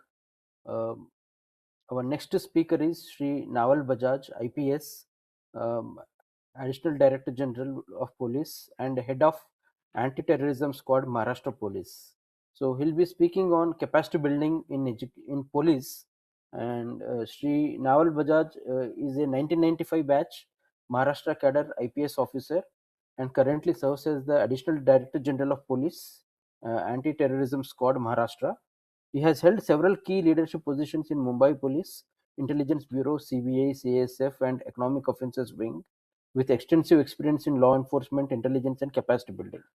He has also served as director of the Maharashtra Police Academy, playing a significant role in police training and institutional development. Sir, I request you to kindly begin your talk.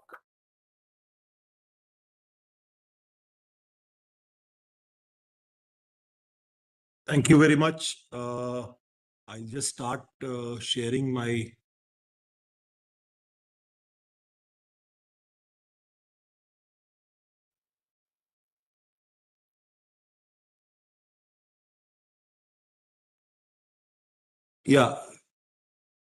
Is it visible?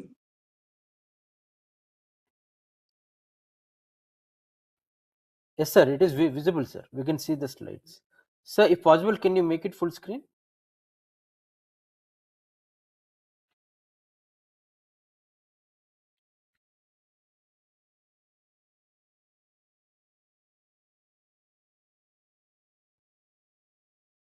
Yes, please. So I'll start.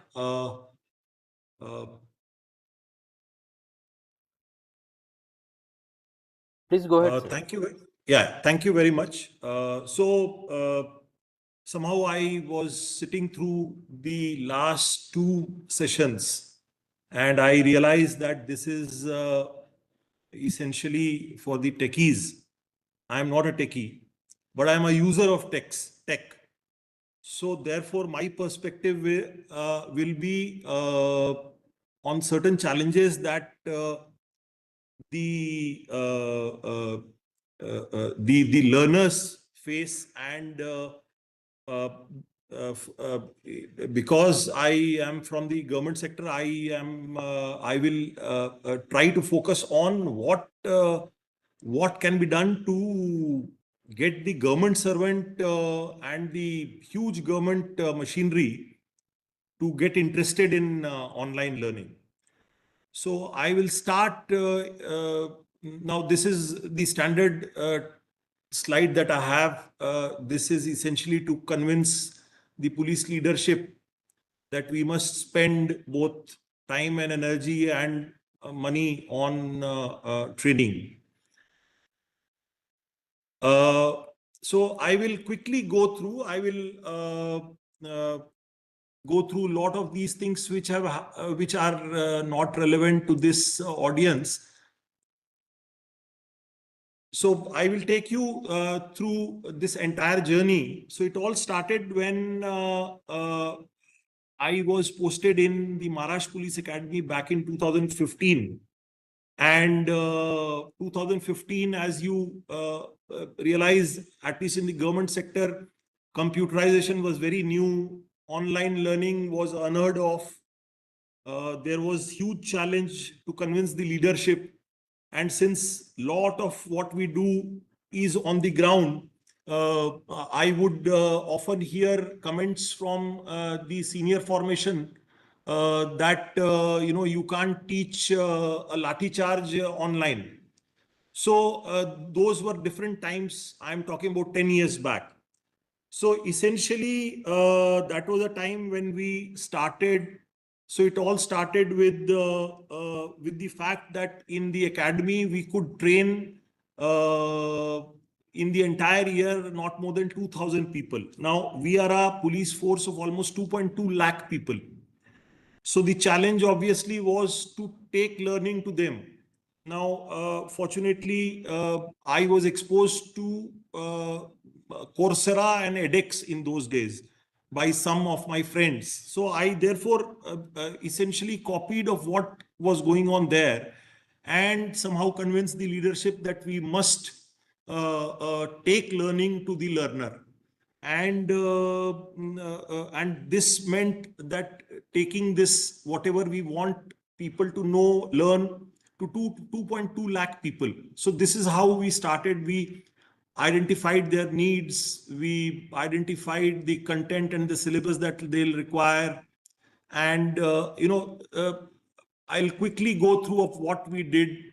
It might not interest the people who are attending this, but the challenges were, to find out people with knowledge about the subject, and then getting the commitment for them to develop the content, sending the content to the vendor, and the vendor developing under a very fixed cost regime. I mean, you will be surprised that the first contract that we gave was for a 1 hour content for 27,000 rupees. So that was our limitation.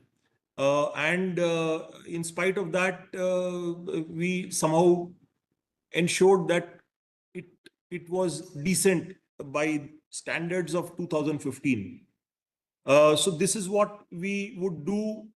And finally, when the content would be ready, I would call Mr. Ramu from C-DAC and say that, you have to do all the basics and help us create a system which people will start seeing, and it will keep them absorbed. So a lot of learning through the entire journey. Now, this is how we defined of, how a module would be created. So I was looking after one academy, which is Maharashtra Police Academy, which trains the sub-inspectors of Maharashtra Police. Now, the sub-inspectors and above is what we called officers in Maharashtra Police. And those numbers is only around 16 to 17,000. Bulk of 2.05 lakh, more than 2 lakh people is the constabulary. Now, so we have to create basically two types of content, one for the officers and the second for the constabulary. So they should be able to, relate to that, that material and their everyday working.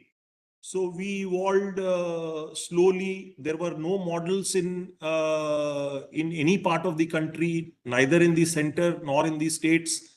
So it was all trial by error, and slowly we progressed. So this was in those days very difficult to get. So total man hours spent that to create each module would be upwards of 1,000 hours. And we could get very dedicated people from all our, there are 10 police training schools, which essentially trains the constabulary. So I had huge manpower from these police training schools who would be residing for a couple of months, maybe 3 months at my academy and, doing all this. This is how we started and developed the modules. Now, the rollout, how we started rolling out with running the pilot and the demo district that we would select. We are a large state with almost 140 million people, and there are 36 districts and 11 commissionerates. So it is almost 47 units that we were targeting for the content. The challenges that we had is what I would like to flag here, so that any one of you who are involved in any of such projects with the government. Now, I understand that Mr. Verma from the I Got Karm Yogi portal of the Government of India has also spoken to you. But of course, that is almost 8-9 years of after we attempted in Maharashtra. Now we have a very stable model. So how it started in those days, it was difficult to convince the leadership, especially the police leadership. So that was one challenge. Whether the content or the training will be mandatory or should be incentive based, that was a challenge. As you know, in government, there's hardly anything in the form of incentive to learn. So that was a huge challenge to create incentives which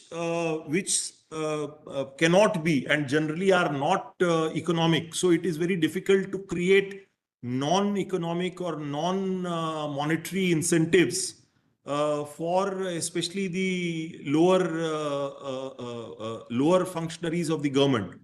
So that was a challenge. Reaching out to the users. How do the users come know about it? So we created a lot of teasers and all. Now, of course, there are professional organizations which are doing this.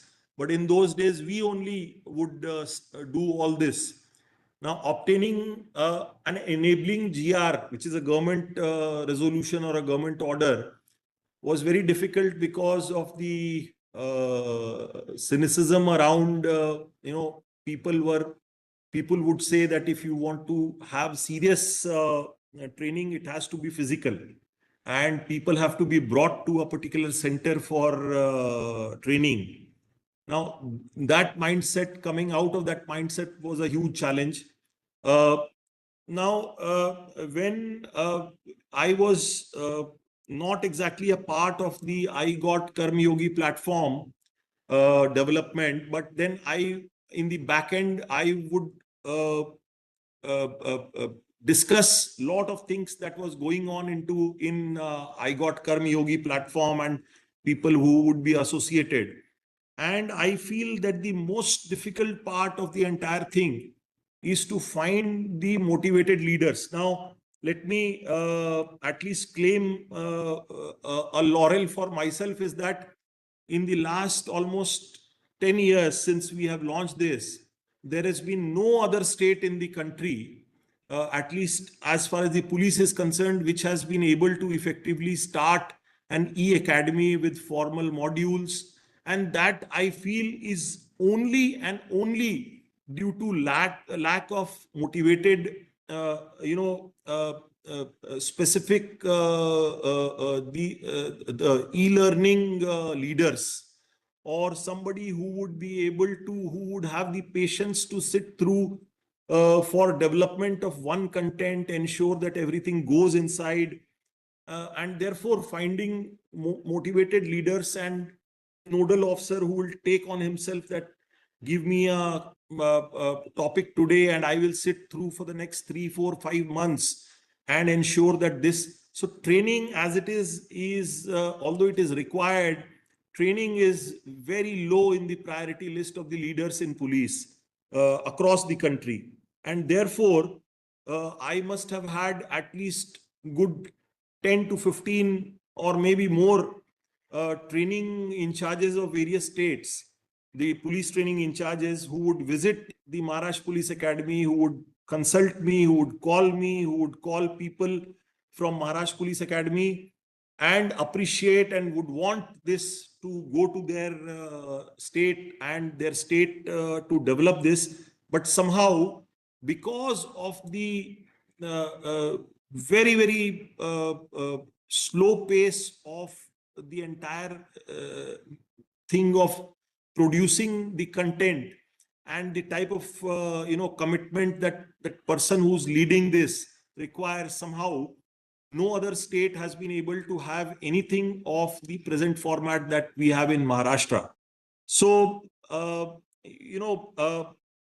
so when I went to the police academy, one of our seniors said that there is everything to support you. The technology is there, people is there, money is there. Everything is available, but you will have to generate interest amongst the users, interest amongst the learners. So when you go to a classroom in the academy, if you come out 100% satisfied that I have given them my best in terms of training, it carries no value, because you are there to, for the learners to learn and to make them understand. Until unless the entire learning, entire training is user or learner oriented, so let the learner say as to what I have learned. If he says that maybe he has given his 100% but I have only absorbed 5%, your entire effort is gone. And that is the message that I have to the techies, with all due respect, that we are now in the process of providing a lot of very comfortable things, very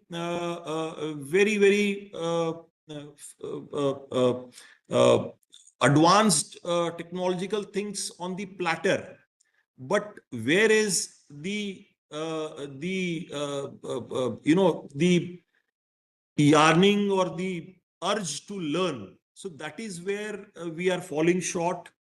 So we have to ensure that all this technology that we are introducing also sees into the psychological part of the learner, and should be able to convince him and interest him in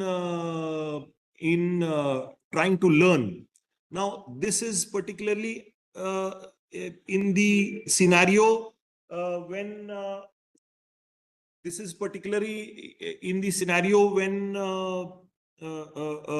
it is not it is not forced.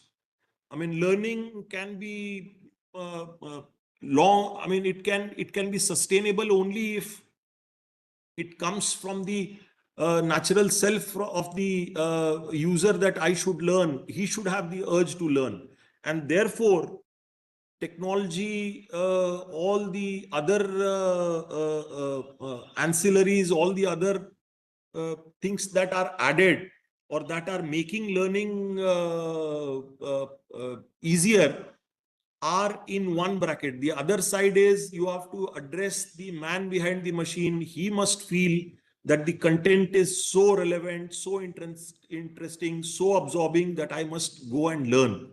And the institutions need to develop that environment of learning. It has to be recognized, it has to be valued. So those are the issues that that must go beyond providing technological solutions or technology to the learner. So that is the main challenge now, and therefore I say that it is important to actually keep auditing as to how your technology is being used. What is it in your technology that is making the person use it very fondly?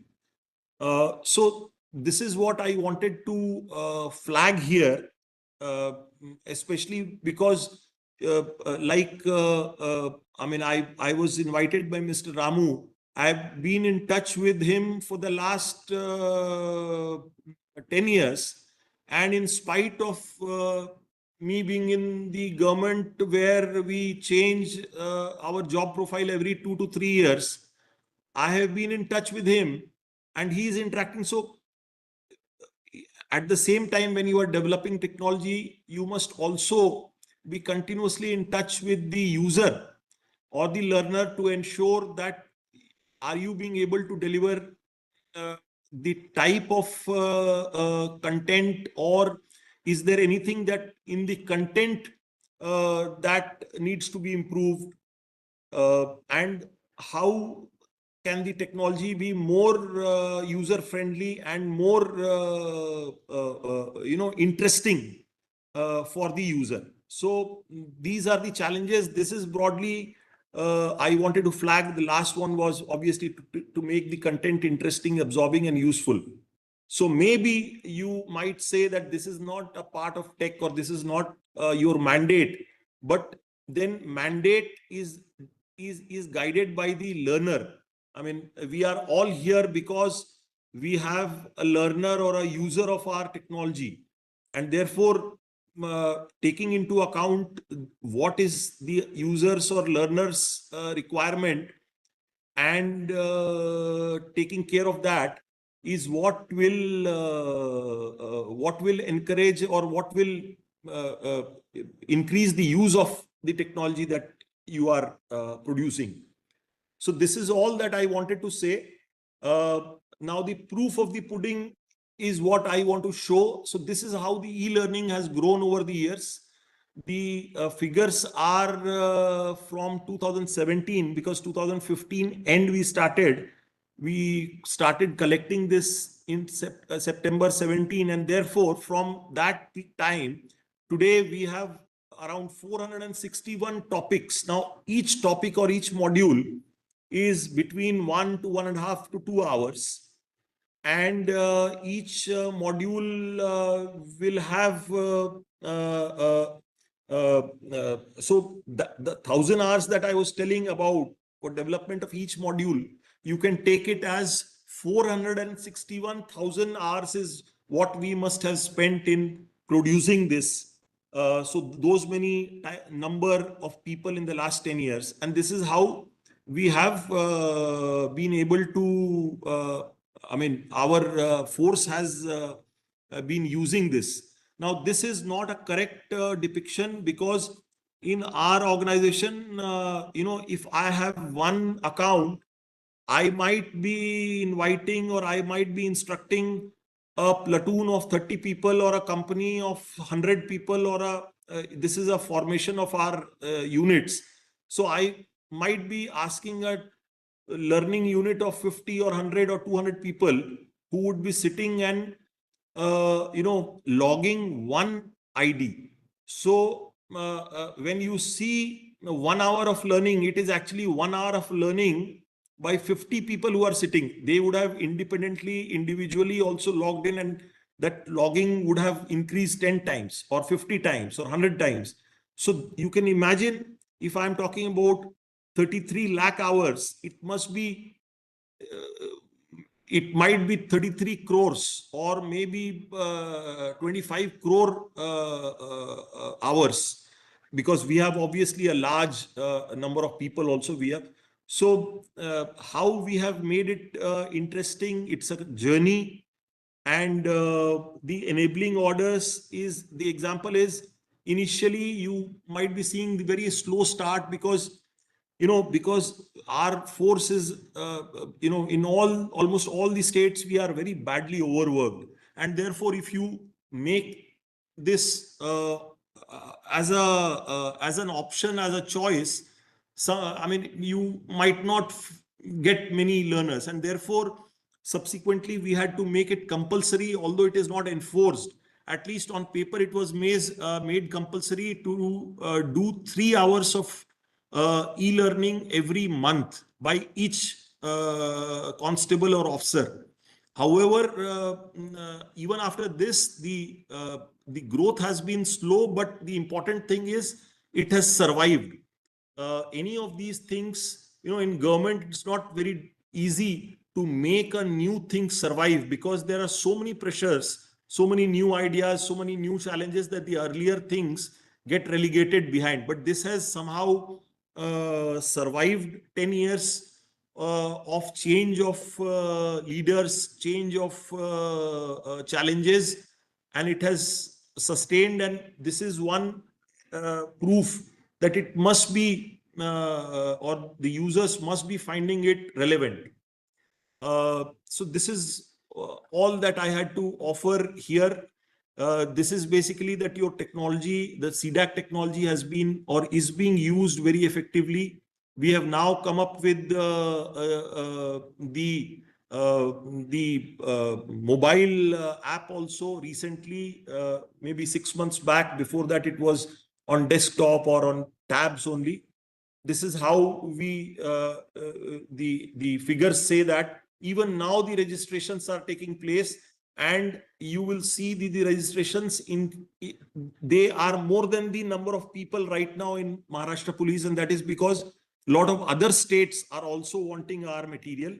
Although police is a state subject, and therefore there are slight variations in the practices in other states, and therefore one state cannot exactly replicate the training being given, because there's a lot of local acts, local flavor to what we do. And therefore, like I said, the other states have not been able to pick up and have such an academy. Of course, we were amongst the first of the organizations to contribute to the iGoat Karmyogi. We have several of our material on that in Marathi language. That was another challenge, that since we work 100% in Marathi, we could only offer Marathi. In fact, we had offered all the other states maybe 6-7 years back also, that you can take all our material. The only thing that you will require is to do voiceover into some other language, because we are completely in Marathi. So this is how the statistics say. The other things that we do now, it is, this is in the process that this used to be relevant some few years back now. So this is what our studio looks like, where we record if there is a requirement of a recording. So that is all that I wanted to share. Thank you once again, Mr. Ramu, Mr. Magesh, for inviting me. I will again reiterate that once in a while, you must do the audit of what is it that is required for people to be interested in whatever is being offered. So technology is only a medium, but somehow you must also intervene at some times to ensure that the technology has content that is absorbing and interesting, and then only as a whole offering it will work on the ground. Thank you very much. Thank you, sir. Thank you for sharing your valuable experiences and challenges in implementing e-learning for training the police force, sir. So thank you once again for sparing your valuable time and joining us for this 7th national seminar. We now invite Sri Shailendra Kumar Verma.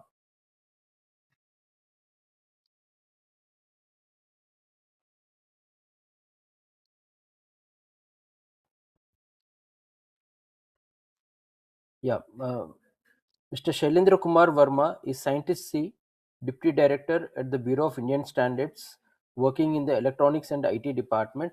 He holds the Secretariat of the BIS Sectional Committees on E-Learning, Biometrics and Quantum Technologies, leading national standardization work and harmonization with relevant international standards.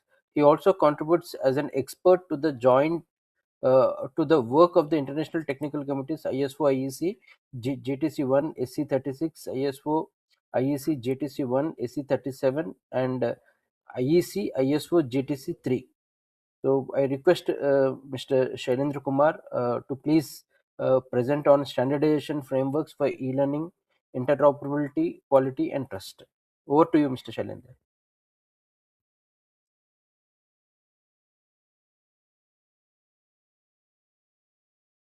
Your audio is muted. My audio, sir? No. Yes, Mine sir. was muted. I hope it is audible, sir, now. Yes, it is now. Yeah. Thank you so much, sir. First of all, I would like to thank C-DAC Hyderabad for inviting me to deliver a talk on the framework of standardization, particularly in e-learning. And I'm very happy to see that most of the experts who are the part of LITD 19, which is the National Technical Committee for the Development of Standards in the field of e-learning, is already there. And this is the committee which is being chaired by Sarat sir. So with your permission, sir, I would like to elaborate briefly to the audience about I would like to emphasize the importance of these standards. What are these standards, and what is the national and international framework that is in place for the development of these standards, and what are the important areas that has been already covered under the standardization, and what are the most recent work that is being done at the national level and the international level. So I will share my presentation. Sir, if you can confirm if my screen is visible. Yes, sir, it is visible. Thank you so much, sir. So to brief about the, so when we talk about standards, I mean, I would start with a very basic example that what are the importance and what are the roles of these standards. So you can imagine that now when you buy any electronics gadget, and the power adapter that comes with it, it works with every power outlet. And similarly, if you travel abroad and you see that your mobile connects to every single network, irrespective of the demography. So this is possible because of the standards that we have in place in these areas, so that not just the various stakeholders within the country, and I mean, not just the within the country, but inter countries also, things are interoperable. We are able to build things which works in the integration with the modules that are being developed by some other stakeholders across the world. So what is the standardization? Agreed common ways. I mean, standards by default in nature are not mandatory. So if we say what is, how do we come up with a standard? So standard is a formal document that some stakeholders, some experts have agreed to do a certain thing in a certain manner. Technical consensus, yes, since for the development of standards, individual expert from any area is not sufficient to build a comprehensive standard. So that is why we develop standards at the national level also in a technical, with the composition of technical committee. In the composition of these technical committees comprises the experts from various stakeholders, government, academia, R&D organization, industry, and experts in individual capacities. So just for the sake that the view of every single stakeholder is taken care by the standard. So it makes the standard a complete formal document to follow. Cross-industry harmony. The biggest advantage of having standard is interoperability, that it sets the rules to do certain things in a certain manner by certain technologies.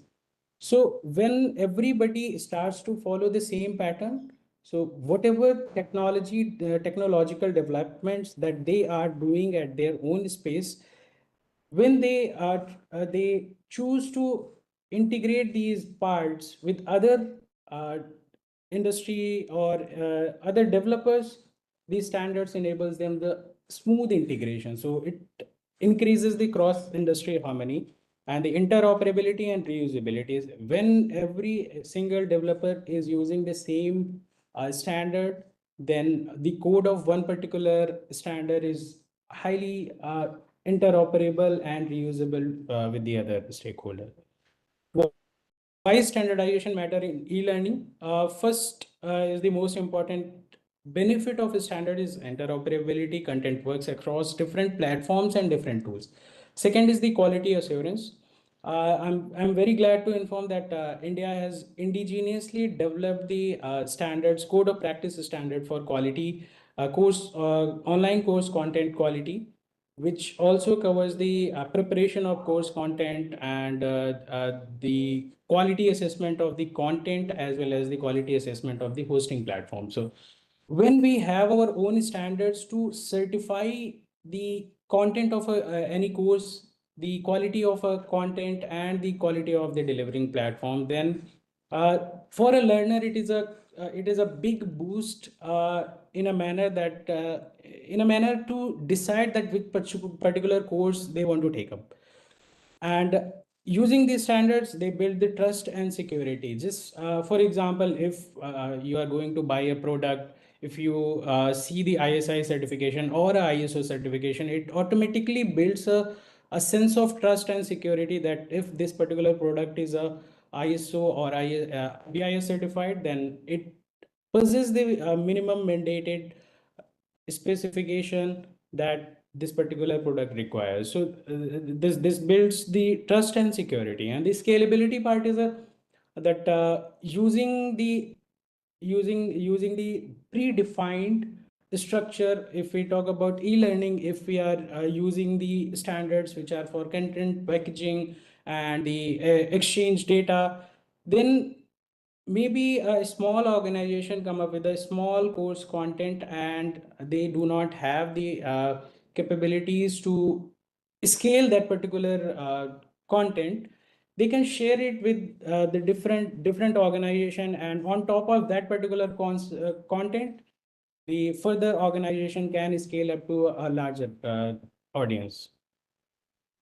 Benefits of the standardization for learner: quality confidence. If a course is standard certified, it automatically builds the confidence in the learners. Accessibility assurance. Yeah, there is a series of standard for accessibility, which basically gives the certification, not certification, I would say, but the assurance for a learner to choose that whether this particular course is accessible to per se a dyslexic student or a blind student, or these are the conditions or the styles on which the course has been developed. Apart from these styles, the data on accessibility also informs that whether this particular course is accessible to specific devices, such particular devices or not. So it helps the learners to choose the content based on the accessibility, and credential portability is the biggest requirement for a learner, that if they are using an online course at one platform, the credentials from that platform are transferable to a different platform when they decide to move on a different university or a different platform online. For institution, cost efficiency, reusability, and market competitiveness.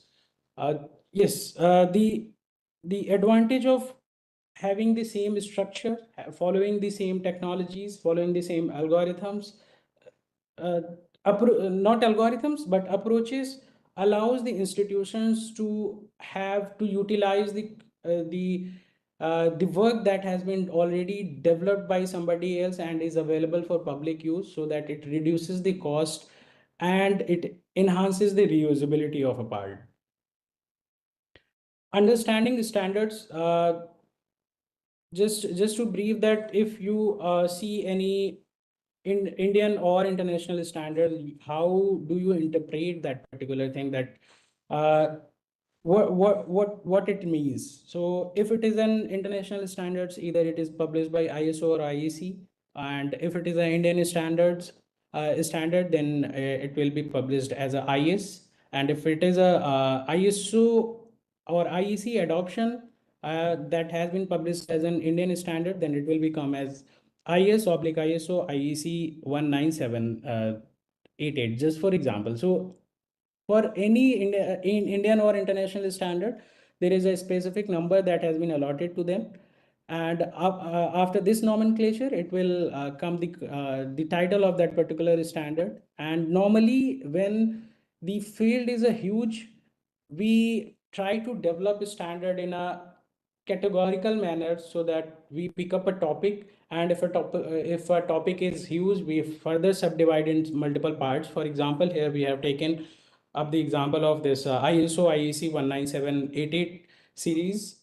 And the part one, basically, the normal structure is that in part one, we define the framework reference model. So it gives the idea that if you are developing a e-learning tool, then what would be the basic framework? So this standard is majorly used for the architectural designs or the policymakers. And in part two, we are defining the technical details. So it is very helpful, and it is very, from a implementation point of view, it is very useful for the developers who are developing. And in part three, guidelines and best practices. So these are for the quality assurance or certification point of view. Similarly, for ISO IEC 24751, which is a series of standards which defines the framework, which not just the framework, but everything about the accessibility. It has been published in 4 parts.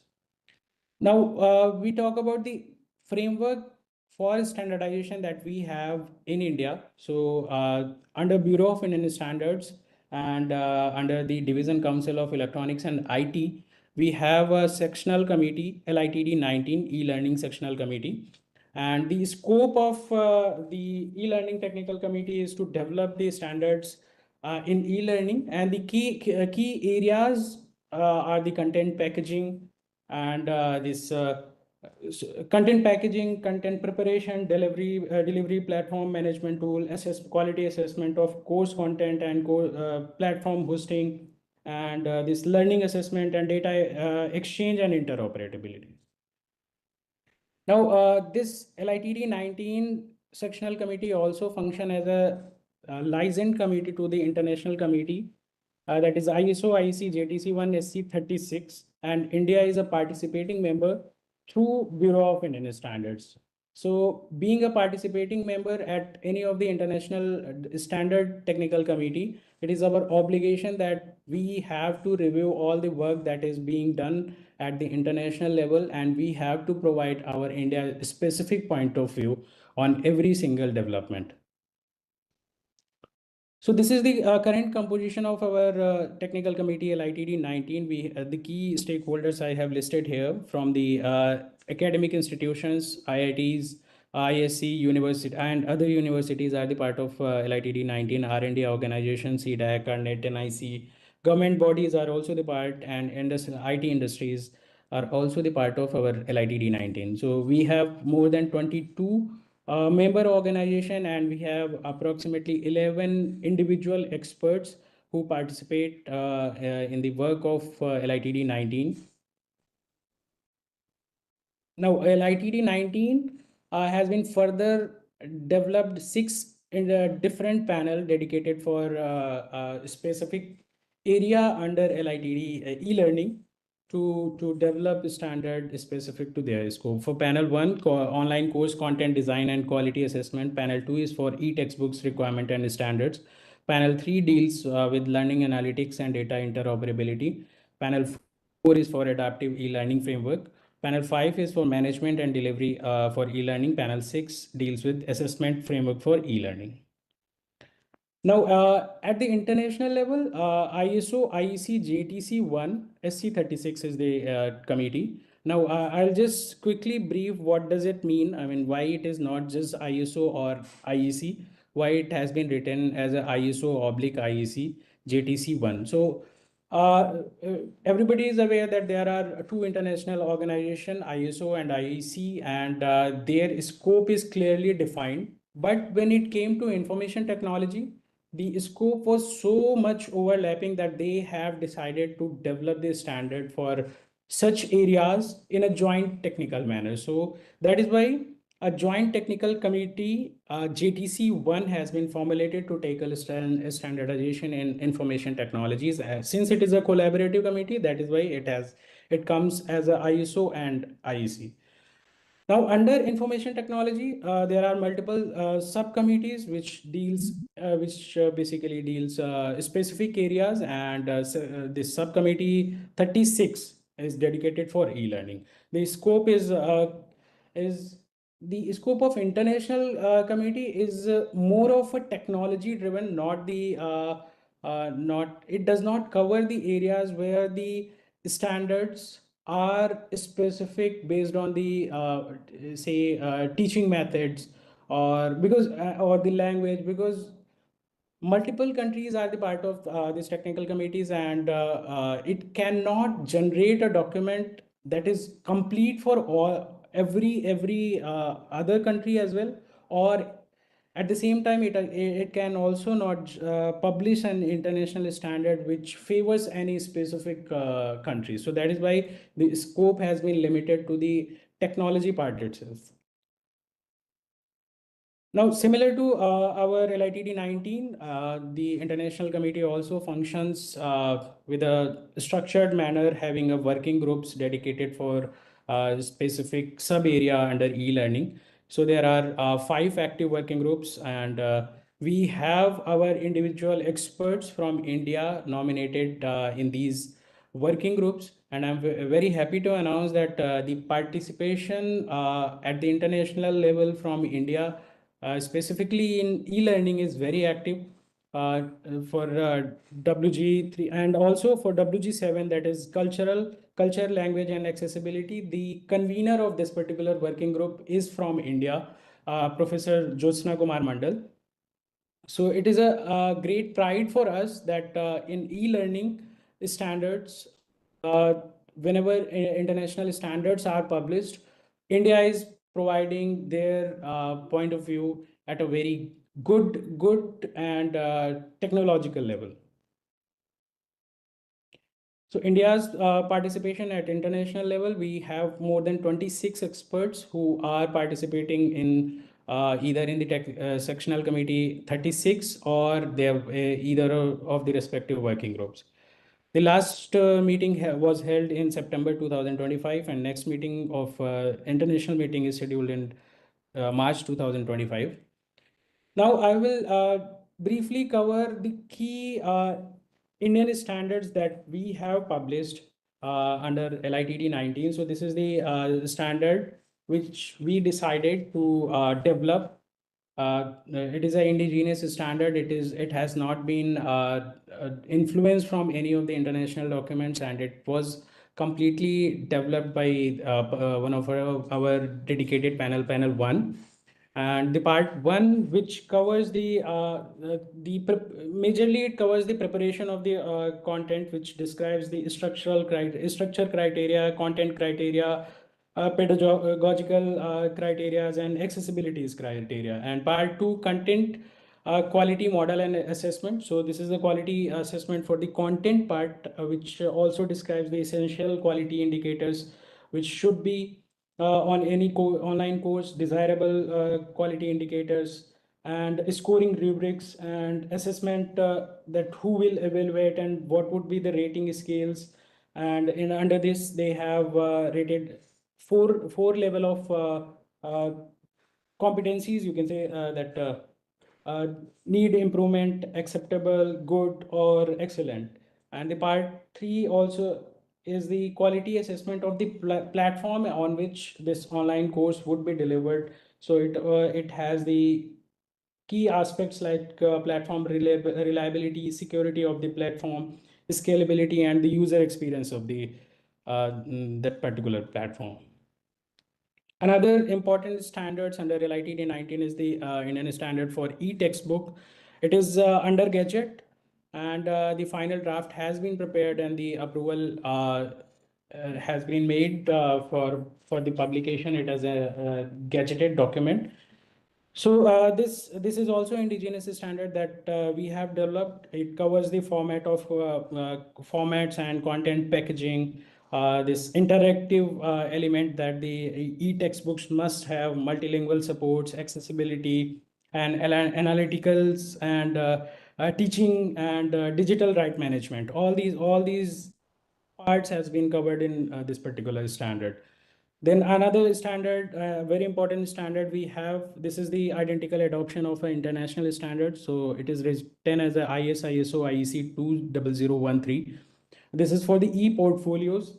And again, it covers all the artifacts and reflections and credentials, and what are the learning goals, all such kind of scenarios, and a complete e-portfolio of a learner is described under this particular standard.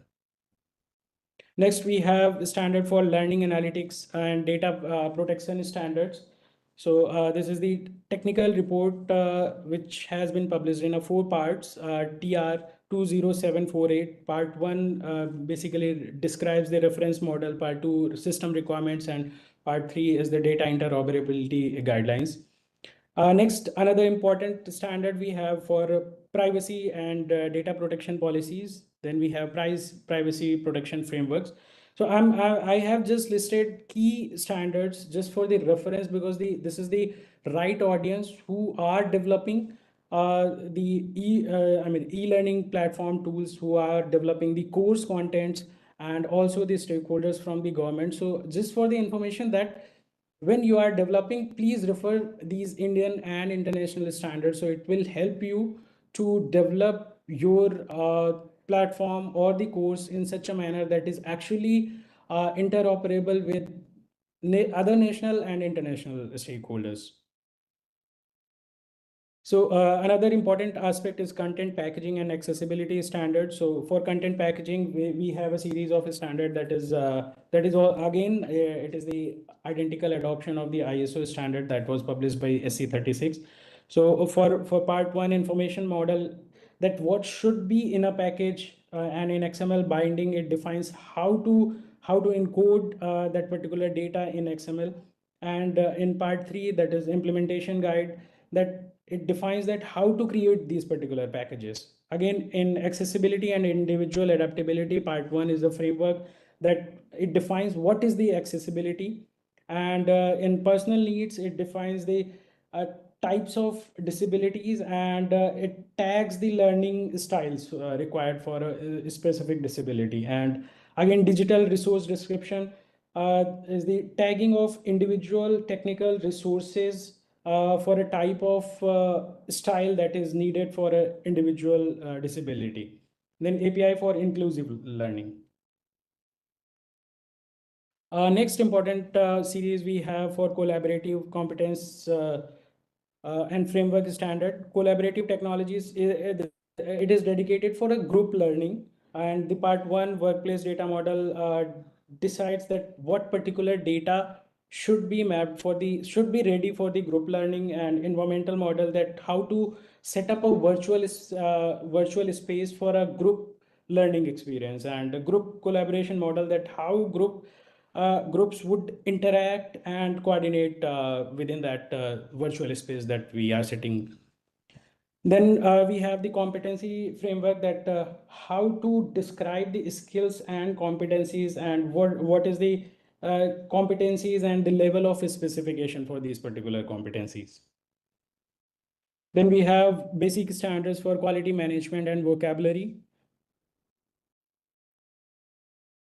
These are a few important standards which are published by the International Committee, but we have not taken these standards as an Indian standard. So these are the few listed standards which are we found that are crucial, that we can have them as a Indian standard. First is the learning, mobility, achievement, information. It is just for the it basically enhances the interoperable part. The second is the learning resources organization and description. It is based on the location based, interest based, and this language preference based learning course development. For example, that if you are visiting some place and it is a nearby some monument, so you will get a indicative pop-up that you are close to this particular monument. If you want to have information regarding this, then just click on this, something like this.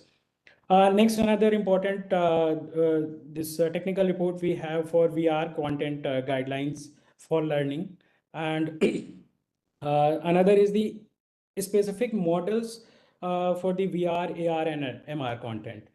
Next is the access for all metadata accessibility core properties. I mean, metadata standard, series of metadata standard is very crucial when we talk about e-learning, because it helps us to search the courses and the content at a very great extent. So it makes it very crucial. So this is the international standard that is published for metadata. These are the national standards which are under development. I'm happy to say that the first part, the part 2 and part 3 of IS 1 4x8 is ready for gadget. And again, the e-textbook requirement is also ready for gadget.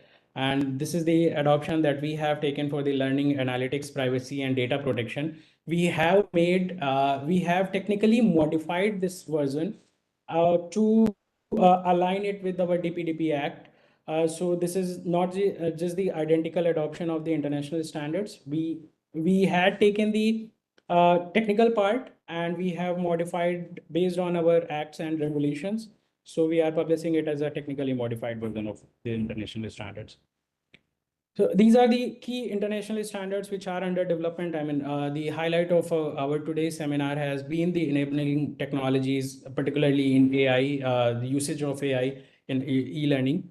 So this is the technical report that is under, this is the technical report under development that is ISO IEC CD TR 25470, which focuses on the usage of generative AI for online courses. So it basically gives the guidelines that when the content was generated, and whether it also highlights the duplicacy, and it also tackles the aspect that how to disclose to the learner that this content was AI generated. So all such kind of scenarios, use case scenarios, has been taken up by this technical report. Then again, we have a privacy protection framework under development, and advanced learning analytics using emerging technologies. This is again very important, a technical report that is under development at SC36 level. So to identify and to analyze the usage of emerging technologies, SC36 has already created some ad hoc groups The purpose of these ad hoc groups is to explore the opportunities and to submit a report that whether this particular area is wide enough to have standards on. So under SC36, they have a specific ad hoc group 5, which is which is basically studying the scope of blockchain, usage of blockchain in e-learning. Ad hoc group 6 is studying on AI for education. And there are other groups which are studying for VR, AR, MR, and large scale models. So the focus areas are secure credentials, adaptive learning, and immersive environment and generative AI content. So these are the few key applications that in which the blockchain can be utilized in e-learning, which these are the applications, benefits, and use cases have been highlighted by the international committee. These are the same personalized learning use cases and applicability of artificial intelligence for education. That is the study of ad hoc groups 6 highlights.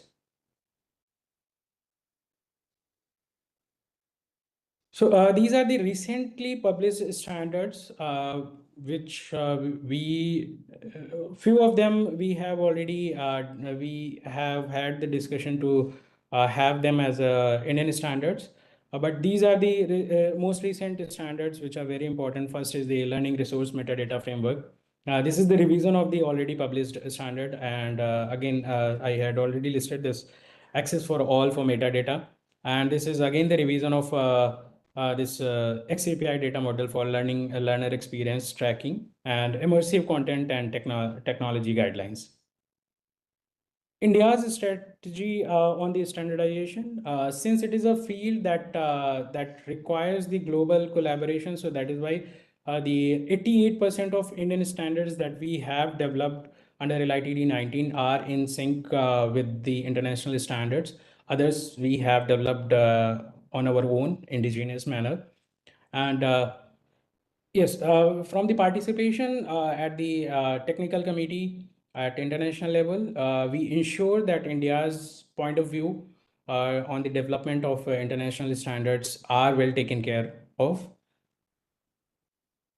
So from today's talk perspective, for the stakeholders who are attending this seminar, it is my request as a representative of national standard body, please utilize these Indian or international standards which are published by the LITD 19 and this is SC36 in your work. So it will help you in a future once your development will mature and you will look for the opportunities to integrate with the larger modules from a various stakeholders. So in such cases, it is highly recommended that from the beginning itself, please utilize the standards, either national or international, at the maximum extent possible. So how the stakeholders can participate in this standardization. So if you want to participate in the making of standards, please join the LITD 19 technical committee or the panel. And you can participate in the national standardization. At the same time, you can, through LITD 19, you can register yourself as an expert at the relevant international technical committee or the working group, and you can participate in at the global level in such manner. So this is from my side. The idea was to brief you about the importance of the standard and to brief you that what all has in particularly in e-learning, what all has been standardized already and how you can utilize it, and to request you all to please review the work of LITD 19 and SC36 and participate in the standard making of at our national at the same time at the international level. So thank you so much. This is it from my side, sir. Thank you, Shailendra Kumar ji, for sharing BA's efforts in evolving e-learning standards. So thank you for your time and sharing your experiences. We now move to the product demonstration. The next speaker is Mr. Uday Kumar, who is the project manager working with C-DAC Hyderabad, and he will be demonstrating in brief about the Make Shikshak product. Over to you, Uday. Yes, sir. Thank you. Thank you, sir. I hope I'm audible. Yes, Yeah, you're thank you. audible. Thank you, sir. Thank you, sir.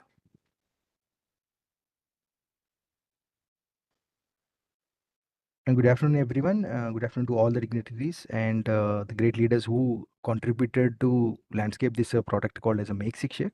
And from now onwards, like in few minutes, I'll be giving out the overview of like what Make Shikshak is, like what are the competitors or what are the features that we have developed in the product, and who are using, who are the happy clients, and what are all the other achievements that we have received from this product. So first of all, this is an indigenously developed e-learning platform. Like it is a scratch developed from by C-DAC Hyderabad with the great leaders' ideas and their innovative thoughts. We brought it out with the third generation called as a Make Shikshak. Earlier we have e-Shikshak, then we do have a personalized e-learning product called as My Shikshak. Then the current version is called as the Make Shikshak, which is cloud compatible as well as a highly scalable application because it is developed based on the microservice architecture.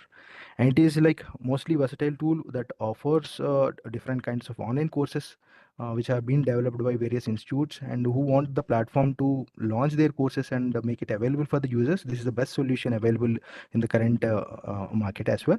And it's a tool that provides support for the trainers who creates the contents and make the users enroll to the platform and make access of their content for them to complete based on the pace, based on their pace, and get the certificates at the last. So why to choose Make Shikshak is a point because there are many other products that are available in the market still, and being this is very much older or legacy product which we have been upgraded with all the features to the latest stack. Why we need to choose Make Shikshak is the point. It's a one-stop solution for all the different types of online learning. So the first point we are mainly focusing on the easy customization, like that whatever the needs, whatever the requirements the client need with respect to the LMS, this is fully Uday, we customizable. are unable to see your presentation. Please share your screen. Yes, sir. Sorry.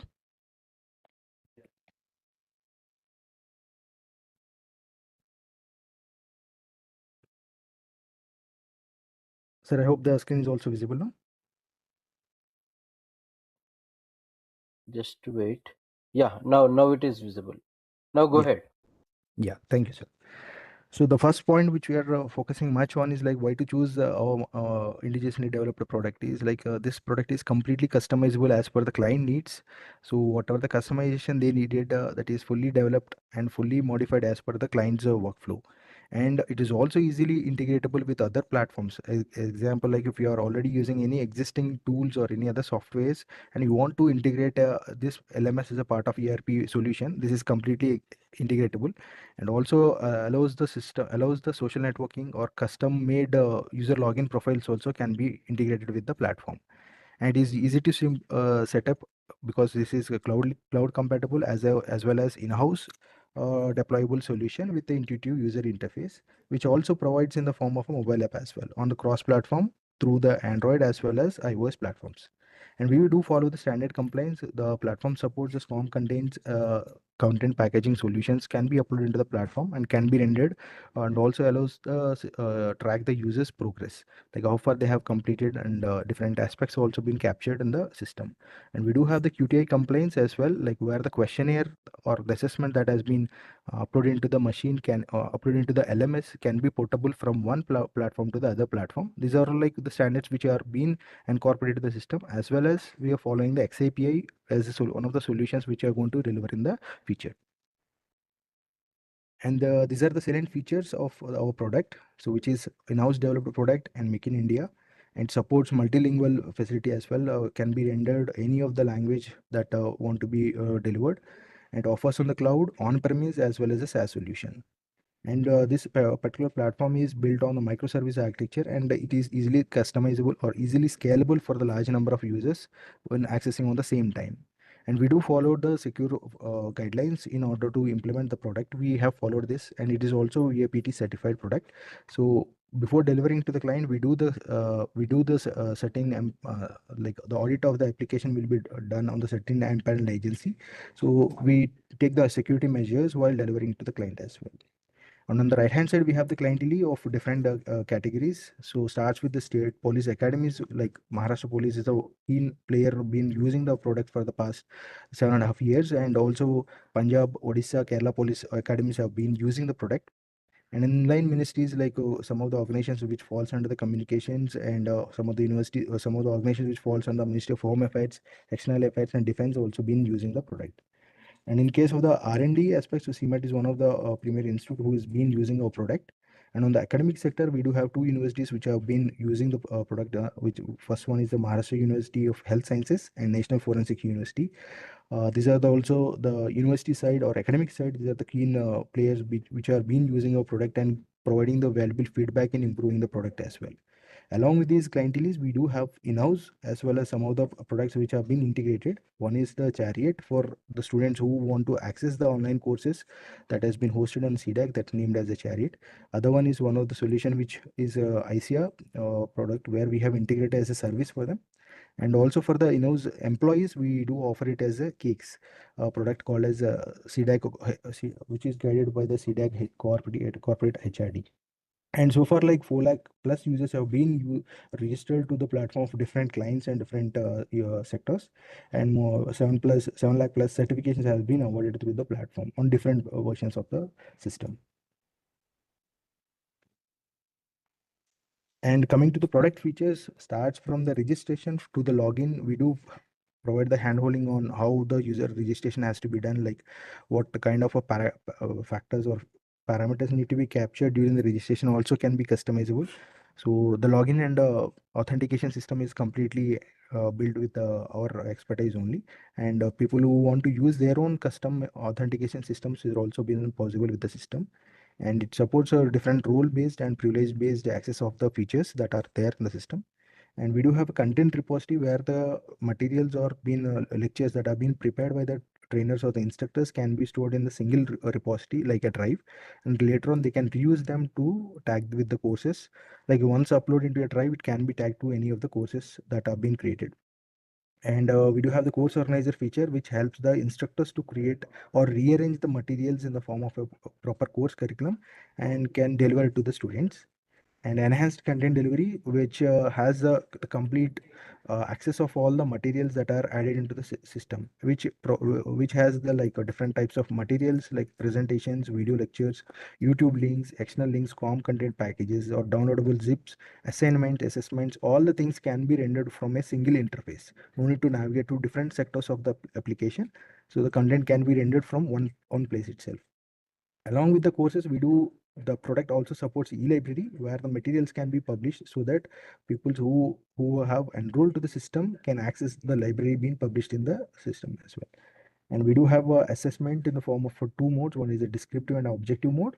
In the coming to the objective mode, the system supports a QTI, follows the QTI compliance, and all the different type of QTI formats are being available in the market can be created from the system. And also 3 modes of quizzes also been provided, like pre-test, practice test, and the post-test. And coming to the descriptive mode of assessment, that's assignments, where the instructor can upload the questionnaire in the form of a PDF, and such a way the students can submit their solutions back in the form of respective modes, either through the editor or through any documents. And we do have the announcement section, such a way that instructor or the admin want to send any notification or any announcement to the users of the platform or to the course who have enrolled. So it is possible through the announcements, and users also can receive through the SMS or email or notifications as well. And system has a collaboration tool called as a discussion forum. Students can share their knowledge and discuss and comment, give their comments or post some comments with respect to the knowledge that they have gained on it. And system also has a feedback facility where the trainer can create the custom feedback form, can publish it with respect to the content or to the module or to the course level also. Such a way that the course, how it has been prepared, and the feedback can be taken back, and the appropriate improvements can be done on the material that is uploaded in the system. It also has a rating and reviews. Also, the system has a learning analytics, which helps us to track or track every event that a user has performed on the system, starting from login to logout and accessing all the materials when the user has taken. All the analytics with respect to the system has been captured and provided in the form of a common dashboard to the admin as well as to the instructor. And we do provide the responsive UI. It's a responsive UI where with irrespective of a device, the content can be rendered on the device. Learner progress tracking is also taken care to indicate how the user has progressed, which also indicates the information to the trainer, such a way that how many users have completed the materials or how many users have not yet started. All this information can be projected in the form of a tracking system. And this product also allows to have a customized MIS report. So whatever the reports that are the client or the user wants can be customizable as per the needs. And system has also have a certificate, online certificate design as well as generation with the QR code facility also to ensure that certificate generated is authenticated by scanning that QR code. It also has a common event listing or testimonials listing facility. So if any pre-planned events or any conferences are there, can be published on the platform. And we are also introducing a chatbot which is AI enabled.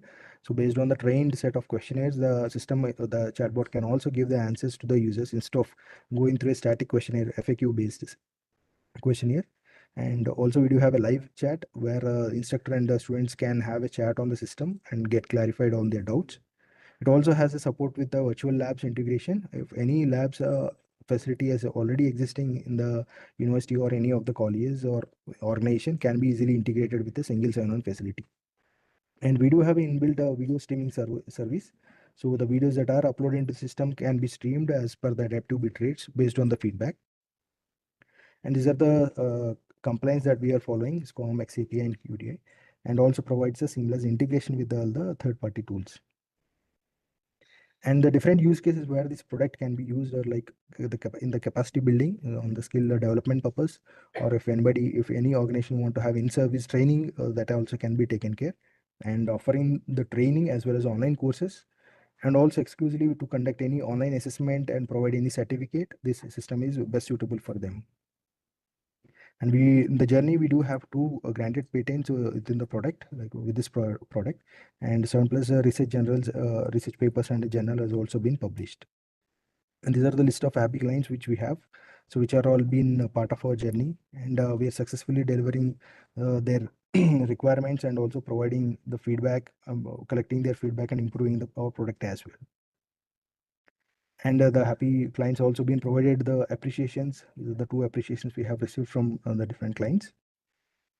And these are the feature works which we are targeting to release in the future releases of the product, which one includes a proctored online assessment, and other one is related to the automated evaluation of the descriptive assessments, and content summarization in the local languages also. And these are the smaller screenshots that I have appended here. And that's all from my side. Like this is about the product which we have developed and offering to various clients on different users. And like you can write out for any queries or for any demonstration to this particular email ID. Thank you, sir. Thank you very much. Thank you, Uday. Thank you for a brief and crisp, nice presentation on Make Shikshak. Now I request Mrs. K. Indraveni, a scientist of C-DAC, to present the ICIA virtual platform. Over to you, Indraveni. Thank you, Kumar. Very good evening to all of you. I hope I am audible and loud and clear. Yes, you're audible. Thank you. So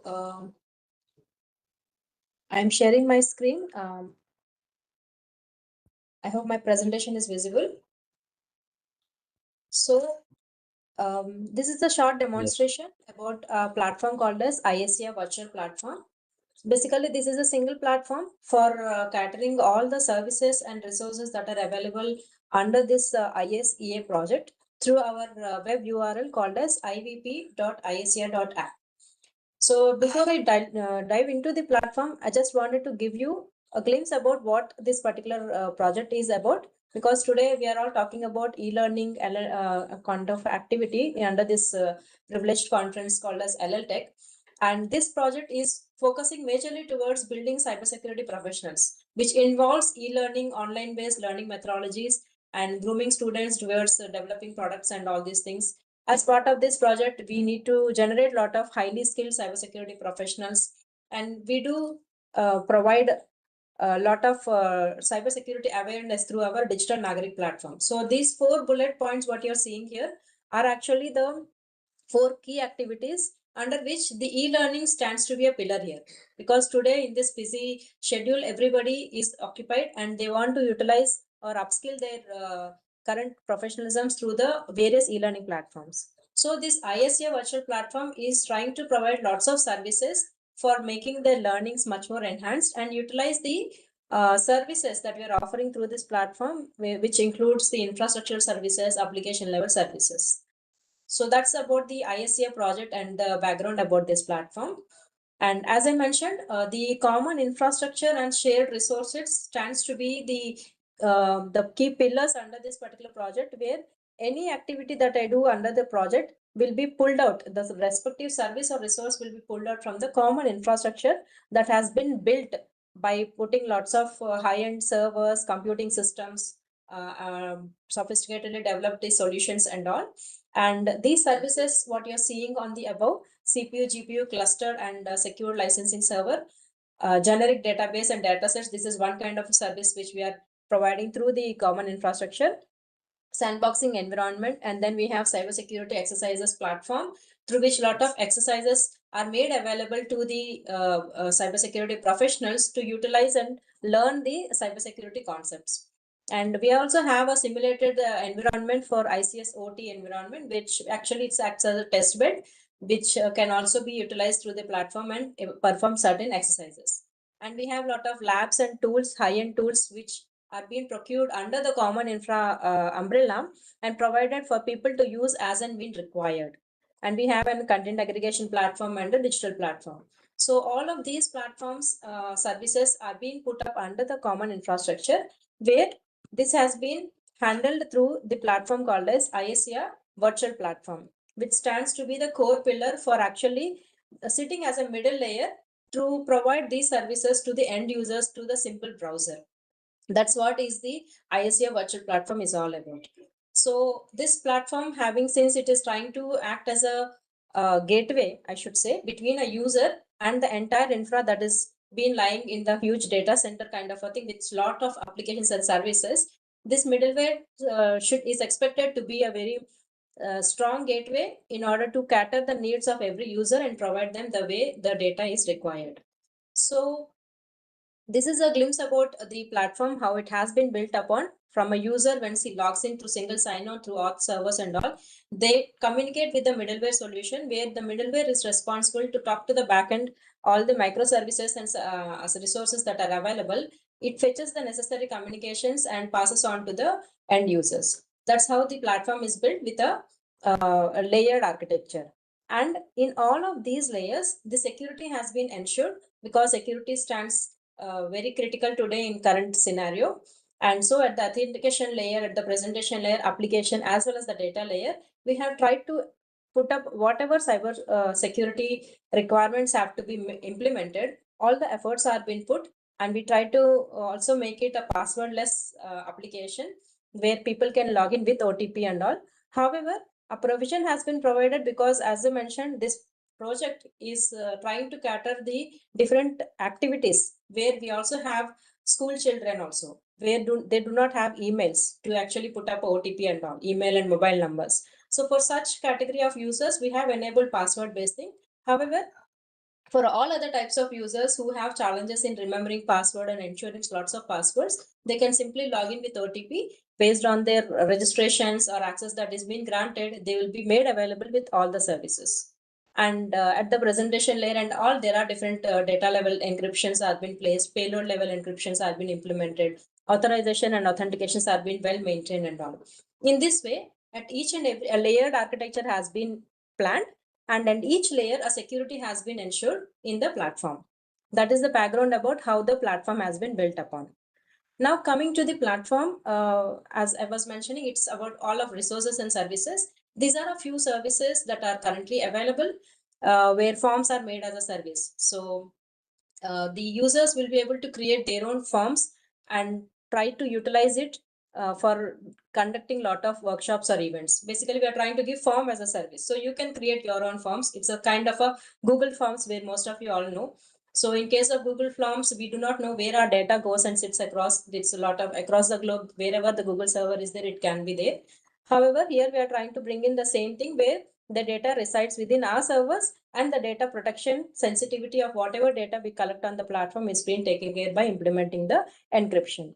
So forms as a service, similarly capture the flag CTF platform has been built into it, where that is also as provided as a service, LMS as a service, virtual labs as a service, assessment and certification as a service. Like this, every solution that has been put on the system, as a user will be able to utilize whatever the service is providing.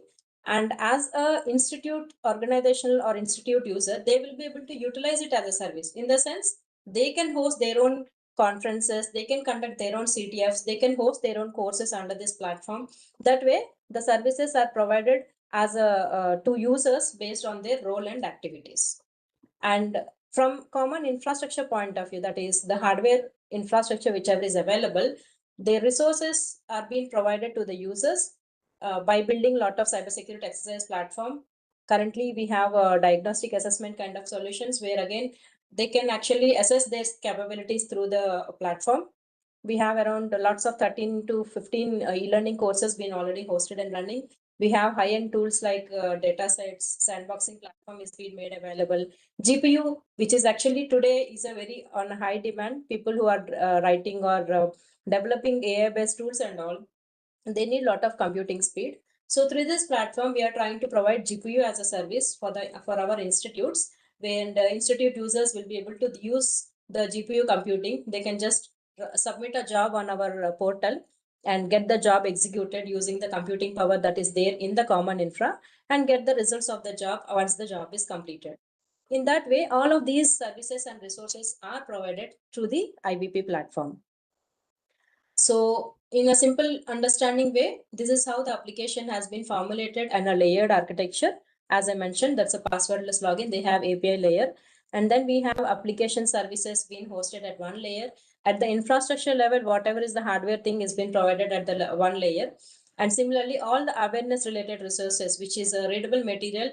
Without login also, people will be able to utilize some of the contents. And once they log in, they'll be able to participate in various quizzes, competitions and all.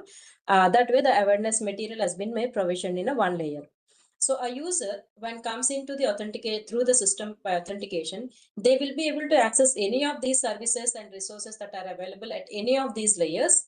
And the moment they keep adding, utilizing these services, their profile will be added up with lots of rewards. Basically, we brought in a concept of reward points in order to encourage people in utilizing the activities and resources. So the moment they attempt a CTF, they get a reward point. The moment they attempt competitions, as soon as they finish a particular course and can try to get a course completion certificate, some more rewards are being awarded to them.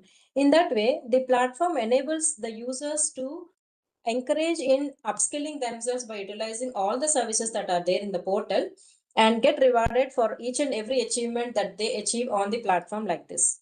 In that way, their reward points will be available, and later on under the project, we try to recognize certain top reward points achieved person at the different levels from awareness point of view, from the cybersecurity professional point of view and all. That's how the platform has been built. And a lot of this is actually also utilizing the e-learning environment also, where we also have virtual labs. All of these things also makes e-learning much more practical because people may not be having labs at their places. So through virtual labs, we are trying to bring the lab to their browsers. That's what is the applications flow. So I'll just quickly take you through the demo section of this particular module, as I can show you here. Okay, sorry, my screen got lost. Is my screen visible? Yes. Is my browser visible, Kumar? Yeah, blue colored screen is visible. Oh, blue screen. Okay, sorry. Blue screen with goddess photo. Yeah, sorry. I'm just resharing. Yeah. So the ISA virtual platform interface is something like this, where once a user clicks on the login, they will see the login button. And when a user, they have an option to log in with the OTPs, and then we can also log in using the username and passwords. Right? Once they try to enter the credentials, they will be able to come up to their dashboard, something like this. This is how the dashboard looks, where they can see their regional rank, state level rank, and the national level rank of a user. Whatever the recent activities they have executed, a lab has been executed, how many reward points are received and all is visible under the recent activities. We can even refer the platform to our friends to get some more rewards. There are referral points available for the users. And once I come down, you have lots of all the trainings that we enroll are visible to us like this. And under the key verticals, the communities that we have, all is this is available here. Now, since the platform is more about the services and resources, in the left we have the services menu, wherein when we click the services and programs, we can see all the services, cyber exercises platform, e-learning, forms as a service, assessment, all of these are available to the users to access at any point of time. They just click and they can start accessing the activities here. So to quickly show you, I'll just go to my training section, and you can see any user, whatever trainings he have undergone, either they are completed or they are ongoing or they are upcoming, they will be visible under the my training section, and they can go to any of these trainings. And once I go to the training, I'll have all of the services that are attached to this particular training visible like this. And we can just try to click and access those training materials. It takes me to my e-learning course where I can just start accessing my LMS contents. You can see there's a lot of materials, MP4 videos, all the labs, presentations, everything has been made available through the learning management system. So that this how the trainings are accessible. Similarly, I just show you one more training, which has one of these courses available, and then there is a virtual lab also enabled. So a user, when he clicks on virtual lab, he can access the virtual labs that are there. As we see here, I'll just show you. Yeah. So this is the virtual labs platform, wherein all of these are the different labs that are available on the system. We can book our slot, whichever lab we would like to do. We can just click on reserve slot, choose your date, and pick up the slot which you want to do. Anytime, whenever you have, based on your convenience and the available slots, you can book a particular slot and try to see. You can see the slot would be available like this. And when I click on start VLab, I have actually booked a few slots from 3:45 because my session was at that time. I'm not sure if I have the slot now, but once the slot is made available, you will see a window like this, start your lab. If you reserve a slot, you can see the reserved slots available, upcoming slots like this. I just click on reserve slot. You can see the slot is reserved for myself. And when the time ticks, you can see start a virtual lab. And when I access the virtual lab, this is how you can see. This is my VM, wherein I can access the virtual machine and execute the contents. The right menu, the right content shows me the user manual, how I have to execute my lab, what all instructions I have to go through. The manual is available in the right here.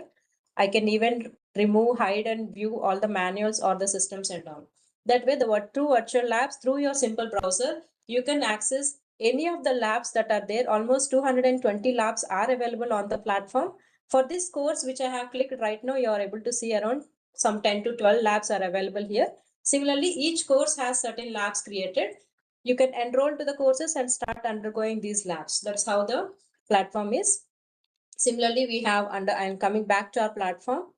We have all our awareness webinars, whichever we are trying to plan and do. All the upcoming webinars are over here. You can register and enroll to any of these things. You can see all your labs available, whichever you have accessed earlier, you want to access in future, you can see here. All your certificates that you achieve under the platform would be listed down over here.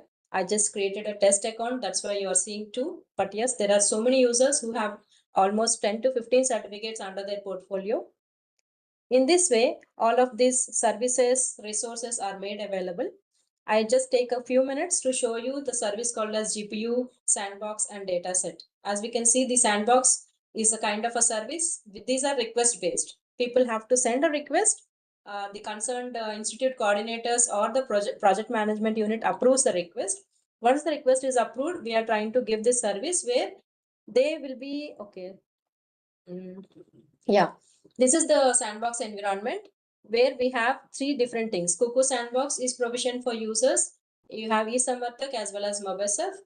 to utilize eSamarthak, which is actually a deep scanning solution to identify hidden threats within an executables. You can try to, if you want to analyze any malware, you can upload here. The eSamarthak will be doing the analysis and giving you a detailed result. Similarly, MobiSafe and Cuckoo Sandbox are like that. Similarly, datasets is another service based on the request. The datasets platform is like this. You can browse any of the datasets that you want to access and try to download the content. Right. So the datasets, we have 69 datasets here are belonging to 10 thematic areas. And these are some datasets. We also accept dataset submissions. People can submit the dataset if they have something. They can provide it for student and research communities for them to do research on any of the topics that they want by utilizing the dataset that we are making it available here. In this way, these are some of the services. GPU is also available in the same way, where the virtual labs platform is visible. You'll directly be connected to the GPU server, and you can start executing your jobs on the platform. Once the job is done, you'll receive a communication that your job is executed successfully. So in this way, the services are available. Students are encouraged to come in and register to the cybersecurity trainings that are available on the platform. And PhD scholars, researchers are utilizing the same platform for doing a lot of their research and R&D activities. So that's how the platform has been built upon. We are still adding lots of more services to this particular platform. And if you have any questions, you can let me know. And you're free to access the portal. It is the portal URL is ivp.icr.in. Also, you can also see so many other activities under our website called icr.gov.in. So these websites can be visited by all of you and enroll for whatever available free courses that are available. In fact, the LMS course we have over here, the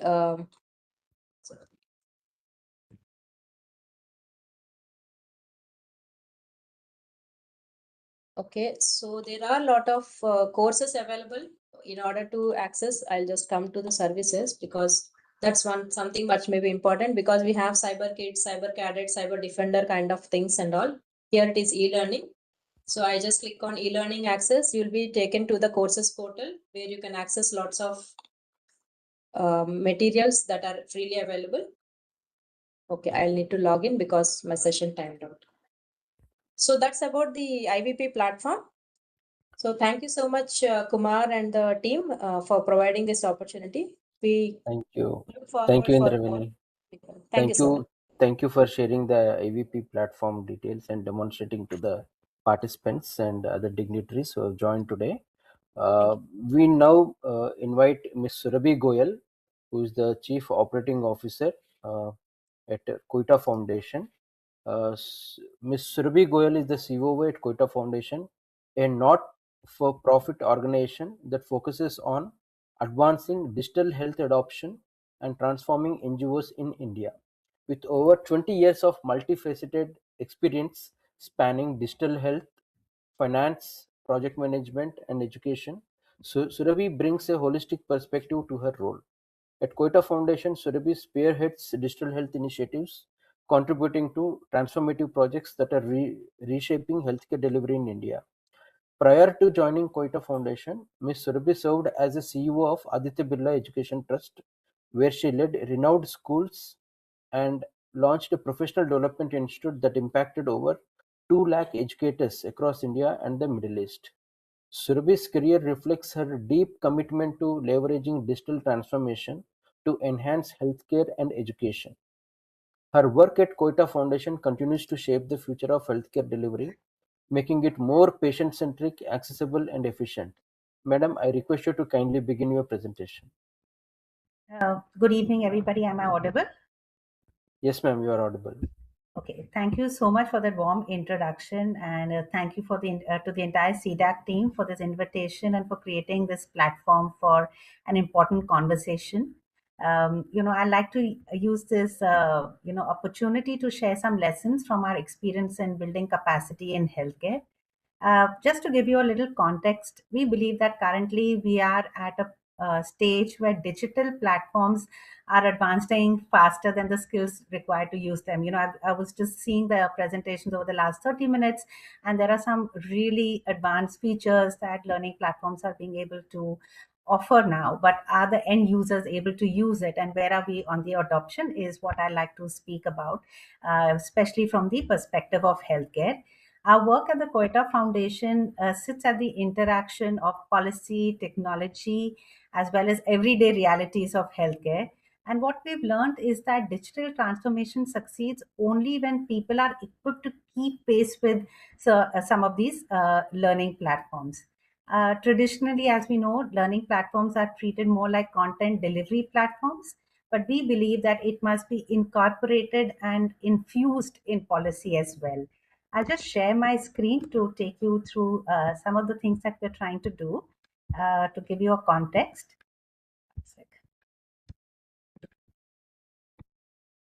So, are you able to see my screen?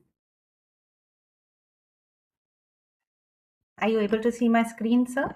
Yeah. Yes, madam. We are able to see. Okay.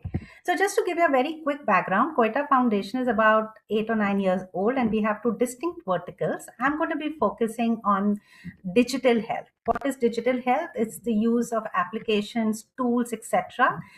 In the space of healthcare. We are, 1.5 billion people, very few doctors. So we have to make sure that we use all our doctors, nurses, allied healthcare professionals to the best of the capabilities by giving them digital tools and upskilling them.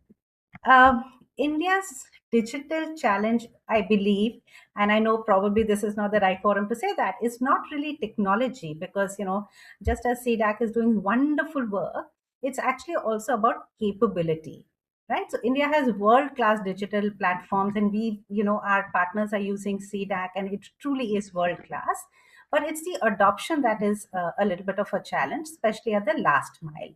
And therefore, we believe that e-learning must move from information delivery to actually being able to build capacity and capability. Now, this is really one of the most important slides. At the foundation, we believe that for transforming healthcare, there are four pillars: innovation, adoption, education, and regulation. When we talk about building capacity, if you see in the last 15, 20 years, a lot has happened in finance, the way we travel, the way we eat, but it's not happened so much in healthcare. And that's because a lot of innovation is not happening in healthcare. So while you have a young 15-year-old, 20-year-old, 25-year-old making fintech tools, and not talking about making innovative tools for healthcare.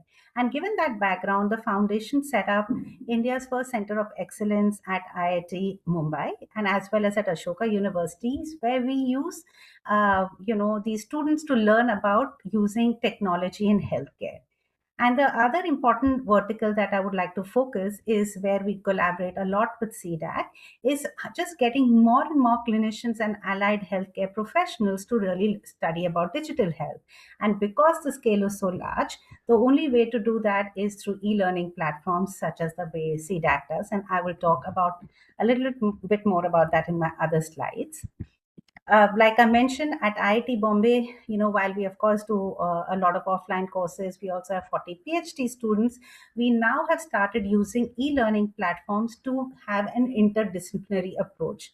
So, for example, the Maharashtra University of Health Sciences, there are 40 MBBS students who are now being taught by our professors at IIT Bombay about digital health. And this is very powerful because you finally have clinicians and technology professionals, working and studying together.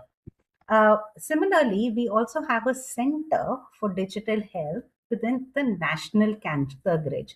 The NCG is a consortium of 300 plus, cancer hospitals across the country, which deal with 60 or 70% of the cancer load. Now, getting these clinicians to really understand what digital tools they should be using and how should they be upskilling is obviously a Herculean task, because they are spread all across the country. Using e-learning platforms, we have now created uh, foundational courses on digital health, which are hosted and are now spread out. And oncologists in far-flung places like Gwalior to Trichy, etc., are being taught about using cutting-edge tools in oncology as well. So this is something that we do through the National Cancer Grid. The other thing is our founder, Mr. Rizwan Koita, happens to be the chairperson of this organization called NABH, which you may have heard of as the National Accreditation Board for Hospitals and Healthcare, which certifies almost 25,000 hospitals currently. Over here also, just to just given the large scale of all the people involved, right from clinical to non-clinical staff, they use a learning management system to upskill all the professionals. And here too we have been able to co-create a digital health foundation course, which is now being offered through a e-learning platform. So again, we believe that learning, a robust e-learning platform can be very, very powerful in upskilling people across the country. This is something that we again feel very proud of, and where we have actually collaborated with C-DAC. The Maharashtra University of Health Sciences, Dr. Madhuri Kanitkar, who used to be the Vice Chancellor, happened to visit our center at IIT Bombay, and she said, you're upskilling the engineers, but what about our healthcare students? And then, given her guidance and the support from the foundation, we built India's first digital health foundation course, which was launched by the Minister of Health, Shri Naddaji himself.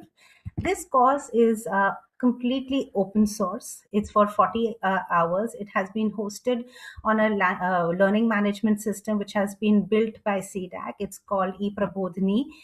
Again, full marks to C-DAC for having a stellar team, which was able to customize, give all the features which a large state university with almost 40,000 students was able to use. Now this course is actually live. It has assessments, assignments, etc., and it is now easily accessible to 40,000 students across the country for 2 credit points. And this foundation course has really got a very good uptake. It also actually happens to sit on the center government, at the central government platform called iGot. Some of you may be familiar with it, where we've got almost 2.6 lakh people who have done the course in less than about a year. The second tab that you see here is the one that C-DAC helped MUHS built. Here also, great uptake. Now the beauty of this is that it is now replicable. So when we went to Rajasthan State University, we are in talks with Delhi University, the Karnataka University, which is even larger than MUHS. Everywhere we've gone, we have been able to talk to them about the wonderful team at C-DAC and the features that they have been able to build to make learning accessible and easy for students at a very large scale. I already spoke to you about NABH and DHFC. Now, recently, given our focus on digital health, we realized that real transformation happens only when nurses also take to it. And therefore, we built the Digital Health Foundation course for nurses. This also is going to be accessible by 230 plus medical nursing colleges across Maharashtra, and is again being hosted on a C-DAC platform. Recently, we also tied up with the Nursing Association of India, which caters to more than 5 lakh, actually 6 lakh in service nurses. And they are also, because of the course, they actually went ahead and built an LMS. And now it will host not only our courses, but it'll also start having some clinical courses as well, being adopted. In the previous speakers also spoke about having a lab. Similarly, over here, MUH has also built a lab where there are open source softwares like hospital management systems or lab management system, telemedicine, etc., where dummy data of patients has been onboarded. And given the national education policy, students can actually come in and also, get a feel of what it means to use digital tools in healthcare. Basically, the point I wanted to make was that in order for learning to really happen, It cannot be just an afterthought. Anything that gets introduced needs to be incorporated and made part of a policy. It should become something that we believe is um, not not something that happens as an afterthought, but something that is done very much in line with whenever new tool is introduced. All learning needs to be maintained, it needs to be updated, it needs to be governed for it to be successful. People should not get overwhelmed when they're using any kind of tools, whether it's any learning management system. It should become an enabler of the policy. It should be something which people feel empowered by using it. And I think often the success of a platform like C-DAC is, often measured by just usage and features. But we should also start asking, are what the users are learning, are they able to apply what they learn? Do they trust it? Are they able to do their job better? And these are some of just closing remarks that I would leave you with. But I would like to really thank the CDAC team for the stellar work they're doing. I think a lot of large state universities will be able to start offering so many more courses because of the wonderful platform that they have built. Thank you very much. Thank you, ma'am. Thank you very much. You have shared. It's a very good initiative that you have taken, and I hope it will be beneficial for so many medical health professionals. Thank you, ma'am. Thank you very much for taking your valuable time and come here and present your activities. So next, we have Shri Ritesh. He is a scientist from C-DAC. He'll be presenting a gamified learning assessment management system and LearnDex. So over to you, sir. Thank you. I hope I'm audible. Yeah, you are audible. Okay, just let me quickly share my screen. Yeah.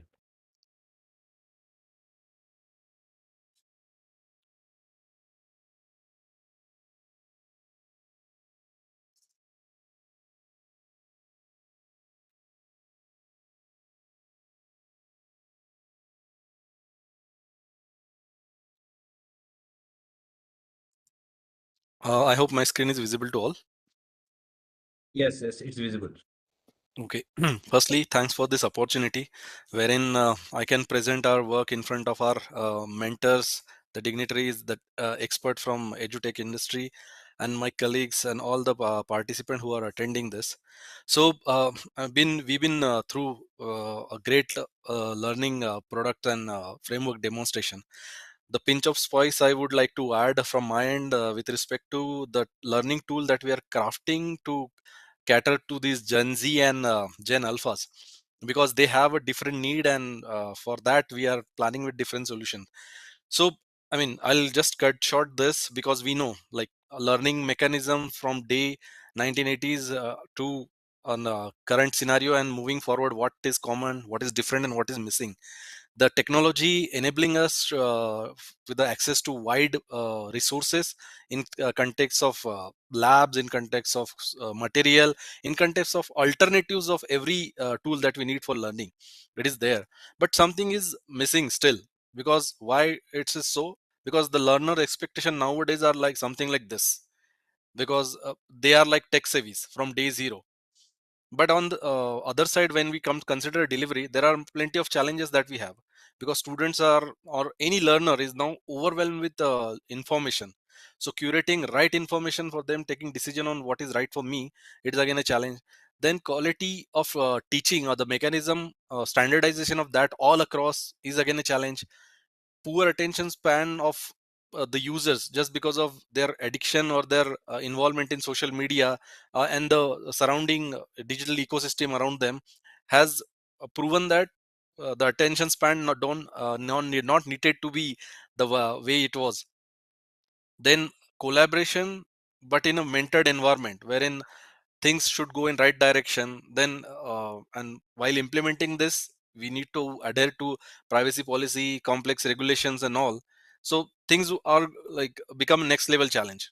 On a contrary part, the learner expectation nowadays are, they need digital tool in the hand because they are born with it, and from day zero they are being exposed to these tools. So with these tools they feel like more comfortable, and with these tools they express them quite well. Then they need independent hands-on learning mechanism, wherein a watchdog should not be running behind them. Then whatever we are teaching them, they try to correlate with the real entity in the world or real problem solving in the world. They try to create a long-term meaning out of the things that they are learning. They're continuously following that what is the reason I'm learning this. They want that failure should be welcome, not punished. And with that failure, learning should come out. Then collaborative environment to build knowledge asset, as in not like a course curriculum, but with a group, they should be able to nurture the information and create a knowledge out of it. And on whatever aspect, whether it is a monitoring on progress or whether it is a monitoring or learning assessment, they expect a transparency on that. During COVID period, I mean, these number are speaking for themselves, but this adoption has proven that how MOOC can help them grow on learning. So considering all those points, we are crafting an ecosystem called GYAN, wherein there are many components, but quickly I'll just give you a glimpse of a couple of them, starting with the LearnDesk. So LearnDesk is basically a MOOC platform designed in a way that a person should not stick himself or herself to a targeted learning path. Say for example, as ma'am, the session just before me has pointed, Surbhi ma'am, if I recall it correctly, that a learner need to get engaged because utilization of these excellent tools are very much important. But what we are saying is the importance of consuming those tools for strict target should not be there. Like for example, if a person coming from the medical background and he or she want to learn Python programming, so their start would be definitely different from a guy who is in CS. But in surprising outcome, you will see that a CS background guy may also would need to brush up their basic understanding of many component before moving forward. So LearnDesk, what it tries is it has an AI engine which tries to recommend learning path to you considering your success and failures. It will try to recommend you alternate content so that you can move ahead. Secondly, on second side, it has open an environment for content creators so that they can portray their work and put in that content in the system so that they by themselves can craft a course or they can expose their micro content in a system so that other can utilize them and a content creator can get monetization out of it. So this is a high scalable ecosystem that we are trying to build.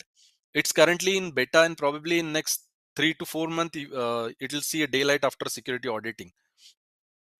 To highlight some of the points in this ecosystem are intelligent learning path recommendation to the person to have a lifelong learning rather than targeting simple certification of a module.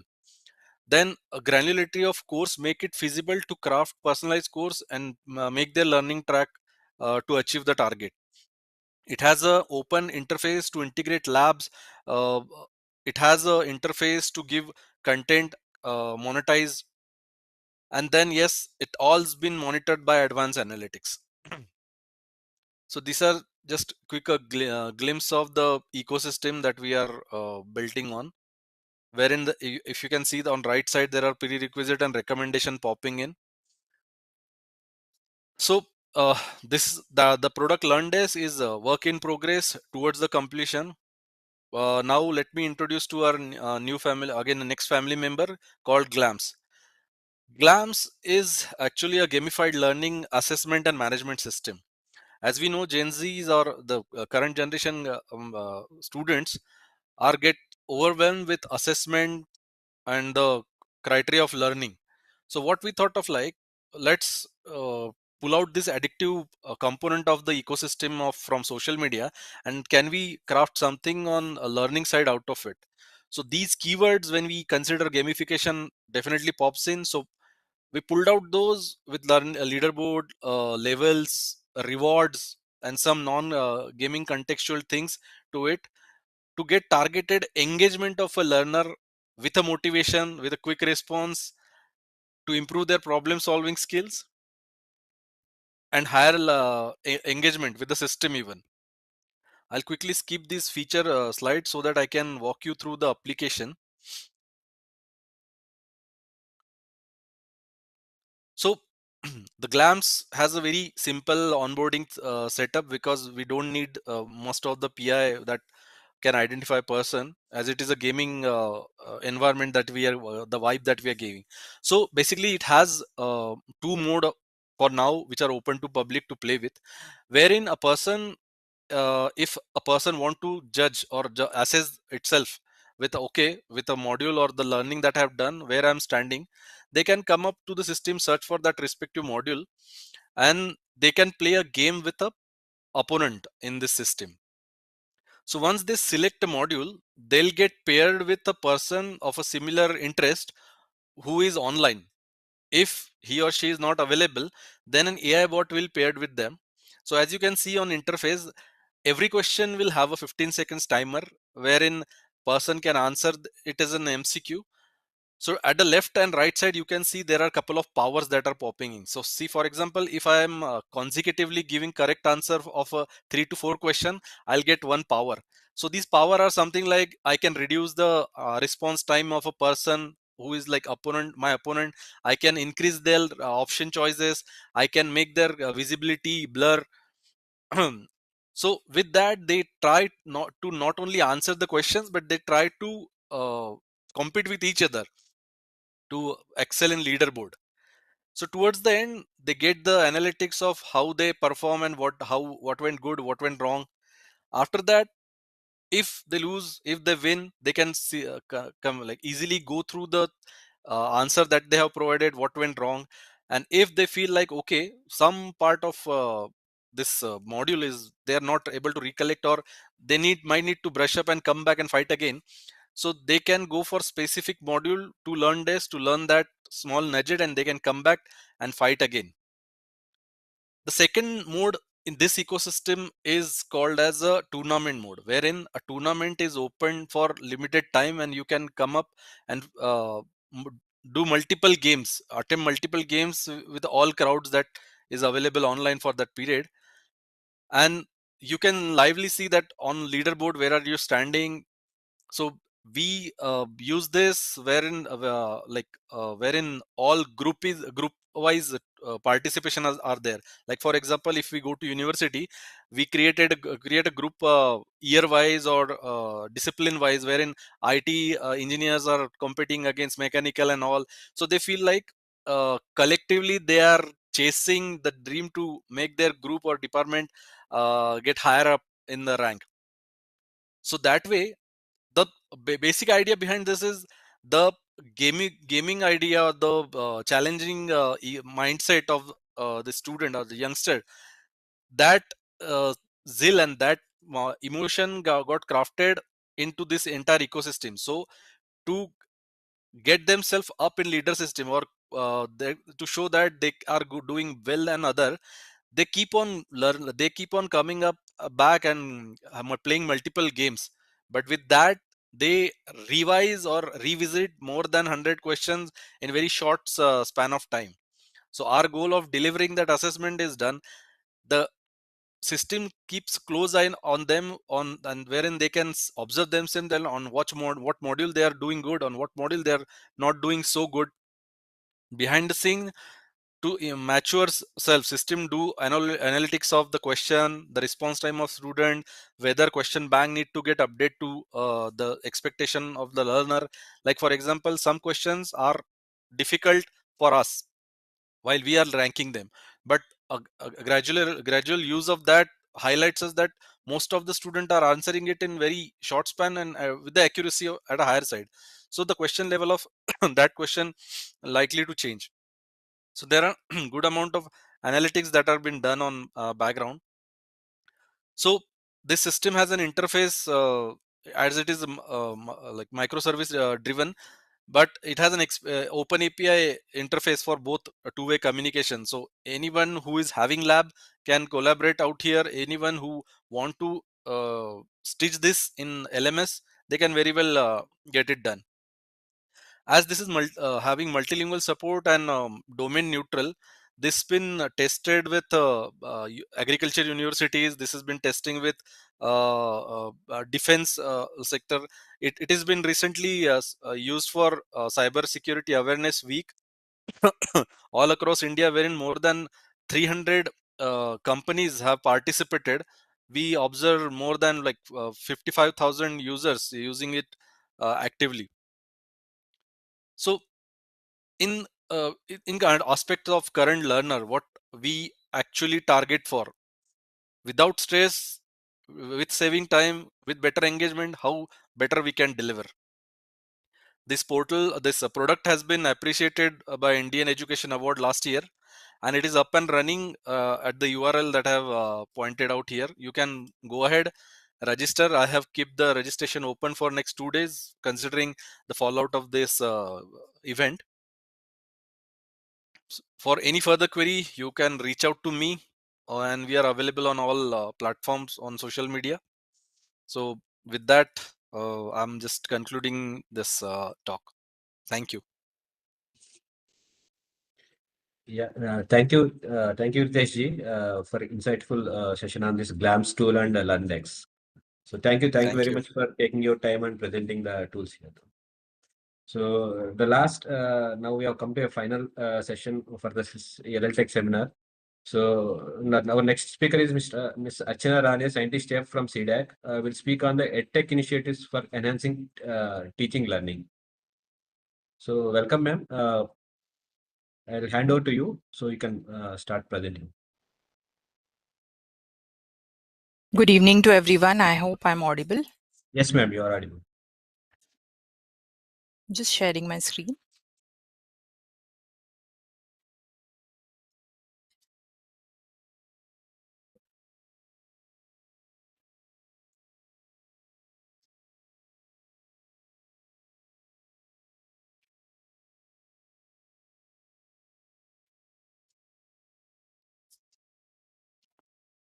Is this visible? Yes, ma'am. In full screen, right? Yes. Yeah, thank you so much. It's really nice to see our mentors, Professor Mangal Sundar sir and Dr. Sarat Babu sir, who have been guiding us throughout the C-DAC's e-learning journey. So in today's session, I'll be talking about mainly a couple of initiatives that mainly are there to enhance the teaching learning experience. So I belong to C-DAC. I'm working from the C-DAC Mumbai team, Education Technology Unit, which is a 25-year-old group, and the National Resource Center for Online Learning, the first National Resource Center for Online Learning. Vidyakash was set up in ETU C-DAC Mumbai, and some of our other flagship projects which I'll be talking about is online labs, OLabs for schools. It's also a project running for past 12 or plus years, and one of the recent projects, CBSE SAFL Structured Assessment for Analyzing Learning, both completely aligned to NEP 2020 recommendations. So first I'll talk about our OLAP's work, and the NEP 2020 recommendation for virtual labs is that the existing e-learning platforms such as Diksha, Swayam, etc. will be leveraged for creating virtual labs so that all students have access to quality practical and hands-on experience-based learning experiences. So now all the labs that have been developed under OLabs since past decade are now also available in Diksha, so that all the state students who have been using Diksha can also get access to OLabs. Now, what is OLabs? OLabs, as the name suggests, it stands for online labs, and it's focused on school education, that is school lab experiments. Mainly the idea was, when it was the aim initially was to conduct experiments and learning activities over the internet. Now we are also making it available on offline devices as well as the classroom devices such as smart boards. So now what does OLabs consist about? So OLabs consist of our labs which we all have done in our schools in science labs or laboratories. So an online version of that which includes 2D and 3D simulation, which is the heart of any OLabs. A simulation which tries to model real life experiments and behavior. A big disclaimer is that this is only to amplify the lab experience or the practical experience, and not to replace any of the physical laboratories. Physical laboratories are very important, and no technology or emerging technology can actually replace it. So it's only to supplement the traditional physical labs, and to amplify the complete experience. So the simulations of OLabs are completely vetted and verified by CIT and CRT. It's also aligned to NCRT curriculum, though, so it makes it very easy to adopt for all the schools which are actually following the NCRT curriculum. However, it can also be easily adopted by national as well as international boards. So state boards also, we are now closely working with some of the states where they are looking at adopting OLabs at the state level, mapping it to their syllabus, etc. Now, apart from the simulations in OLabs, there is OLabs also has a comprehensive learning environment, that is the related theory as well as a step-by-step procedure, which helps the learner to actually execute that particular lab or that experiments in an online setup, animations for understanding the working of it, and followed by at the end a self-assessment which can be used by the learner to assess themselves. It's not for any evaluation, but for self-assessment, to see that whether they have actually understood the concept related to that particular lab. Anyone can access OLabs on olabs.edu.in, and it's also now available on Diksha. Slowly we are porting it to Diksha portal as well. So total of about 673 plus labs are available in 4 languages: Hindi, apart from English, in Hindi, Marathi and Malayalam. So Hindi, all the labs are available. In Marathi and Malayalam, a set of labs are available. Now, which are the classes we are catering to? We are catering to classes 6 to 12th.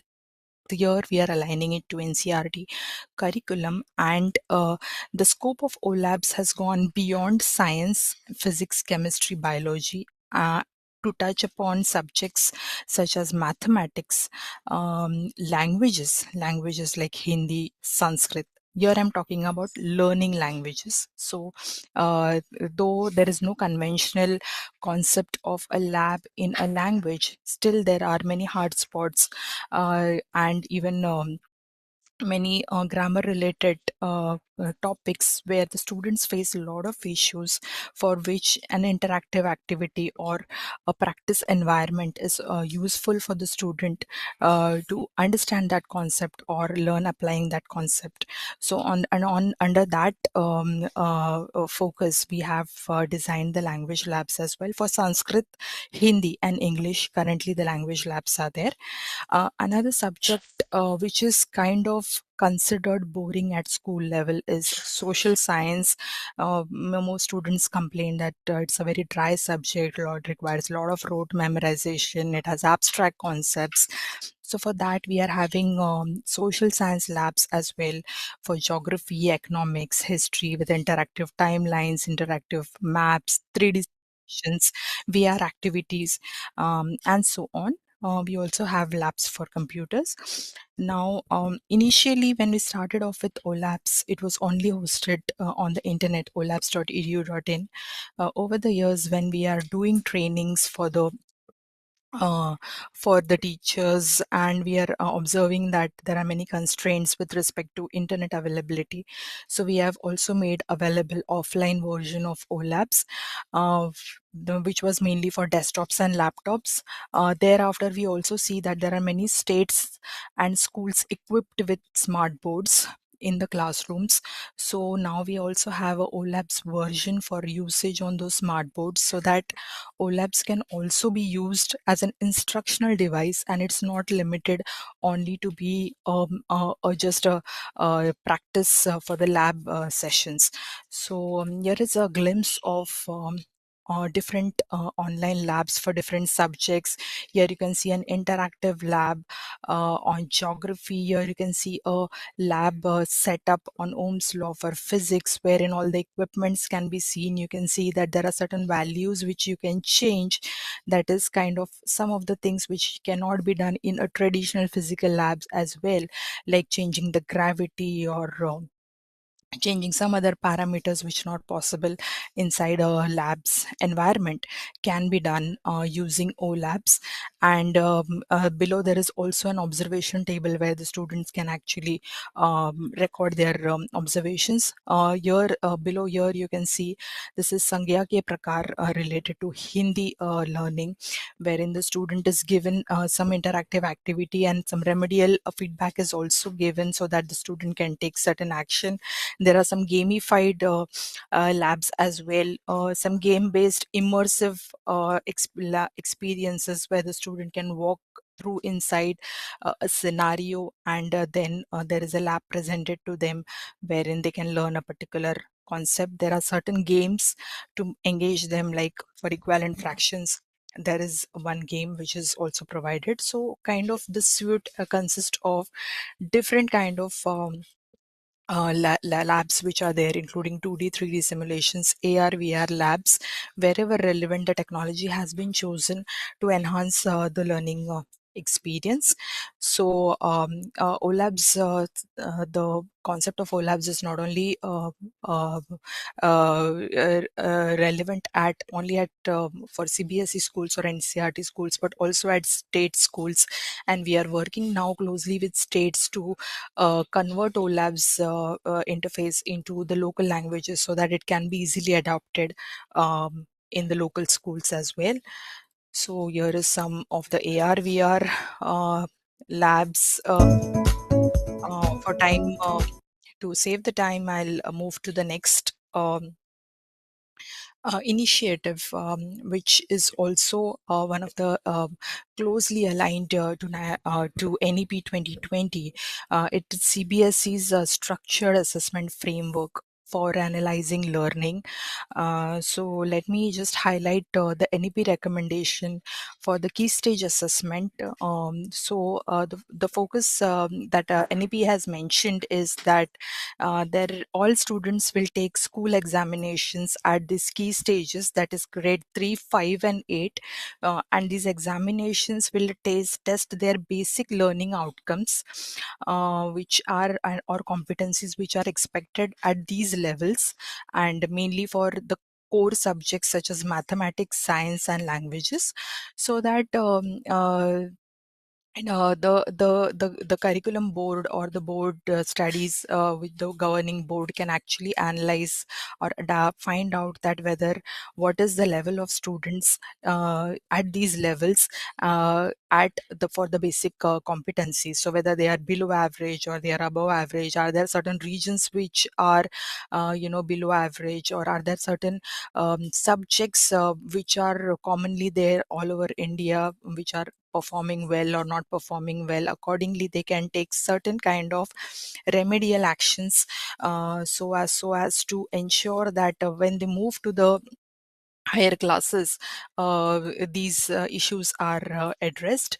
So that's where SAFL was designed by CBSE, and we are providing the platform for it.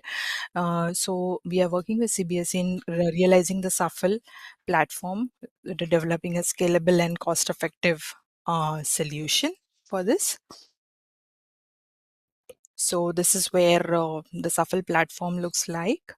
So what we are doing is we are leveraging the infrastructure of the school and within the school's lab environment itself. In the lab in the LAN of the school, the exams can be conducted, and only one time they have to connect to the internet to submit the responses. So these are some of the This is how the statistics is actually shown for at the end of the every shuffle cycle. And this year about 40 lakh students have registered, and we have concluded the shuffle. About 24,000 schools participated in the shuffle exercise from 21 countries. Yeah, so we also have assessment suite consisting of various type of assessments, such as enhancing the programming competence of students using Parikshak. We also have a gamified real-time environment which can be used in the classroom for enhancing the teaching learning experience by conducting engaging tests wherein the leaderboards etc. can be displayed itself. So yeah, that's all from my side for today. And if you want to know more about OLABs or Shuffle or any of these systems which can be relevant in other use cases, please do write to me at archana@cdac.in. And thank you to LTech team for giving me the opportunity to present about some of our initiative which we are working with Government of India for enhancing the teaching learning experience. Thank you so much. Thank you, ma'am. Thank you very much for sharing your tech initiatives. So now, as we have come to the conclusion of this enriching seminar, I invite Mr. Dr. S.V. Srikanth, scientist at C-DAC, to deliver the vote of thanks. Yeah, thank you, Ramu. I think respected dignitaries, esteemed speakers, participants, and my dear colleagues, on behalf of C-DAC Hyderabad, it is my privilege to propose the vote of thanks for today's seminar on transforming e-learning through AI, blockchain, and secure retail ecosystems. First and foremost, we express our sincere thanks to Madam Tulika Pandey, Scientist G and Group Coordinator Mighty, Government of India for the insightful inaugural address and for reinforcing the government's strong commitment towards technology-driven learning frameworks. We are deeply honored by the gracious presence and inspiring presidential address of Shri Magesh Sir, Director General C-DAC, whose vision and leadership continue to strengthen our mission in building advanced detail and learning ecosystems.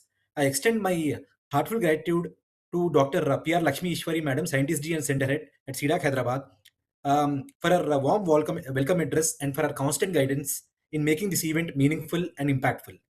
At this point of time, a special note of appreciation goes to our distinguished keynote and invited speakers for setting a highly thought-provoking tone. First of all, Professor Mangal Sundar Krishnan Sir, IIT Madras, for his visionary keynote on AI and detailed learning ecosystems. Dr. N. Chandrababu Sir, for articulating emerging opportunities and the challenges in deploying e-learning technologies. Dr. M. Seshikumar Sir, for sharing crucial reflections on whether AI can enhance teaching learning process. Mr. Krishna Chaitanya, for highlighting the exciting theme of mass customization in teaching. Shri Rakesh Verma, COO IGOT Karmayogi, for offering insight on transforming capacity building through a national detail approach. We are also equally grateful to all our eminent speakers who enriched the post-lunch sessions with highly relevant and future-focused discussions, including Dr. Mahesh Patil on cybersecurity and blockchain for credentializing, certification, and learner data integrity. Shri Pratik Madhav for sharing AI first assistive innovations to empower people with disabilities. Shri Nawaz Bajaj, IPS, for enlightening us on capacity building initiative in policing and security. Shri Shailendra Kumar Verma, BIS, for detailing standardization frameworks ensuring interoperability, trust, and quality in e-learning. Our sincere thanks to the speakers who showcased key initiatives and innovations. First of all, Shri M. Uday Kumar for Make Shikshak, Indraveni for ICIA Virtual Platform IVP, Surabhi Goyal for Detailed Learning and Healthcare Delivery, Shri Ritesh R. Dote for GLAMS and LearnDex, Ms. Archana Rane for EdTech initiatives to enhance teaching and learning. I also wish to thank all the participants, researchers, academicians, students, and industry professionals and officials whose active engagement, questions, and discussions made the seminar interactive and successful. A special mention goes to the organizing committee, technical team, coordinators, support staff for their hard work behind the scenes, ensuring smooth and timely execution of the program, especially in a virtual environment. Finally, I thank everyone once again for being part of this meaningful deliberation and for contributing towards building secure, intelligent, and inclusive detailed learning ecosystems for the nation. With this, I conclude the vote of thanks. Thank you all. Jai Hind.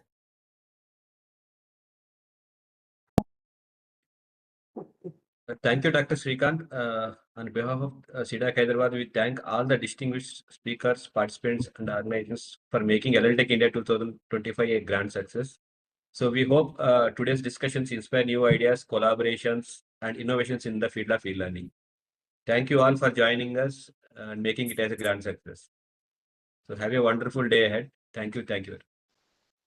Thank you, Kumar and Ramu, for wonderful organization and having a nicely stitching the speakers with different backgrounds, and you really made it a day. And I see that everyone joined this with a lot of interest.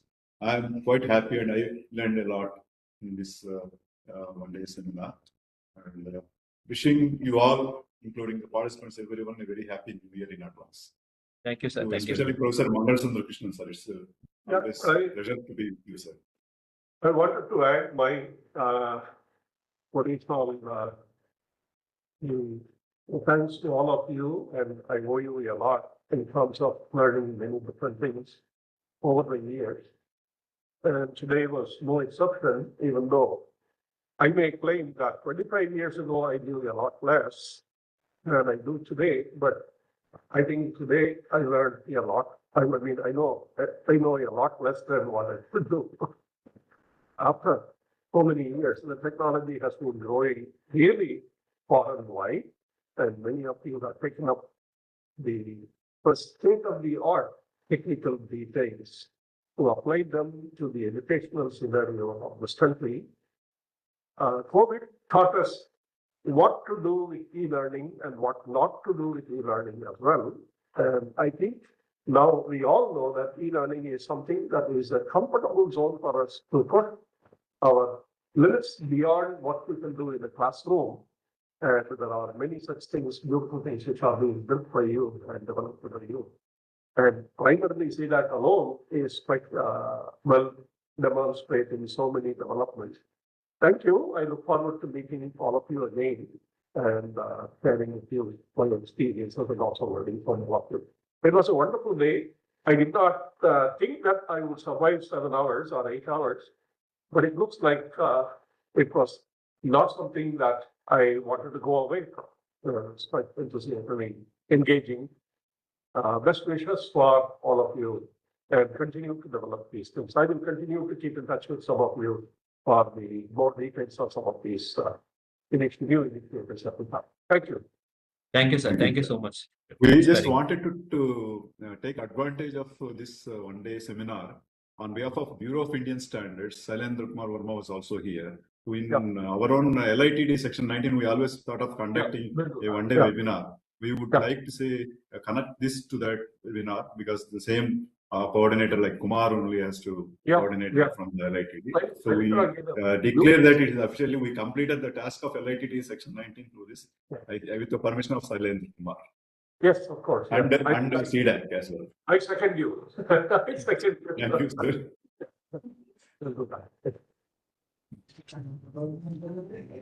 Thank you, sir. Thank you very much for joining. Have a good evening. Thank you all. Have a nice, happy New Year once again. Thank you, sir. Same to you, sir.